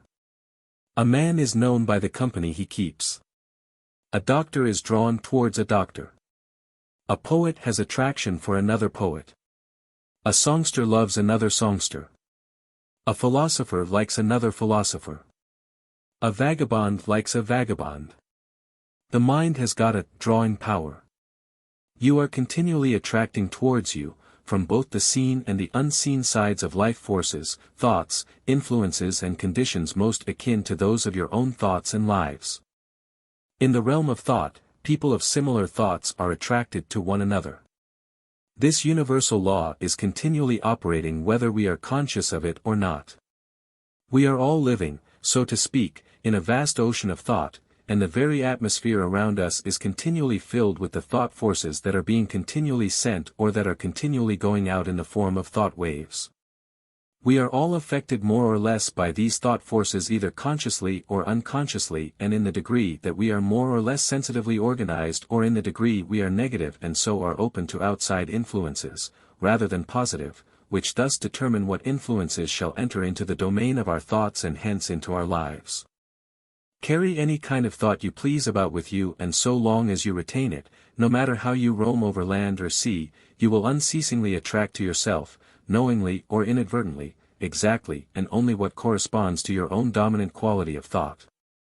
Thoughts are your private property and you can regulate them to suit your taste entirely by steadily recognizing your ability to do so. You have entirely in your own hands to determine the order of thought you entertain and consequently the order of influences you attract, and are not mere willowy creatures of circumstances, unless indeed you choose to be. Good thoughts and evil thoughts. A good thought is thrice blessed. First, it benefits the thinker by improving his mental body, the mind. Secondly, it benefits the person about whom it is entertained. Lastly, it benefits all mankind by improving the general mental atmosphere. An evil thought, on the contrary, is thrice cursed. First, it harms the thinker by doing injury to his mental body. Secondly, it harms the person who is its object. Lastly, it harms all mankind by vitiating the whole mental atmosphere. Every evil thought is as a sword drawn on the person to whom it is directed. If you entertain thoughts of hatred, you are really a murderer of that man against whom you foster thoughts of hatred. You are your own suicide, because these thoughts rebound upon you only. A mind tenanted by evil thoughts acts as a magnet to attract like thoughts from others and thus intensifies the original evil. Evil thoughts thrown into the mental atmosphere poison receptive minds. To dwell on an evil thought gradually deprives it of its repulsiveness and impels the thinker to perform an action which embodies it. The progeny of thoughts. It is not sufficient that your thoughts are not bad. You must transmute bad thoughts into good thoughts. This is the first part of your spiritual practice. You must make them helpful thoughts. When they are sent out, they must be capable of doing immense good and benefit to the suffering humanity and your neighbors. Thoughts are your own real children. Be careful of your progeny of thoughts. A good son brings happiness, name and fame to the father. An evil son brings infamy, discredit to his father. Even so, a noble thought will bring happiness and joy to you. An evil thought will bring misery and trouble to you. Just as you rear up your children with great care, so also you will have to rear up good, sublime thoughts with great care. Thought is contagious. Thought is very contagious, nay, more contagious than the Spanish flu. Thought moves. It actually leaves the brain and hovers about. It enters the brains of others also. A sympathetic thought in you raises a sympathetic thought in others with whom you come in contact. A thought of anger produces a similar vibration in those who surround an angry man. It leaves the brain of one man and enters the brains of others who live at a long distance and excites them. A cheerful thought produces cheerful thought in others. A thought of joy creates sympathetically a thought of joy in others. You are filled with joy and intense delight when you see a batch of hilarious children playing mirthfully and dancing in joy. In broadcasting, a singer sings beautiful songs at Calcutta. You can hear them nicely through the radio set in your own house at Delhi. All messages are received through the wireless. Even so, your mind is like a wireless machine. A saint with peace, poise, harmony and spiritual waves sends out into the world thoughts of harmony and peace. They travel with tremendous lightning speed in all directions and enter the minds of thousands and produce in them also similar thoughts of harmony and peace. Whereas a worldly man whose mind is filled with jealousy, revenge and hatred sends out discordant thoughts which enter the minds of thousands and stir in them similar thoughts of hatred and discord. Thought is very contagious. Keep a good and honest man in the company of a thief. He will begin to steal. Keep a sober man in the company of a drunkard. He will begin to drink. Thought transference or telepathy. What is the possible medium through which thoughts can travel from one mind to another? The best possible explanation is that mind substance fills all space like ether, and it serves as the vehicle for thoughts as prana is the vehicle for feelings, ether is the vehicle for heat, light and electricity, and air is the vehicle for sound. Mind is all-pervading like ether. Hence, thought transference is possible. Thought transference is telepathy. If we throw a piece of stone in a tank or a pool of water, it will produce a succession of concentric waves traveling all around from the affected place. The light of a candle will similarly give rise to waves of ethereal vibrations traveling in all directions from the candle. In the same manner, when a thought, whether good or evil, crosses the mind of a person, it gives rise to vibrations in the mind or mental atmosphere, which travel far and wide in all directions. While electricity travels at the rate of 186,000 miles per second, thoughts virtually travel in no time, their speed being as much faster than electricity as their vehicle. Mind substance is finer than ether, the medium of electricity. Thoughts are like things.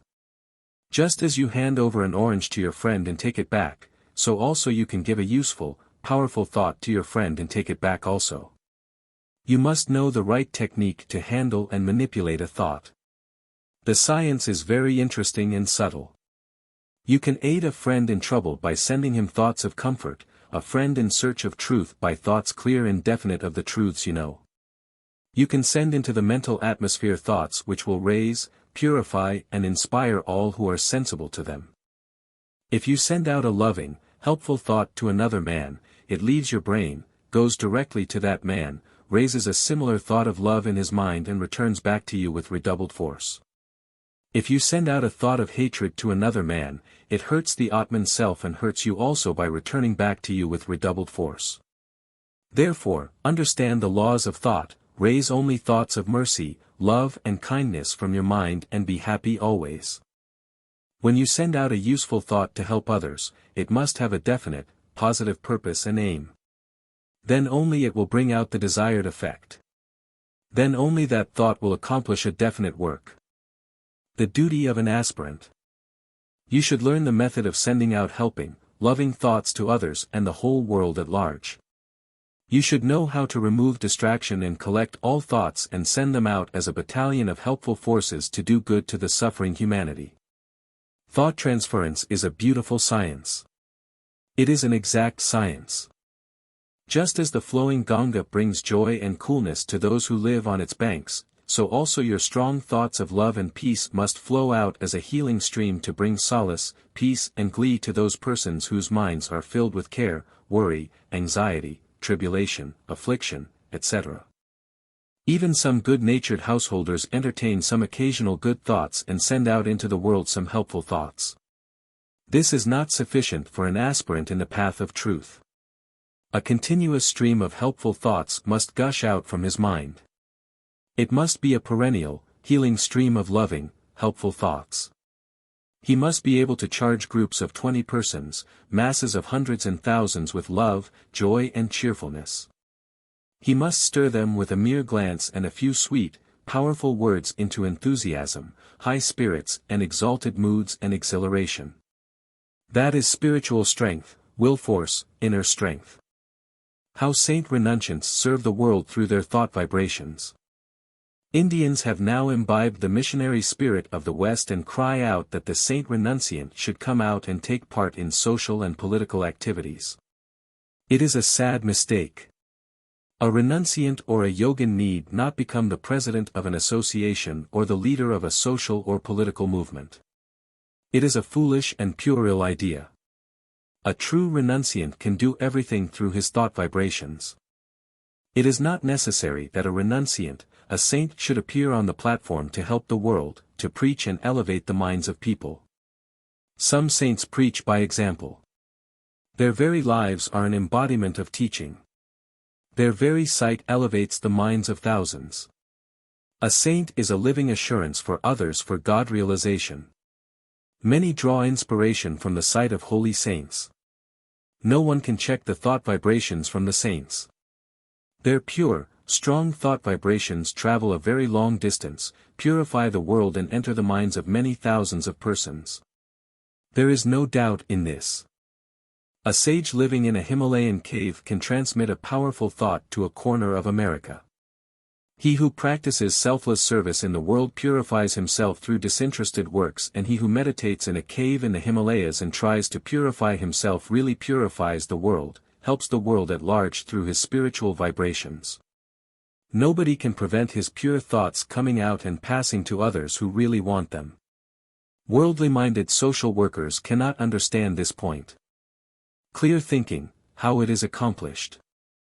The common man does not know what deep thinking is. His thoughts run riot.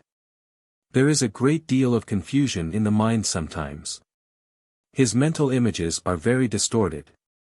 It is only thinkers, philosophers and yogins who have well-defined, clear-cut mental images. They can be seen through clairvoyance very vividly.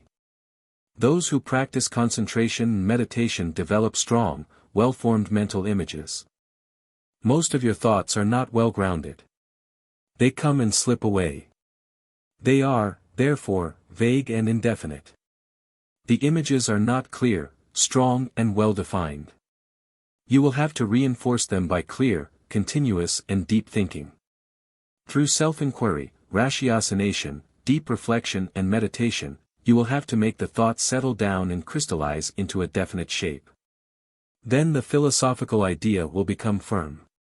Through right thinking, reasoning, introspection and meditation, you will have to clarify your ideas. Then confusion will vanish. The thoughts will get settled and well-grounded. Think clearly. Clarify your ideas again and again. Introspect in solitude. Purify your thoughts to a considerable degree. Silence the thoughts. Do not allow the mind to bubble. Let one thought wave rise and settle down calmly. Then allow another thought to enter. Drive off all extraneous thoughts that have no connection with the subject matter you are handling at the present moment. Independent and original thinking. Thinkers are very few in this world. Most of us do not know what right thinking is. Thinking is shallow in the vast majority of persons. Deep thinking needs intense spiritual practice. It takes innumerable births for the proper evolution of the mind. Then only it can think deeply and properly. A man who speaks the truth and has moral purity has always powerful thoughts. One who has controlled anger by long practice has tremendous thought power.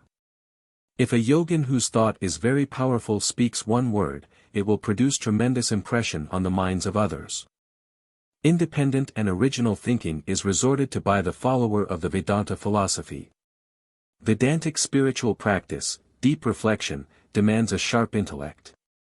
Hard thinking, persistent thinking, clear thinking, thinking to the roots of all problems, to the very fundamentals of the situations, to the very presuppositions of all thoughts and being is the very essence of Vedantic spiritual practice.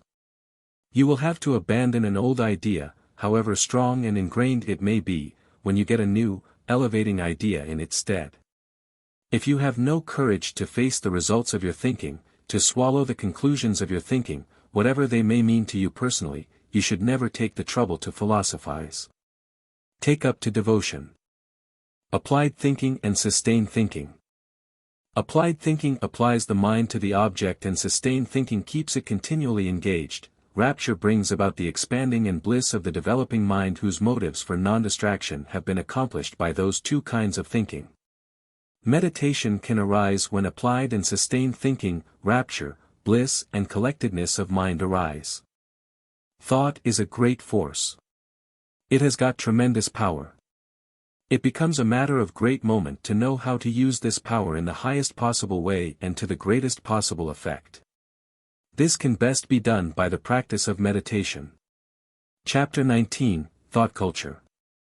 If a pebble in our boot torments us, we expel it. We take off the boot and shake it out. Once the matter is fairly understood, it is just as easy to expel an intruding and obnoxious thought from the mind. About this there ought to be no doubt, no two opinions. The thing is obvious, clear and unmistakable. It should be as easy to expel an obnoxious thought from your mind as it is to take a stone out of your shoe, and till a man can do that, it is just nonsense to talk about his ascendancy and conquest over nature. He is a mere slave and prey to the bat-winged phantoms that flit through the corridor of his brain.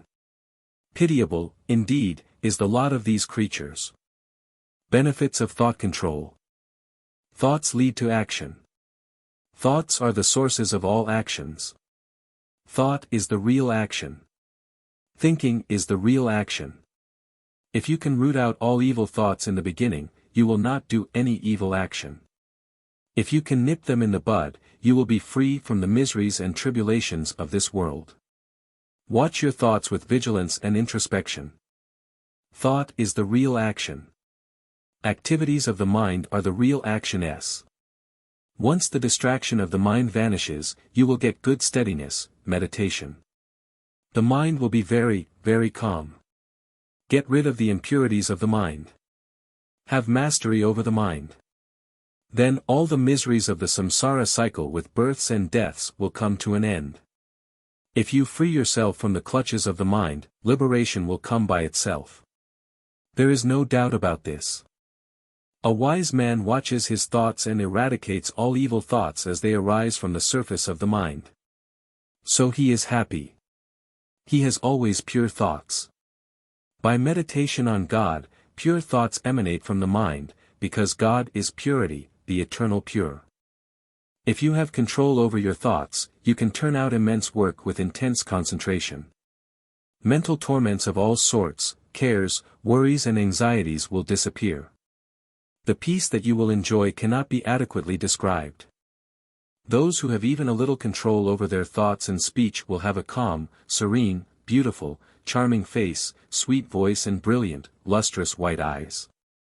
Just as sweet perfume continuously emanates from an incense stick, so also divine perfume and divine effulgence, a magnetic Brahmic divine aura, radiate from a yogin who has controlled his thoughts and who is constantly dwelling on Brahman supreme cosmic spirit, or the infinite.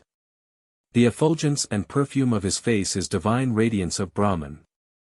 When you hold in your hand a bouquet made of jasmine, rose and champaka flowers, the sweet perfume pervades the whole hall and tickles all alike.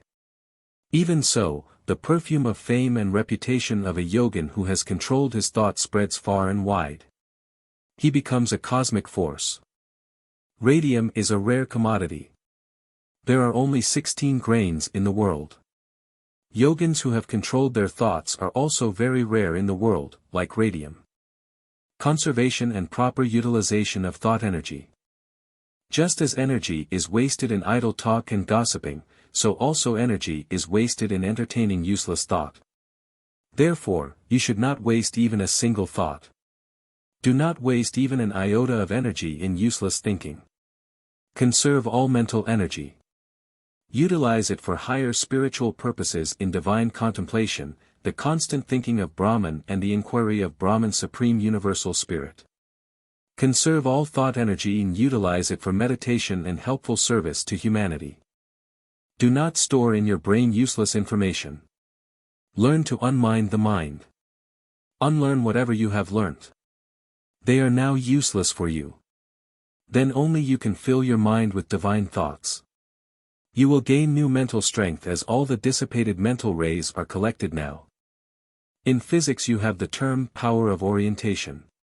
Though the mass of energy is there, the current will not flow. It must be connected to the magnet and then the electric current will flow through the power of orientation. Even so, the mental energy which is dissipated and misdirected in various worthless worldly concerns should be well directed in proper spiritual channels. Negative thoughts. Drive away from your mind all unnecessary, useless and obnoxious thoughts. Useless thoughts impede your spiritual growth, obnoxious thoughts are stumbling blocks to spiritual advancement. You are away from God when you entertain useless thoughts. Substitute thoughts of God. Entertain only thoughts that are helpful and useful. Useful thoughts are the stepping stones to spiritual growth and progress. Do not allow the mind to run into the old grooves and to have its own ways and habits. Be on the careful watch.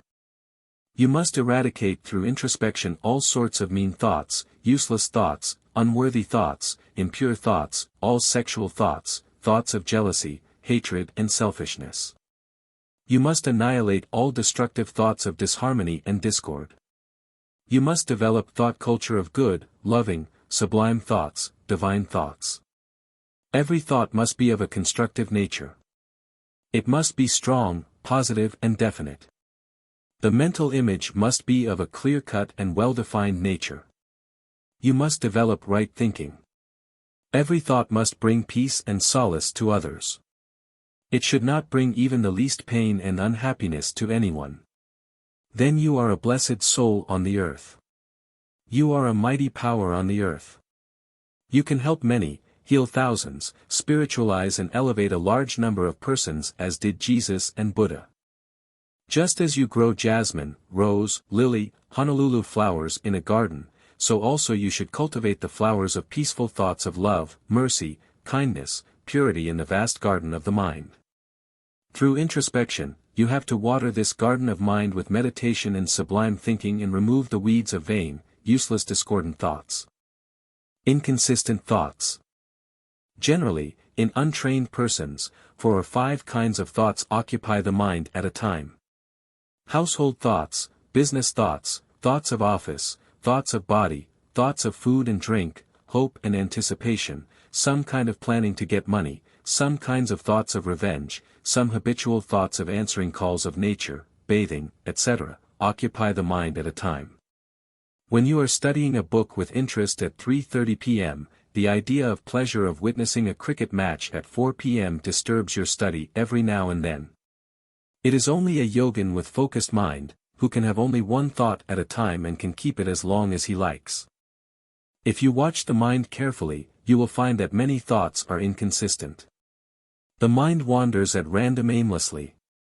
There will be some thoughts of the body and its wants, some thoughts of friends, some thoughts of acquiring money, some thoughts of eating and drinking, some thoughts of your boyhood, etc. If you can study the mind and if you have consistent thoughts of one subject or one kind only to the exclusion of all other thoughts, this itself is a very great achievement, is a great step in advancement in thought control. Do not be discouraged. Haunting thoughts of sin. Thoughts of sin haunt the minds of some persons. One man always thinks, I have committed a very heinous sin. I do not know what to do. Again and again, this one idea haunts his mind. This is a bad habit. These people do not know how to divert their minds. They become prey to these haunting thoughts. Virtue and sin are relative terms. They are creations of the mind. Sin is nothing but a mistake. Meditative repetition of a mantra or recitation of God's name, charity and fasting will destroy at once any amount of sin. Why are you afraid? Even the worst sinner can attain salvation, can become holy of holies. What was the state of Valmiki, Jagai, Madhai and Ajamala in the beginning? Were they not rogues of the first water? Repeat Om, Rama and assert boldly, I am pure now, I am holy now. Where is the room for despair? Never despair, stay hopeful, persevere. Do virtuous actions. Remember God, the Supreme Cosmic Spirit, always. Be true to the inner guide, the indweller of your heart. Techniques of thought control. The following are some of the auto-suggestions for controlling your thoughts. 1. I shall not think of anything. 2. I shall get peace, if I do not think of anything. 3. My will is growing strong. I can control my thoughts. 4. I will get perfect peace when I am thoughtless. I eagerly long for that thoughtless state. Each thought, by itself, is extremely weak, because the mind is distracted into countless and ever-varying thoughts. The more the thoughts are restrained, the more is the mind concentrated and, consequently, the more does it gain in strength and power. Destroy the evil thoughts one by one. It doubtless needs patient work. As soon as you slowly wake up in the morning, the first thought that comes is, I. Then comes the memory of the events of the previous evening. The strong thoughts that float in the mind this evening slowly emerge out the moment you rise from your bed in the following morning and materialize. Then come the thoughts that are to fructify in the course of the day. Watch this carefully. When a thought hovers in the mind, fulfill it. Do not allow it to linger on for a long time. It will frequently recur again and again. It will be a source of great trouble. Whenever a thought flashes out to write a letter to your friend, then and there finish that piece of work. Do not procrastinate it. There are 4 ways of destroying evil thoughts. A knowledge yogin, the student of the path of knowledge, does it by living in Om or truth. He destroys the evil thoughts by self-inquiry and attitude of indifference. He says, this has nothing to do with me. I am absolute existence, consciousness and bliss, I am divine consciousness, I am one with the absolute consciousness. These impulses belong to the mind. I am distinct from the mind. A devotee destroys the same by prayer and self-surrender.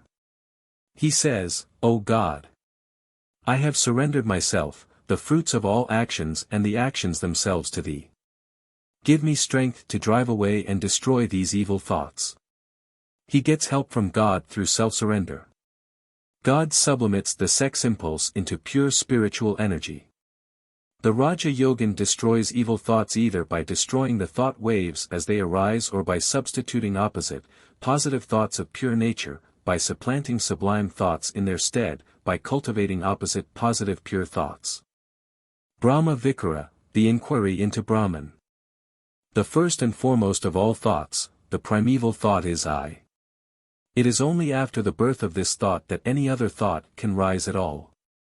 It is only after the first personal pronoun, I, has arisen in the mind that the second personal pronoun, you, and the third personal pronoun, he, etc., can make their appearance. If I vanishes, you, and he will disappear by themselves. Eradicate this false little I of an illusory nature through proper self-inquiry aimed at understanding the nature of Brahman supreme cosmic consciousness and spirit. There is no other way. The thinker is different from the thought. Remember this. This gives the clue to the fact that you are the silent witness of the modifications that arise in the mind.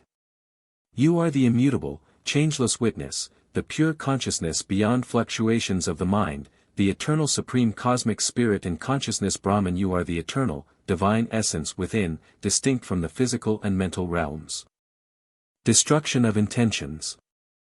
Raja Yoga teaches yoga is the restraint of the mental modifications. It gives you the power of expelling the thoughts or, if need be, of killing them dead on the spot.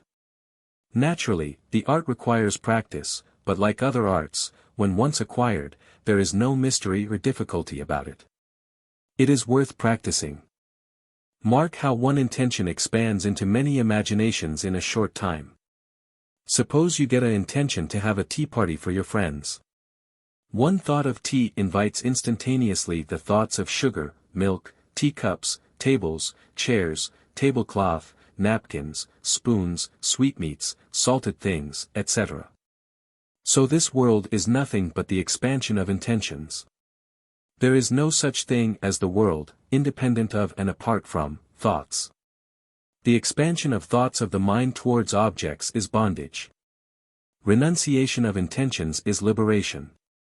In the string of intention, countless thoughts are strung like so many beads. If the string be cut into pieces, then you may infer what will become of the illusory thoughts which are strung on it. You must be very watchful and nip the intentions in the bud. Then only will you be really happy. Mind plays tricks. You must understand its nature, ways and habits. Then only you can control it very easily.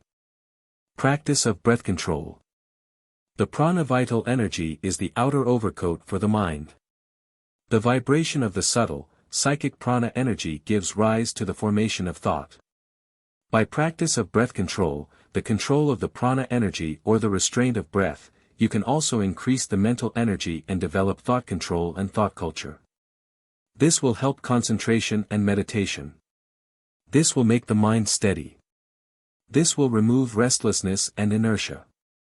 This will burn the dross in the mind. Opposite thought cultivation, countering negative thoughts by nurturing positive or opposing ones.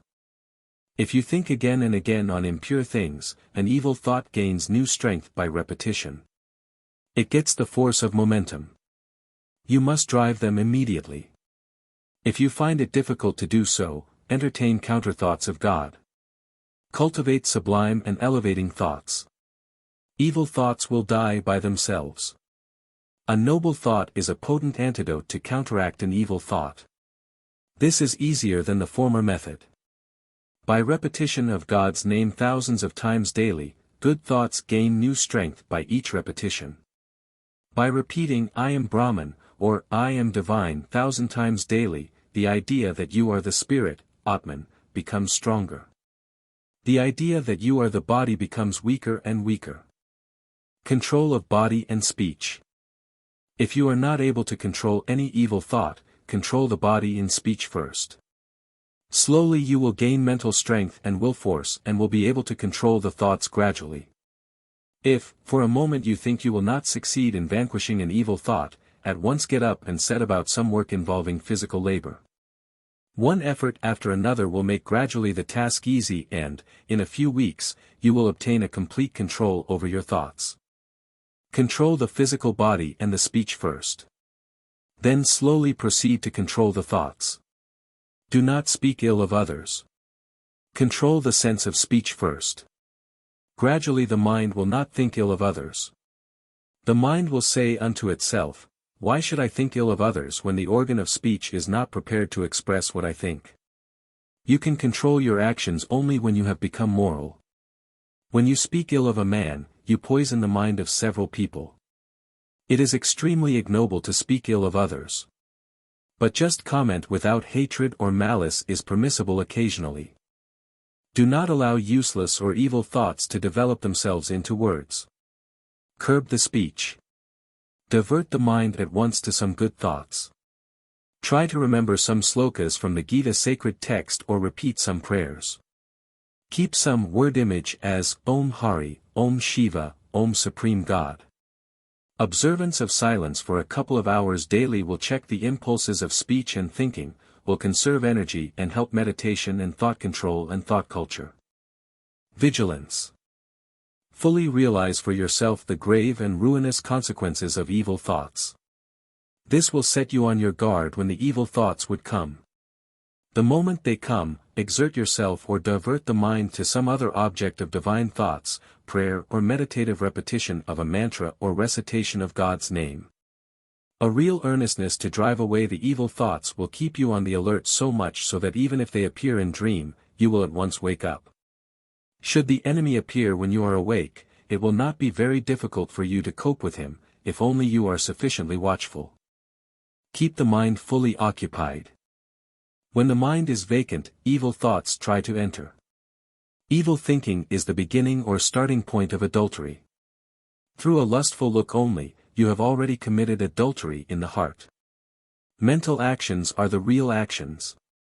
Remember this. God judges a man by his motives, worldly people judge a man by his external physical actions.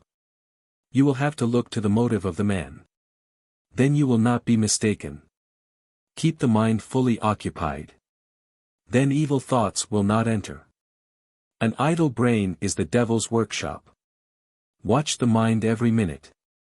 Always engage yourself in some work: stitching, cleaning vessels, sweeping, drawing water, reading, meditating, counting the beads, singing divine songs, praying, serving the elders or nursing the sick. Avoid loose talk and gossip.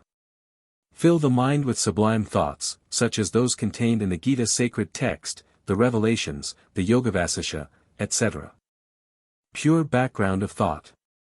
The vast majority of people will always want something concrete to hold on to, something around which, as it were, to place their ideas, something which will be the center of all thought forms in their minds.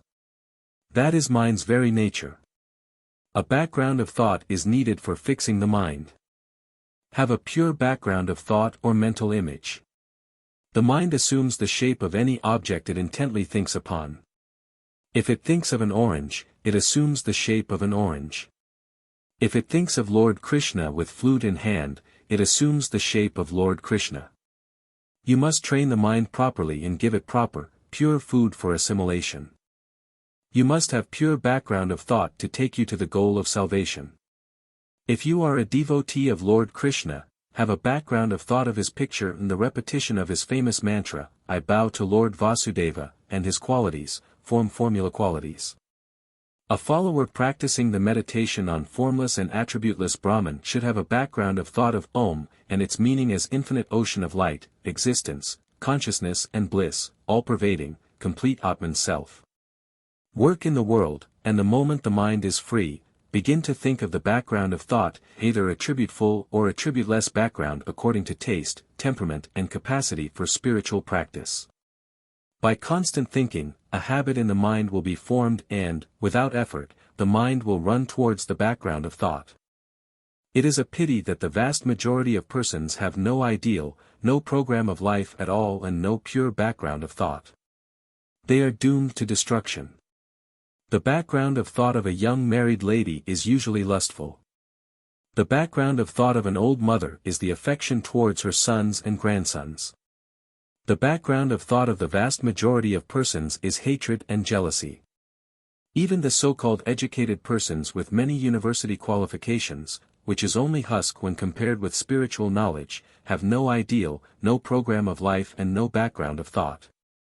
A deputy collector, after getting pension, marries a third wife and goes on as a minister of a state. A worldly-minded person is a prey to sexual thoughts and thoughts of hatred, anger and revenge. These two types of thoughts actually take possession of his mind. He is a slave to these two sets of thoughts. He does not know how to divert his mind and fix it on some other good, noble thought. He does not know the laws of thought. He is quite unaware of the nature and subtle workings of the mind. His position is extremely deplorable despite his earthly possessions and bookish knowledge obtained in universities. Viveka discrimination between the real and the unreal has not awakened in him. He has no faith in saints, books and God. He is unable to resist an evil desire, craving or temptation on account of his weak will. The only potent remedy to remove his world intoxication, world charm, world delusion is constant association with the wise and saintly or association with holy men, saint renunciants, and great souls. After retirement, everybody should have a background of thought and should spend his time in philosophical studies and divine contemplation. Old habits of loose thinking must be replaced by cultivating fresh habits of good thoughts.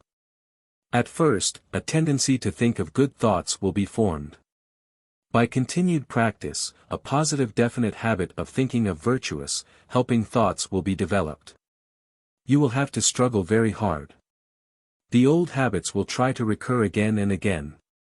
Till you are firmly established in the habit of thinking of good thoughts only, you will have to fill the mind again and again with pure thoughts, divine thoughts, thoughts of Gita, Lord Krishna, Lord Rama, the revelations, etc.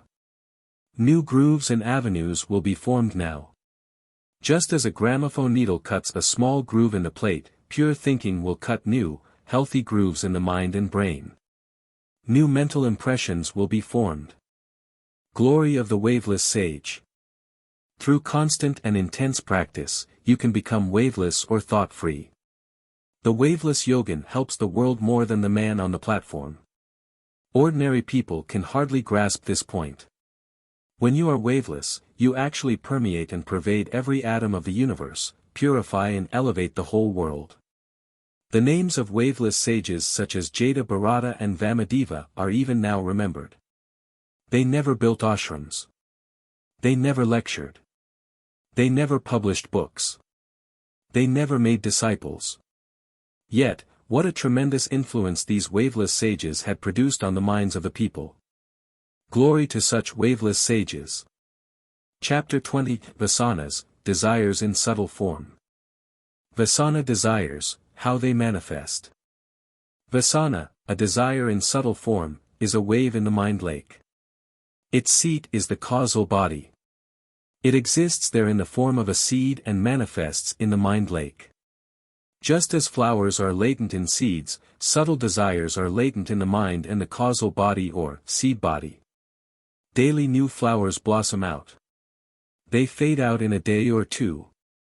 Similarly, subtle desires blossom out like flowers one by one, come out to the surface of the mind, generate intentions in the mind of individual beings and goad them to strive to possess and enjoy the particular objects of enjoyment. Subtle desires cause actions, and actions strengthen the subtle desires. This is a vicious circle.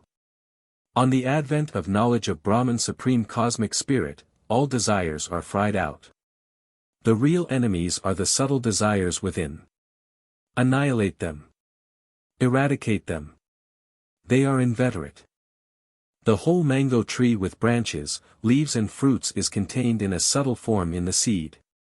It takes time for manifestation. Even so, the subtle desire of lust lurks in the mind when you are a boy, manifests at 18, fills the whole body at 25, works havoc from 25 to 45 and then it gradually declines. Various forms of wrongdoing and mischief are done by human beings between 25 and 45. This is the most critical period of life. There is no particular difference between a boy and a girl in their characteristics when they are young. After attaining puberty they exhibit their characteristic qualities. Cravings. Craving is a subtle desire of a mild type. It lasts for a short time only. There are two kinds of important cravings.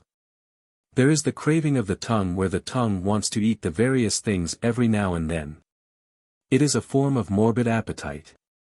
Rich people who lead a luxurious life have this form of craving. The other variety is the genital craving wherein the sex senses wants to taste again and again the sexual enjoyment, touch. Desire causes restlessness and bondage. Desire is the cause of restlessness of the mind. As soon as a desire manifests, there is an intimate connection between the mind and the object through the overflowing sense object, thought wave, flow, a continuous stream of thought waves caused by engagement with the sense objects. The mind will not retrace its steps till it gets the object and enjoys it. The restlessness will continue till the object is enjoyed. The thought wave will flow towards the object till it is obtained and enjoyed. The common run of men cannot resist or suppress any desire owing to weak will. It is the desire in the mind that causes attraction towards objects and brings about bondage. With the disappearance of desires, bondage naturally vanishes. There will not be any attraction, admiration or excitement for any object outside, if there is no desire inside your mind. It is the desire that is at the bottom of all your miseries and troubles. There is no pain from God creation, from the objects created by the Lord. Water quenches your thirst. Breeze gives you comfort. Sunshine enlivens you. Fire gives warmth. It is individual being creation that brings about bondage. Ego, anger, pride, attachment are all individual being creations. Have pure intention, but no desires. By mere ethical training, jealousy, attachment, aversion, anger, pleasure, etc., can be suppressed though not eradicated completely.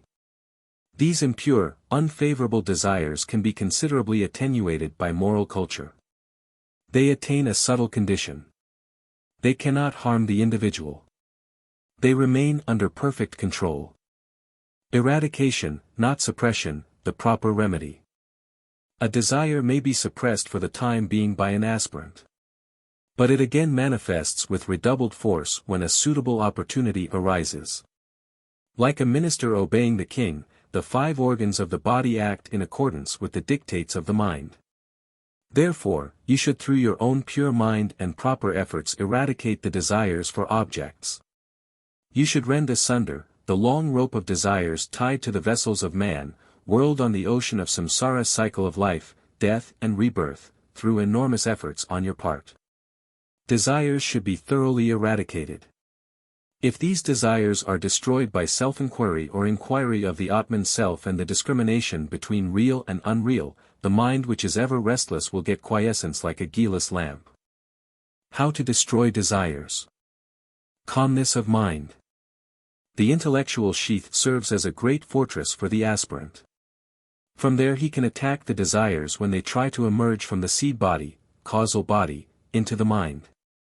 Through the practice of calmness of the mind, the aspirant should destroy the desires one by one with the help of the intellectual sheath or intellect. He should crush them as soon as they try to raise their heads on the surface of the mind lake.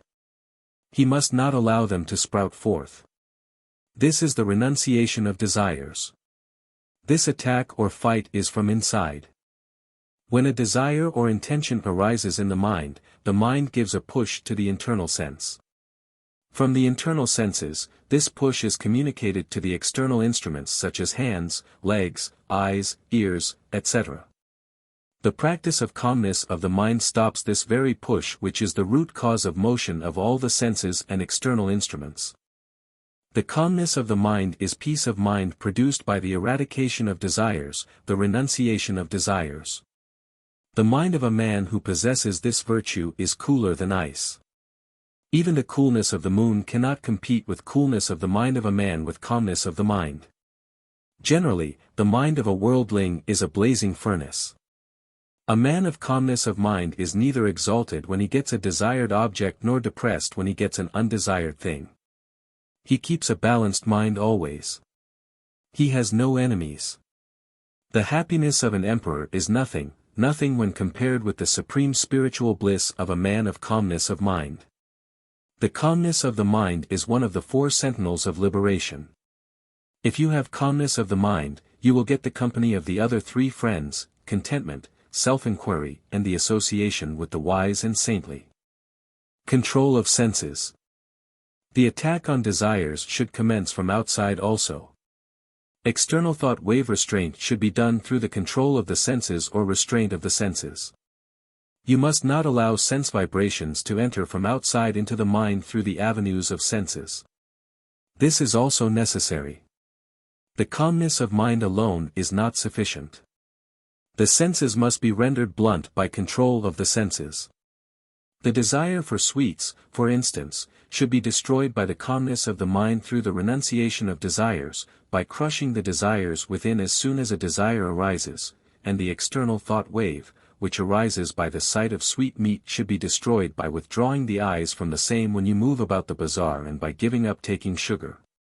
The control of the senses supplements the calmness of the mind in the control of the mind.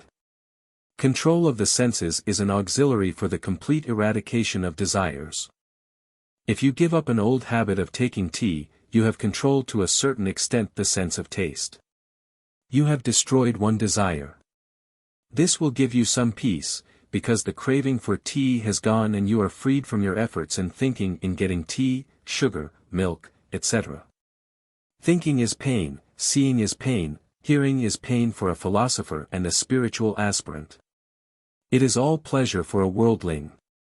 The energy that was agitating you to run after tea is now transmuted into will.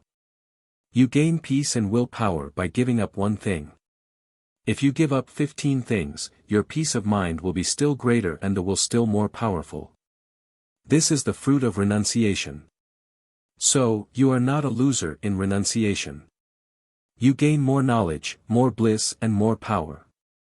You give up something in favor of something higher. Is there anyone who will not give up black sugar in favor of white sugar? If you once control one desire, it will be easy for you to control other desires too, because you gain strength and power. Self-study and meditation. Increase your desire for scriptures in the beginning.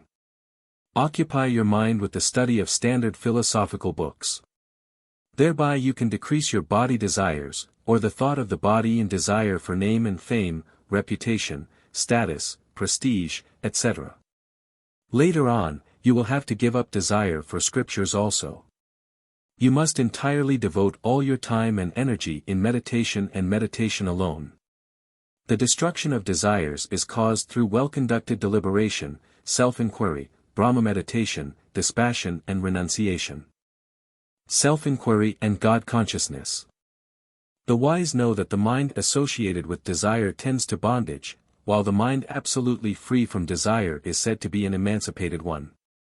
Just as a lion that is shut up in a cage emerges out by breaking the bars of the cage, so also a wise sage comes out of this cage of physical body victoriously by breaking or by destroying the desires of the mind through constant self-inquiry, profound and constant meditation on Om and its meaning and the God consciousness.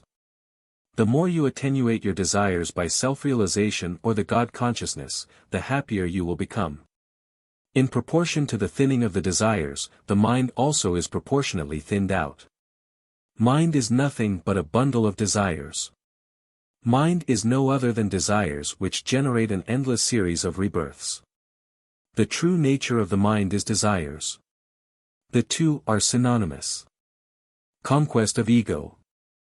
If you destroy egoism, the ego, this false little I, and control the senses, the desires will die by themselves. The root cause for all troubles is ego. Just as the dependents of a family hang upon the chief of the house, similarly, all desires, cravings, longings, etc., hang upon ego, the chief of this house body. Constantly generate from the pure mind battery the continuous electric current, I am Brahman, thought wave or God-shaped thought wave. That is the potent antidote. Keep it safe in the pocket, smell it when an apoplectic attack of the egoistic false I idea overcomes you. It is only when you eradicate the painful ego of the mind and conquer the foes of organs, senses, that the ever-waking desires will subside. The meaning of liberation. The illusory samsaric desires, that have arisen through the practice of many hundreds of lives, never perish except through the practice of yoga for a long time. Therefore, O aspirants, after having put away at a distance the desire of enjoyment by discriminative efforts, practice the state of mind absolutely devoid of desire. Liberation does not mean physical separation from all worldly affairs, but only a state of mind bereft of all impure desires or clinging to worldly things, but yet working as usual amidst them. You must realize God in and through the world. This is the central teaching of the Gita. But the disciplined, lower, self, moving among sense objects with senses free from attraction and repulsion and mastered by the higher self, goeth to peace. This is the central teaching of Yoga Vasishtha also. There is no desire in Brahman Supreme Cosmic Spirit. Complete annihilation of the desires takes place only in formless meditative absorption. Only formless meditative absorption can completely fry up the seeds of impure desires. Through the knowledge of Brahman Supreme Cosmic Spirit, there will be an extinction of all desires, which form the medium of enjoyments. With the extinction of all desires, the undaunted mind will get quiescence like a guileless lamp. Chapter 21, Desires.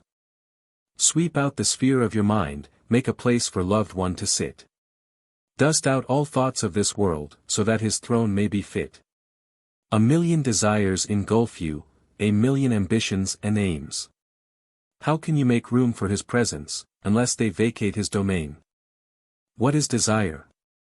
Desire is a mode of the emotive mind. It has got a power of externalizing the mind.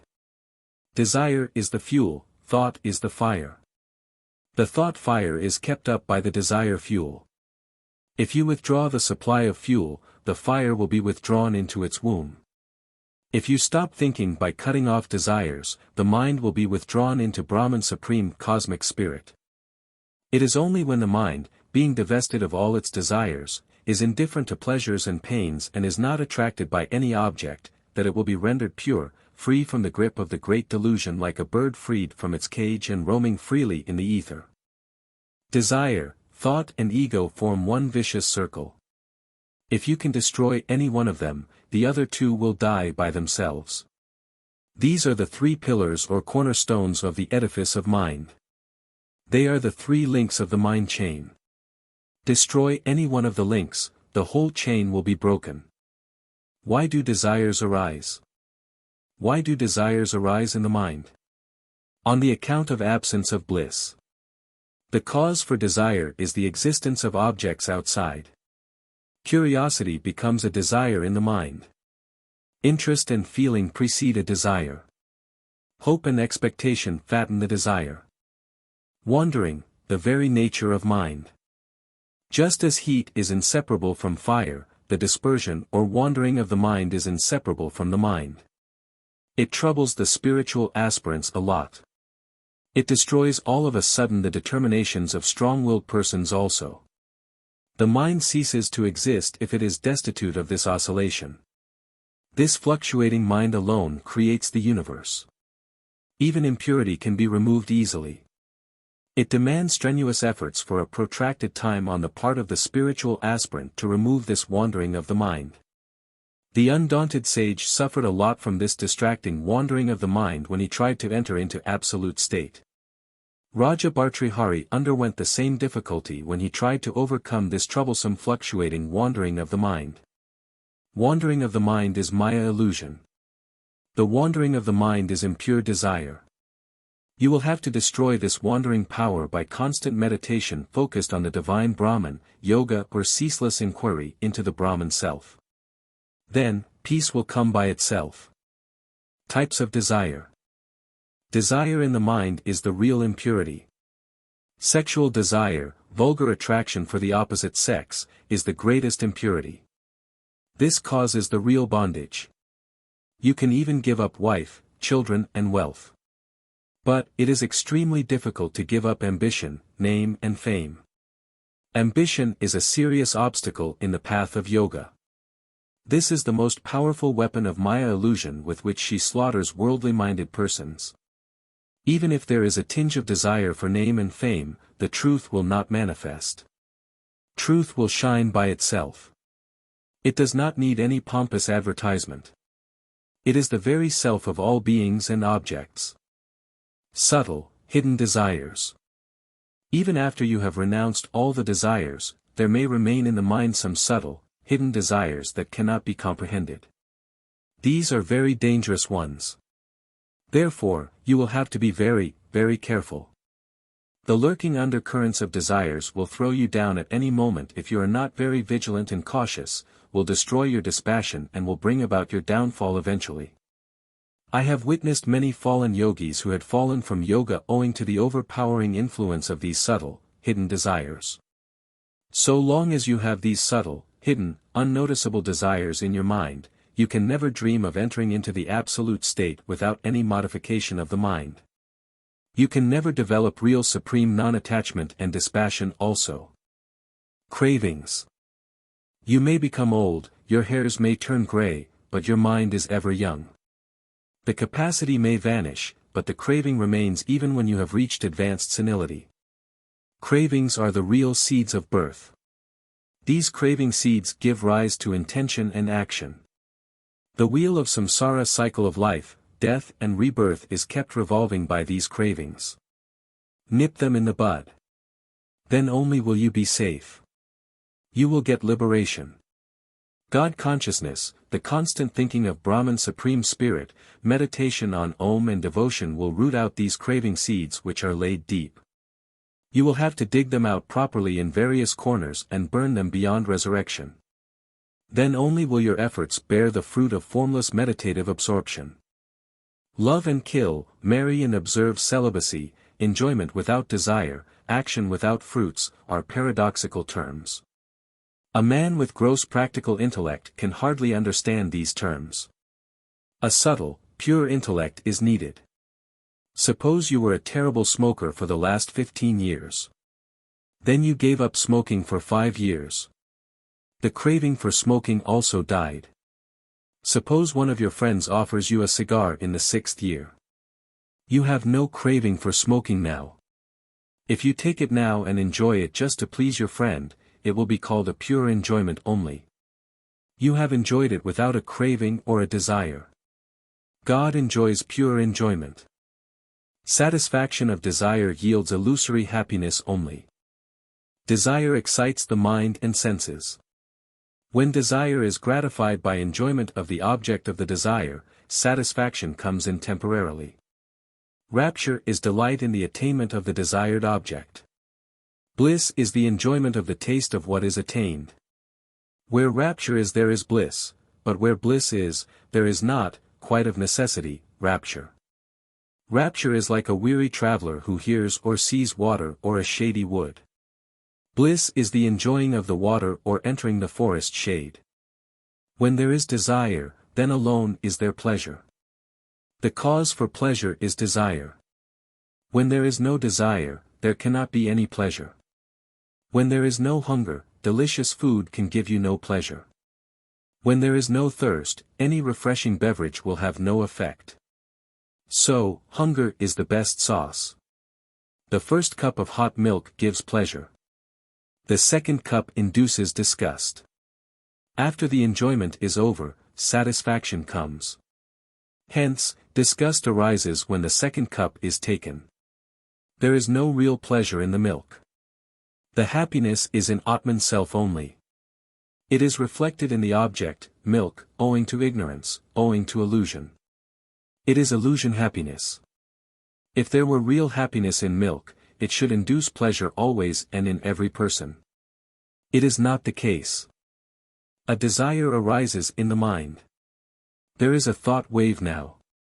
This thought wave agitates your mind till you get satisfaction through the enjoyment of the desired object.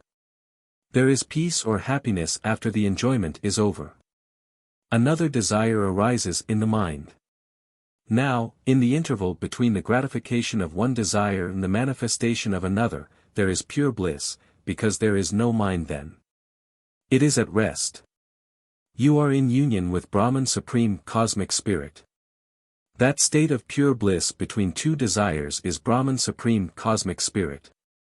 If you can prolong that period of bliss through spiritual practice, by keeping up the idea of Brahman Supreme Cosmic Spirit and by not allowing another thought wave or desire to crop up, you will be in deep meditative absorption.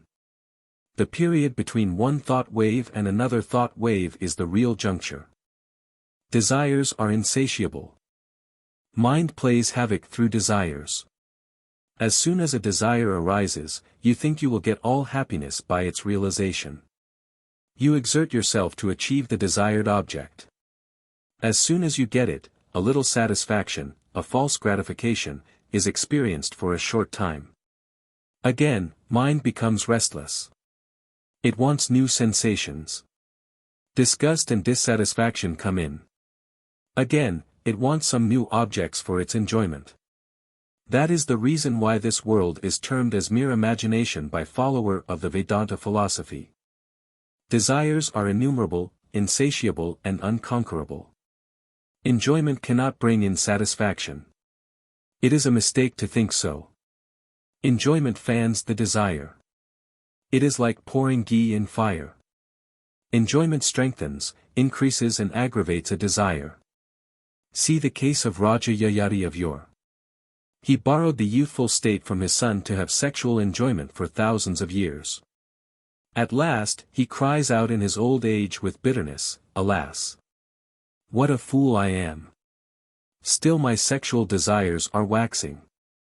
There is no end of the desires. I have wasted my life.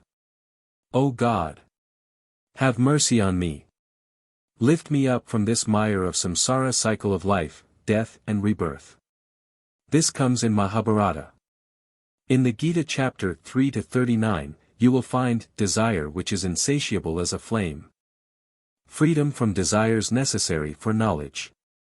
You can attain knowledge only if you are free from sensuous desires and immortal mental states. Aloofness of the body from sensuous objects and aloofness of the mind from immoral states of mind are needed for the attainment of knowledge. Then only will divine light descend. Just as a bungalow is cleaned of cobwebs and all kinds of dirts and the garden of all its weeds for the reception of the viceroy, the mental palace should be cleansed of all vices, desires and immoral states for the reception of the holy Brahman Supreme Cosmic Spirit, the Viceroy of Viceroys.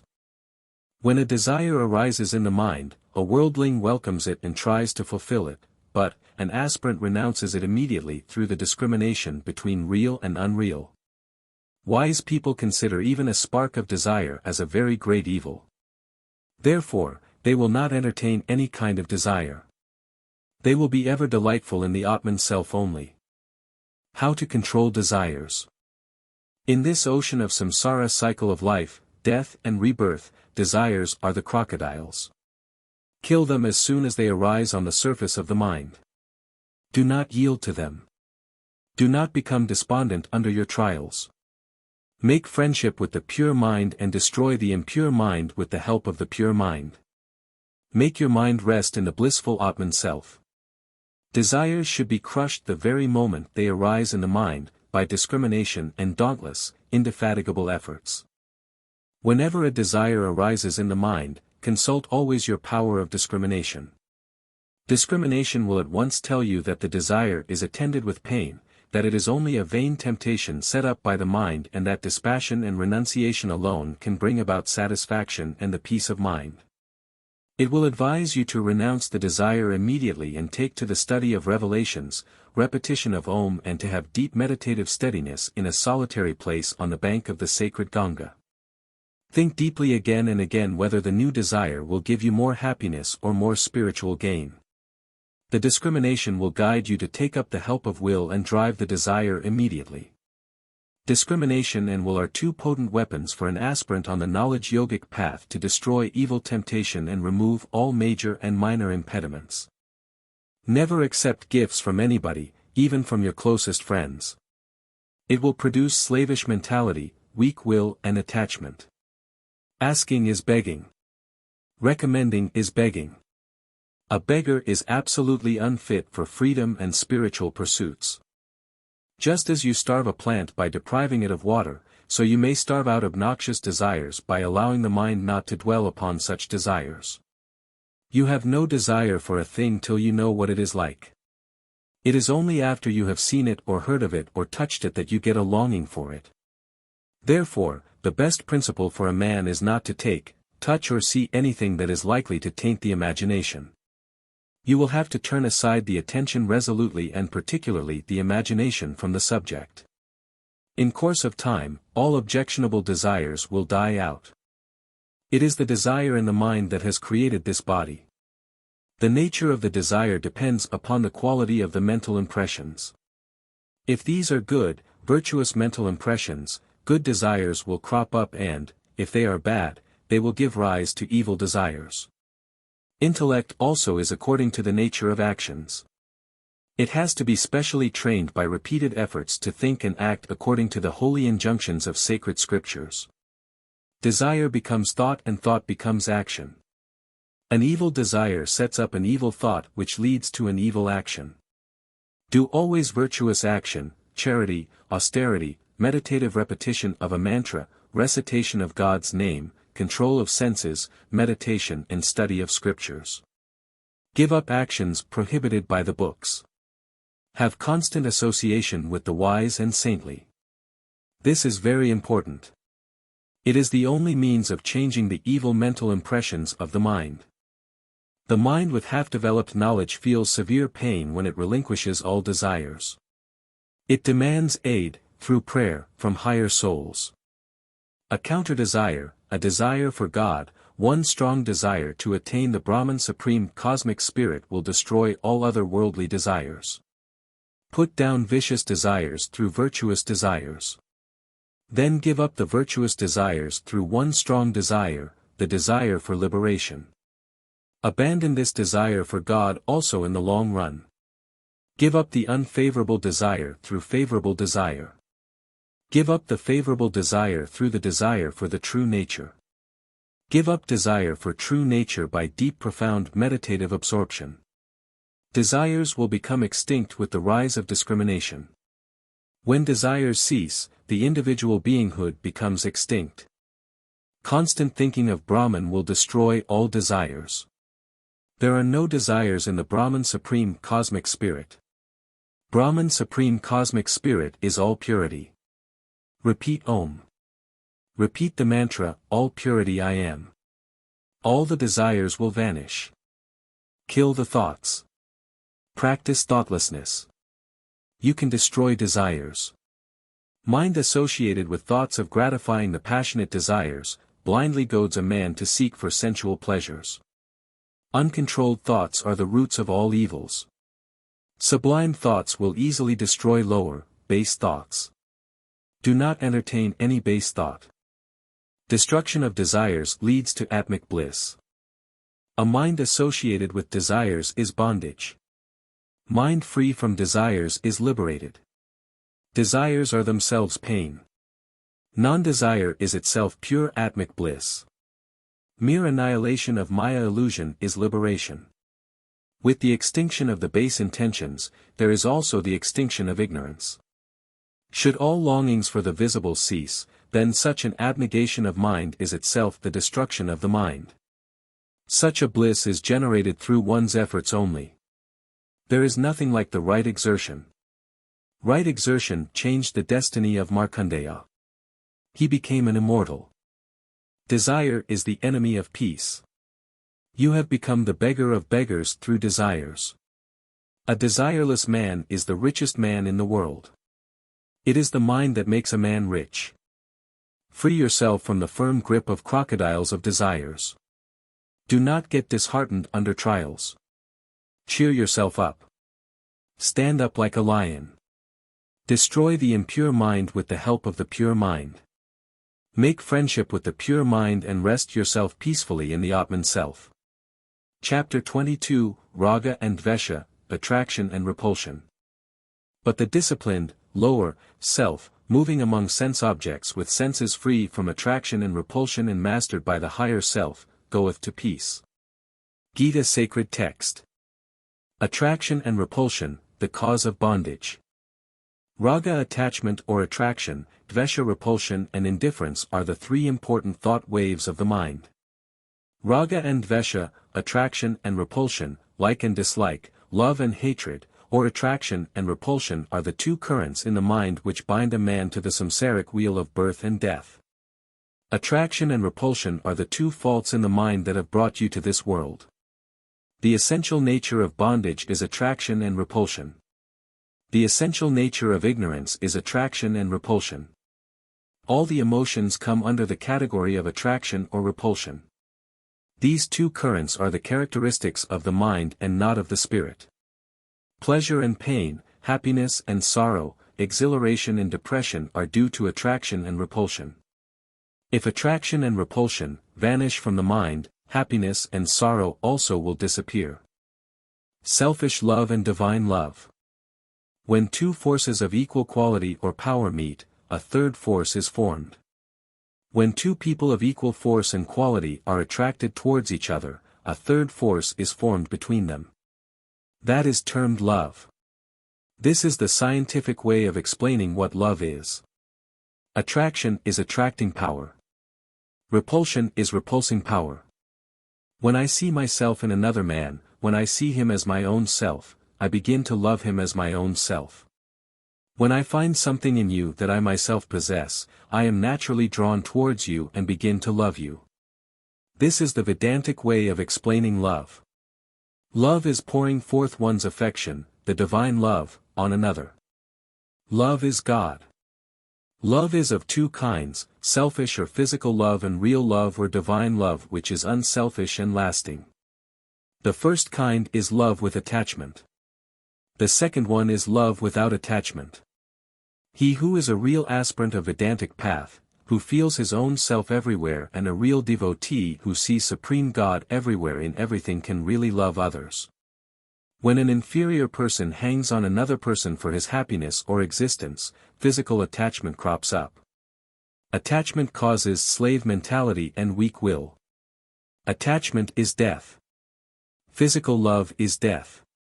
Cut all sorts of attachment by the sword of non-attachment. Attachment as painful as repulsion. Raga attachment or attraction in the mind is as much dangerous as dvesha repulsion or hatred in the mind. Whenever there is attraction, there is repulsion also. Not only the repulsion thought wave, the modification of dislike, but also the thought wave of attraction gives pain to man. If an object gives pleasure, you get attachment for the object. But when there is separation from the object, as in the case of death of your dear wife or son, you get immense pain which is indescribable. Suppose you are in the habit of taking fruits after food. Fruits give you pleasure. You get attraction or liking for fruits. But if you cannot get fruits in a place, you get pain. Whenever there is pleasure and attachment, there exist side by side fear and anger. Anger is only a modification of desire. Fear and anger are two old associates of pleasure and attraction. Fear and anger are hidden in attraction. They constantly torment the mind. Fear is hidden in attraction. When you have got attachment for body, fear of death comes in. When you have attraction for money, there is fear of losing money, as money is the means of getting objects of enjoyment. When you have attraction for a woman, you always take care in protecting her. Fear is a very old, intimate friend of attraction or attachment. The different states of attraction and repulsion. Raga, dvesha or attraction and repulsion has 4 states: burnt up, attenuated or thinned out, concealed and fully expanded. The first 2 states pertain to a yogin, the last 2 to worldlings. In a fully developed yogin, the thought waves of attraction and repulsion are burnt up by formless meditative absorption. They are like burnt up seeds. In a yogin who is practicing, the impressions of attraction and repulsion are tenuous. They are in a fine state. He has control over these 2 thought waves. In those who are given to enjoyments, as in ordinary mortals, they are concealed and fully expanded. In the divided state, they are concealed. When the wife shows affection to her husband, when the attraction thought wave is in operation, her anger and hatred remain concealed for the time being. The moment she gets displeased with him for some reason or other, the repulsion thought wave manifests itself. In the last, expanded, state, the mental impressions of attraction and repulsion, having favorable surroundings, attain to great activity. A worldly-minded man is a mere slave of the attraction and repulsion currents. He is tossed about hither and thither by these 2 currents of attraction and repulsion. In sleep, these 2 emotions exist in a man in a seed form. They are not destroyed. As soon as the man gets up from sleep, they begin to operate again. In children, these twin currents manifest for a short time and disappear soon. They fight in this second and join together with joy the very next second. They do not keep up any ill feelings in their minds. They do not brood also over the wrongs done by others. They do not exhibit any grudge. The wave comes and passes away. As the child grows, these currents assume a grave phase by constant repetition and become inveterate. Duality slowly develops when the child reaches the 2nd year. Place a baby within 1 year of age in any place. It will remain there like a block of stone. It will laugh and see alike all people without any attraction or repulsion. Ask a child of 2 years of age to sit. It will stand. Ask the child to come near. It will recede back to a distance. Tell the child, do not go to the street, it will immediately march to the street. It will do contrary actions, because duality is developing now in the child. The causes of attraction and repulsion. Attraction and repulsion is due to the favorable-unfavorable knowledge. You have attraction for things favorable and repulsion for things unfavorable. When this favorable-unfavorable knowledge, which depends upon difference knowledge disappears, attraction and repulsion will vanish. Attraction and repulsion is also due to pride ego. As soon as pride manifests, there comes attraction and repulsion. When you conceive yourself as husband, there comes the attraction for your wife. As soon as you conceive yourself to be a teacher, there comes the love of the teachers. Give up pride, if you want to eradicate attraction and repulsion. If this pride, the result of ignorance vanishes, attraction and repulsion will vanish. Some minds hang on you through attraction, while some others hang on you through repulsion. Ravana's mind was hanging on Sri Rama through hatred and fear. He was seeing Rama everywhere and in everything through constant, intense thinking of Rama. Similarly, Kamsa's mind was hanging on Sri Krishna. This is also a form of devotion. Anyhow, their minds were on God. Attraction and repulsion constitutes real action. Attraction and repulsion in the mind is the real action. It is the original action. When the mind is set in motion or vibration through the currents of attraction and repulsion, real actions begin. Real action originates from intentions of the mind. It is the actions of the mind that are truly termed actions. External actions manifest later on. It is the desire that sets the mind in motion. When there is a desire, attraction and repulsion exist side by side in the mind. Desire is a motive force. Emotions and impulses coexist with desire.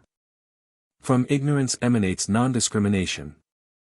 From non-discrimination originates ego and pride. From pride emanates attraction and repulsion. From attraction and repulsion comes action. From action comes the body. From body comes misery. This is the chain of bondage with 7 links. This is the chain of misery. If you do not want misery, do not take up the body. If you do not want body, do not do action. If you do not want to do action, give up attraction and repulsion. If you want to give up attraction and repulsion, give up pride. If you want to give up pride, give up non-discrimination. If you want to give up non-discrimination, give up ignorance. O Rama! If you do not want ignorance, get Brahma knowledge, the knowledge of the Absolute Supreme God. This samsara cycle of life, death and rebirth or world process is kept up by the 6-spoked wheel, attraction and repulsion, merit and demerit, pleasure and pain. If the root cause, the original ignorance, is destroyed by attainment of the Brahma knowledge, the knowledge of the Absolute Supreme God, the whole chain of pride, attraction, repulsion, action body, merit and demerit, pleasure and pain will vanish. One link hangs upon another. All the links will be broken totally on the advent of knowledge. Sriti says, liberation comes from knowledge of the Brahman Supreme Cosmic Spirit. Absence of attraction and repulsion makes for freedom.